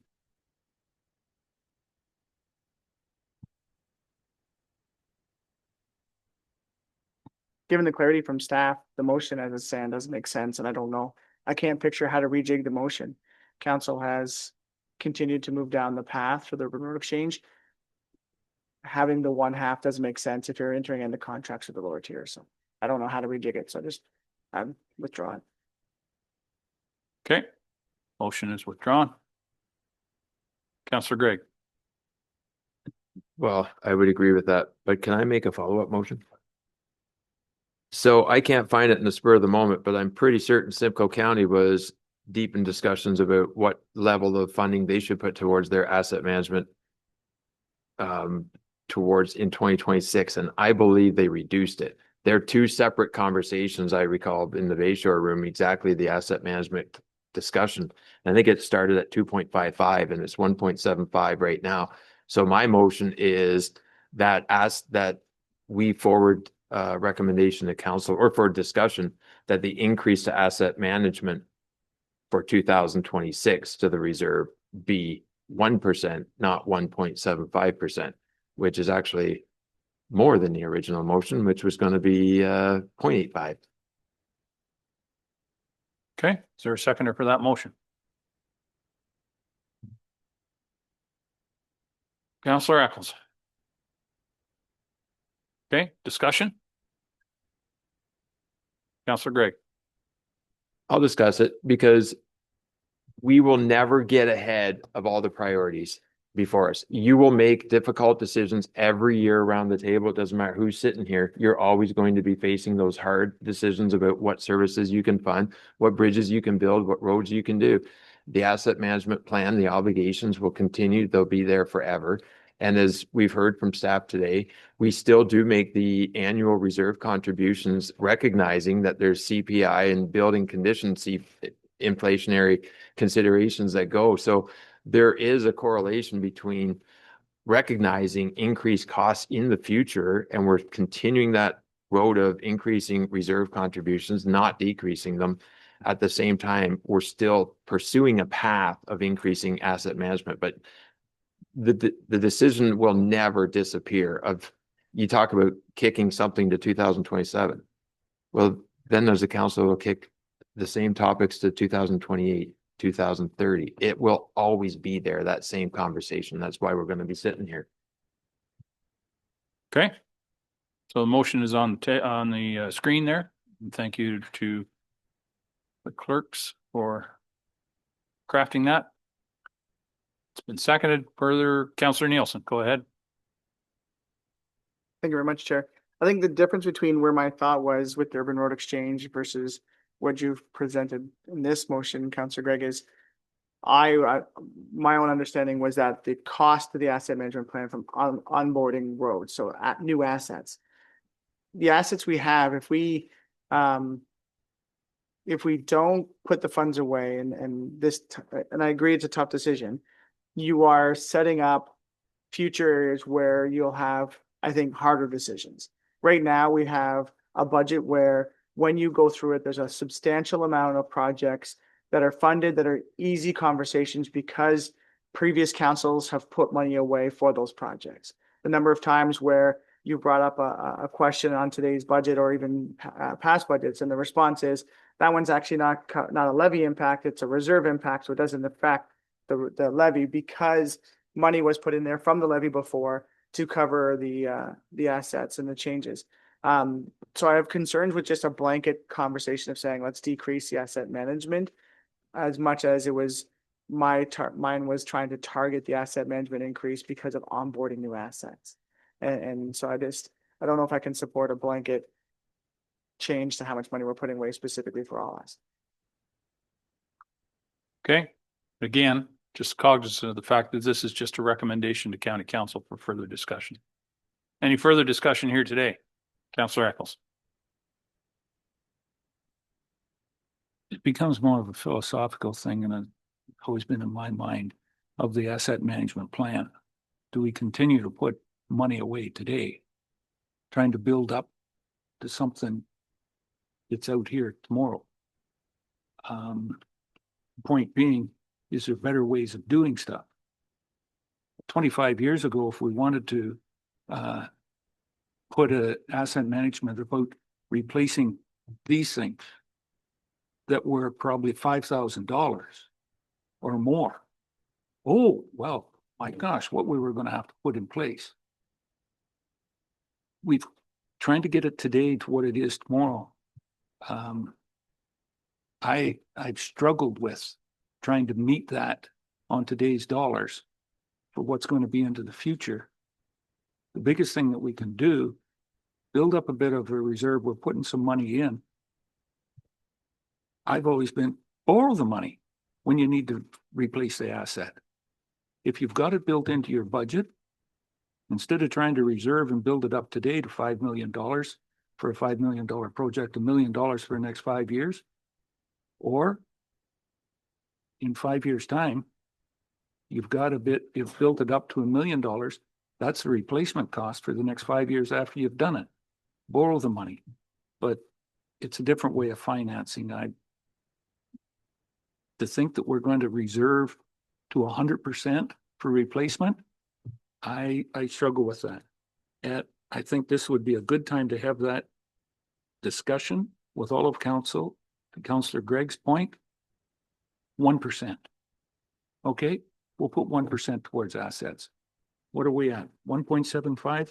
Didn't I hear you say that? I think that's what's in here. I don't think the 1.75, never have thought it was correct. 1%. Good. That's why I would like this to get in front of council for the discussion going forward. So, no, thank you. Mary Lou. I think our first asset management plan was 1.23, then it went to 1.57. And now we were at like 2.55. The reason that the increase has been required is going back to what Sue said this morning, talking about the cost of the Ayton Depot. For every year you delay a project, or it's 10 years out, 15 years out, every time you update your studies, what happens is things cost more money. And so the base increased, no different than Pat's road construction costs. So I agree, we'll never have enough money to do it all. The thing you're always going to be focused on is prioritization. And you have to figure out, where is the most important things and what are the most critical assets and which of those assets are in the most critical shape. I go back to the asset management plan. First thing you learn is, it's doing the right thing to the right asset at the right time. So Pat's comment will be that they'll make their budget work. But there will come a point at some point in the 2030s where people around this room are going to be making some tough decisions on structures. That's my biggest worry. And the current asset management plan, yes, we should have had an update to it in the summer. We are beyond that because we have our asset management coordinator on leave.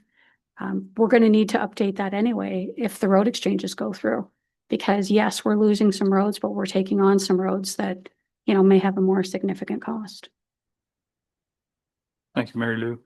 Did someone else down here? Shirley, did you have your arm up? Go ahead. Thank you, Mr. Chair. I did, and Mary Lou's touched on a lot of my thoughts because in my mind, I couldn't support this without a report from staff to understand what the impacts would be on, you know, the 10-year capital, on the projects that are proposed for this year and for 27. So I think it's difficult for us to arbitrarily say we're going to reduce this to 1% without knowing what those impacts would be.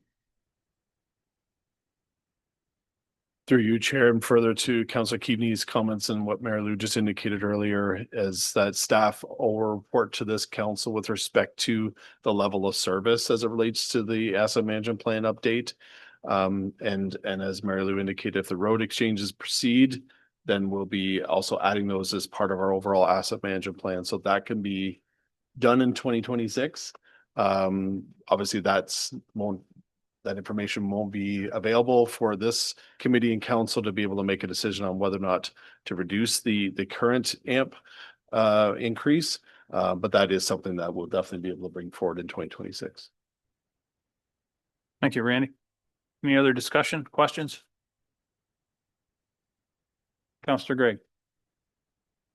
It's just, I just want to say it's painted like no council has ever reduced the contribution. And I did just find it. Simcoe County did reduce the contribution to their asset management plan for the 2026 budget. So I just don't want people voting thinking that this has never happened, because it's happened right next door.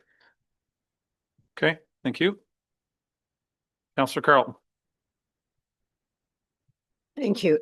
Just a comment about the Urban Roads Exchange. It's almost coming across as if people think we're just uploading some of these roads to the county. The committee spent a lot of time discussing which roads were better in the lower tier system and which ones were better in the upper tier. And that took a lot of discussion to figure out which roads should be where, and to then try and move them to that place. So I'd hate to see that 2 years of that committee kind of go by the wayside because we want to save 1% on taxes now. Yep, good point. Any other discussion? Councillor Mackey. Thank you, Mr. Chair. I don't know how much discussion we need to have about this matter today, if it's going to go ahead to county council. I think it's worth examining at county council, but like Shirley said, I think we need a lot more information from staff to make an informed decision. We've had all these reports, we've made these decisions, and like Sue said, around urban and rural roads exchange, we've had those discussions for the last 15 years. So the decision's been made on that one. But how much we put into asset management, I can't tell you what that number should be. I hear the arguments that it could be lower, and maybe it could, but I think we'd all need more information before we could really make that decision based on the best interests of the county over the next 20 years. Thanks. Thank you, sir. And to be sure, the motion as proposed doesn't designate a percentage. It simply says we want to have that discussion. Okay, I'll call the vote. All those in favor? Opposed, if any? That is carried. Next one. That further information be provided to council during the 26 budget discussions on staffing requests. Is everyone okay voting on all of these together? Or would you rather individually do them? Again, we're just making a recommendation to council. We're not literally making a decision here. Councillor Mackey. Thanks, Mr. Chair. And I know it's in the report what each additional staff would cost, but I'm just wondering if the committee could get an average on what reducing any of these positions would mean to the overall levy increase. I suspect it's about 1/8%, but it might be less than that. I'm not sure. Thank you. Okay, Mary Lou. If right now, a 1% increase is just over 800,000, so reducing it by 339,700, you're saving less than 0.4%. The one thing I would make a comment on, the float duty supervisor is 34,600. In the way we run our funding is you get 50% of the prior year's council approved budget adjusted for a number of things that Garrett mentioned this morning, all accounting speak. So if we only, for example, implemented the duty suit position the last 3 months of the year, well, they would only fund us 50% of those 3 months. So you have to look at any that are being grant funded, and you're mindful that, and we're not the only municipality that's looking at it that way. All the county treasurers talk the same way for paramedic services, that you're trying to maximize the future year's funding entitlement. And what we do when we start a position partway through the year, knowing that we're going to get grant money the next year, we'll fund that portion that should come from grant the next year from reserve, the one-time funding reserve, so that in recognizing we're not overtaxing, and that's our mitigation strategy. Thank you, Mayor Dew. So I guess what we should do, or what I'll propose that we do, is we'll go through the list, and if somebody wishes one of them to be pulled out and voted on separately, we'll do that. Staffing requests. Councillor Gregg. If I could ask each one then just to be voted on separately. There. No worries. Someone care to make a motion on the first one there regarding staffing requests? Councillor Gregg. I'll make a motion that the 2026 position be funded to 25% of the year. Okay, is there a seconder for that motion? Not seeing a seconder, that motion fails. Any other motions? Councillor Nielsen.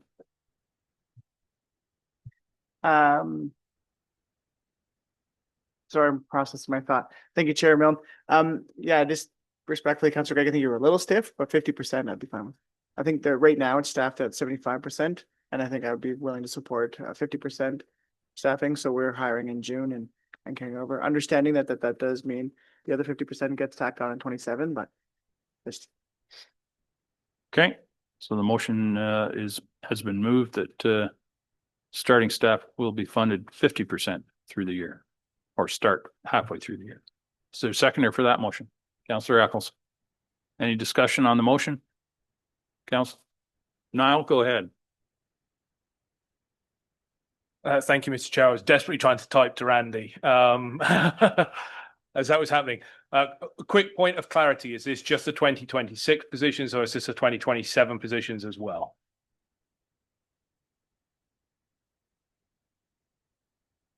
There we go. Councillor Gregg, Councillor Nielsen, your motion is for when? We are currently discussing the 26 budget. I'll stick with 26. Okay, so that perhaps, yeah, thank you very much. Councillor Gregg. So this is inclusive of all the roles, and if this passes, we will not actually entertain a discussion on each role in specifics, just for clarity purposes, or is this just for the one position? Councillor Nielsen.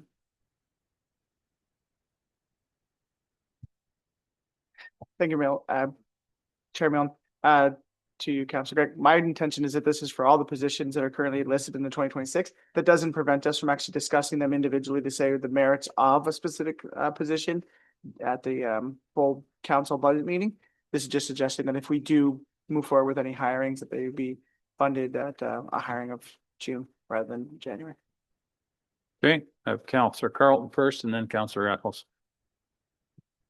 Thank you. I guess my concern with this is, are we losing sight of the fact that each of those positions was going to bring a value to each of their areas where they're actually saving some funds, say with the mechanics, where now you're not farming that out to somebody else and paying a higher rate. We're doing it all internal, or the person doing the scheduling who is making that happen in a quicker way. I think we're missing sight of what we're gaining by having those positions and focusing only on the cost of the positions. Okay, Councillor Eccles. I guess the one thing that is your student one, I see Mary Lou going, those are a half year anyways, so they are. Yeah, I mean, they're student. Would the mover be fine with the exception of this summer student? Because there's two in the 2026 at 16.2, and that's going to be difficult to hire them halfway through. Okay, you'd be fine with that, with the exception of the student? Okay. Madam Clerk, are we okay by consensus changing that to exclude the students? Okay. So the motion is there. Anyone else? Call the vote. Although, Councillor Gregg, did I see your hand or no?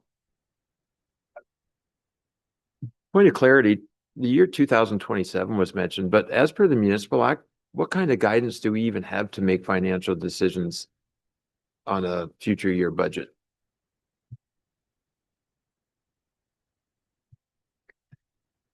We have not adopted what's called a multi-year budget.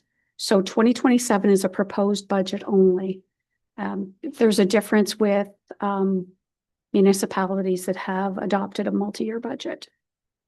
So all this is doing, you're still just talking about the 2027 proposed budget. It's not being passed. There's no adoption. Okay. Call the vote. All those in favor? Opposed, if any? Sorry, we're gonna have to try that again. Those in favor? Opposed, if any? That's a tie vote, so that fails.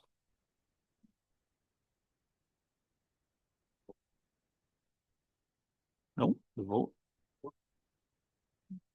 Chair does not have to vote. The chair may vote, as far as I understand, Madam Clerk. Am I correct in that? Yep.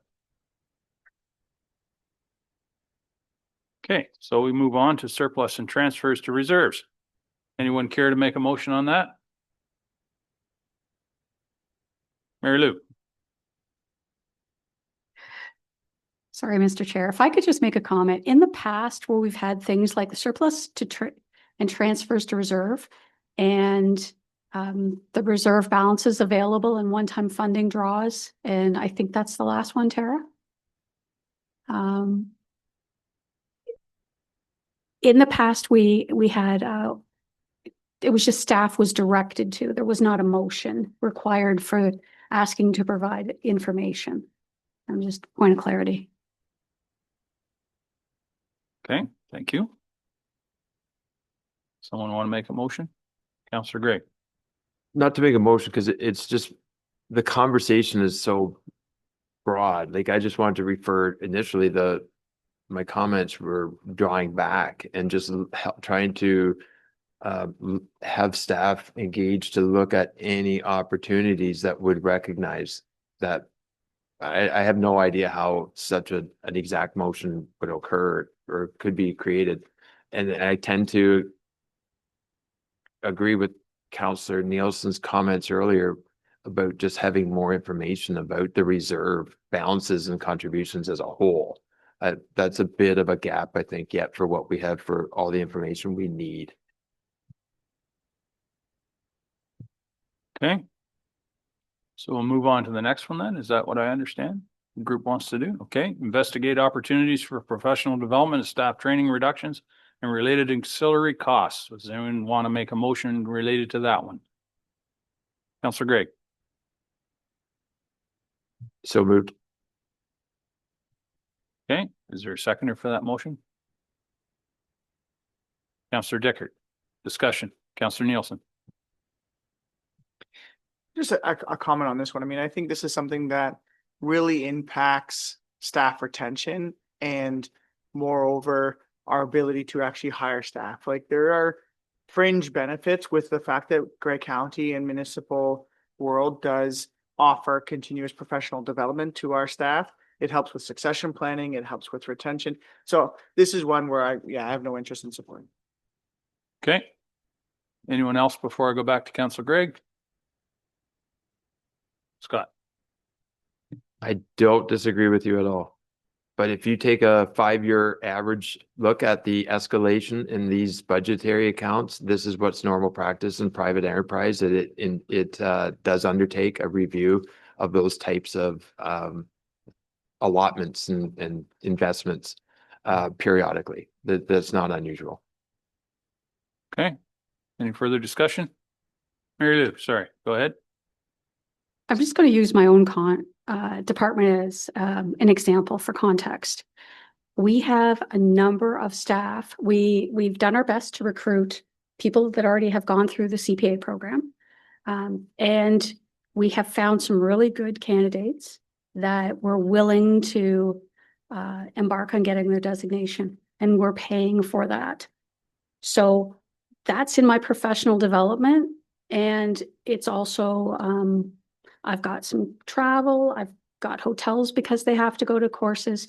And then there's the mandatory professional development for somebody who already has a CPA that is recognized, you know, in our policies that we're going to pay for. So we're just one example of that. And there's other departments that are in similar circumstances with professional development being mandatory. Yeah, there's that old chestnut you hire for attitude and you train for competency. And I think we do a pretty good job of that here at the county. Any other thoughts? Okay, I'll call the vote. All those in, oh, Madam Warden, please. Thank you. When I look at training and professional development as an investment in our staff, there, you know, that person is able to do their job that much better, which creates efficiency for us, and it perhaps leads to them then mentoring the next person beside them. And I see all sorts of benefits that way. And also in this context where we're all experiencing holes in our staffing, we're you know, constantly trying to look to fill vacancies because people who work in the municipal field are very skilled and they're very in demand, and they can work anywhere in any municipality. It's not a job that is specifically to this area. So in an effort to make sure that we're making ourselves as attractive as possible as an employer, you know, the testimony is how many staff members have been here for so long because they have these opportunities. I think that is one of the reasons why they stay. So thank you. Thank you. Andrea, any other comments? Call the question. All those in favor? Opposed, if any? That fails. On to the last one, Morrison Building. Oh, there's a couple more. So the Morrison Building, increased rent revenue possibilities in the future beyond 2026. Anybody have a motion related to that one? Tara, did you have a?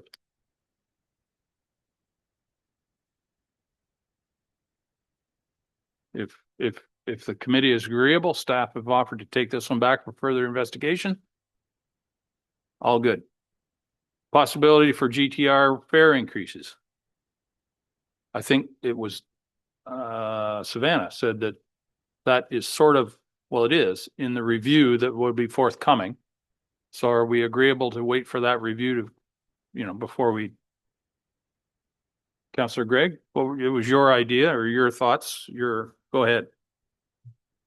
When I'm talking budget, I'm focused on the budget in front of me, and the budget in front of me is the 2026 budget.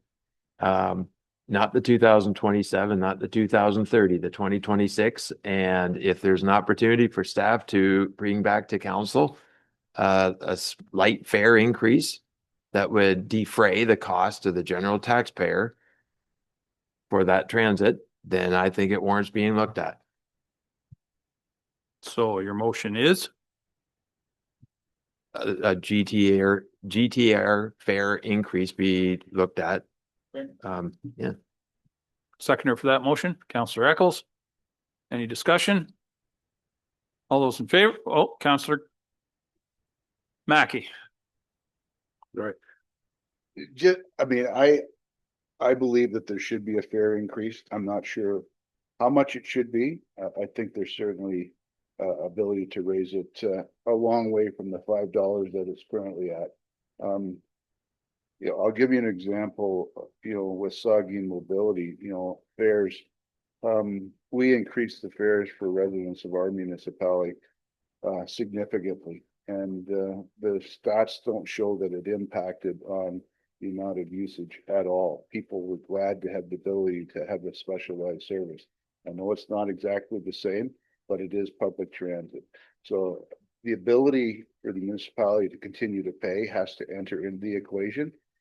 $5, you know, I can't buy a gallon of gas for $5. So to be able to drive from Owen Sound all the way down to Orangeville for $5, I don't think is realistic. So I think there's lots of opportunity to increase the rates to a reasonable amount. So I guess I'd be curious as to when the report will be coming back and when those anticipated increases might be seen.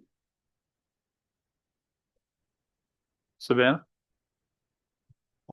Thank you, through you.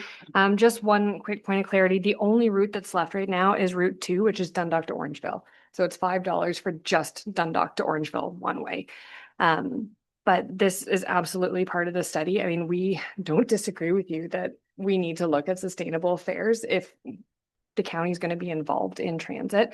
The study right now is anticipated to have a first draft for review in March, and then final decisions in April and May after that.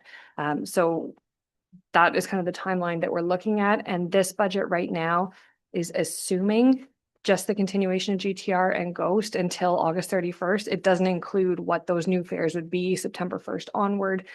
So I think what we can guarantee is that there will be an increase in what we expect, because right now this is really a placeholder budget, which is a hard thing to do because we just don't know. But hopefully that helps. We're definitely looking at it. Thank you, Tara. Any other discussion? Councillor Eccles. I think going forward, it's an absolute that fares are going to increase. Or if they don't increase, it's an absolute that this isn't going to continue on. So if we put a 20% increase, which would be what, $1 on $5, but going forward and later in 2026, when this report does come out, I get a funny suspicion that it'll probably say that it's double what it should be or where it could be. And the shock of that is going to be, so this is just preemptive, putting a small phase into it, having that discussion. This is just going forward. I don't want to put a number in here right at this point in time. But by next, what is it, Friday on the 5th, I'll have a number for you that I would like to suggest at that point in time.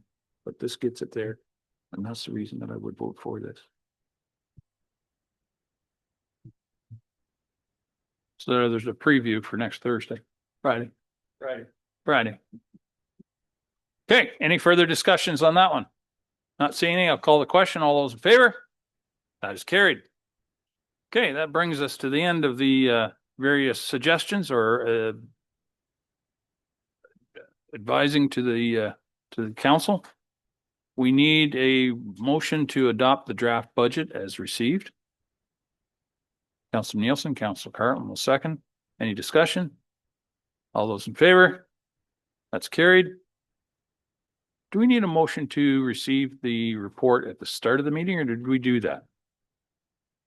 The year end, we did do, okay. All right, so I believe probably the chair may vote. What part of that are you not getting? Okay. I believe we were done. There's the agenda up in front of us. There's no correspondence, I don't believe. Anybody have any other business? I dare you to have any other. Next meeting date is, well, we'll meet again tomorrow and then the budget for next Friday. Motion to adjourn. Councillor Mackey and the warden will second. All those in favor? That's carried. We are adjourned. Thank you, everyone. Thank you all to the staff. Whew.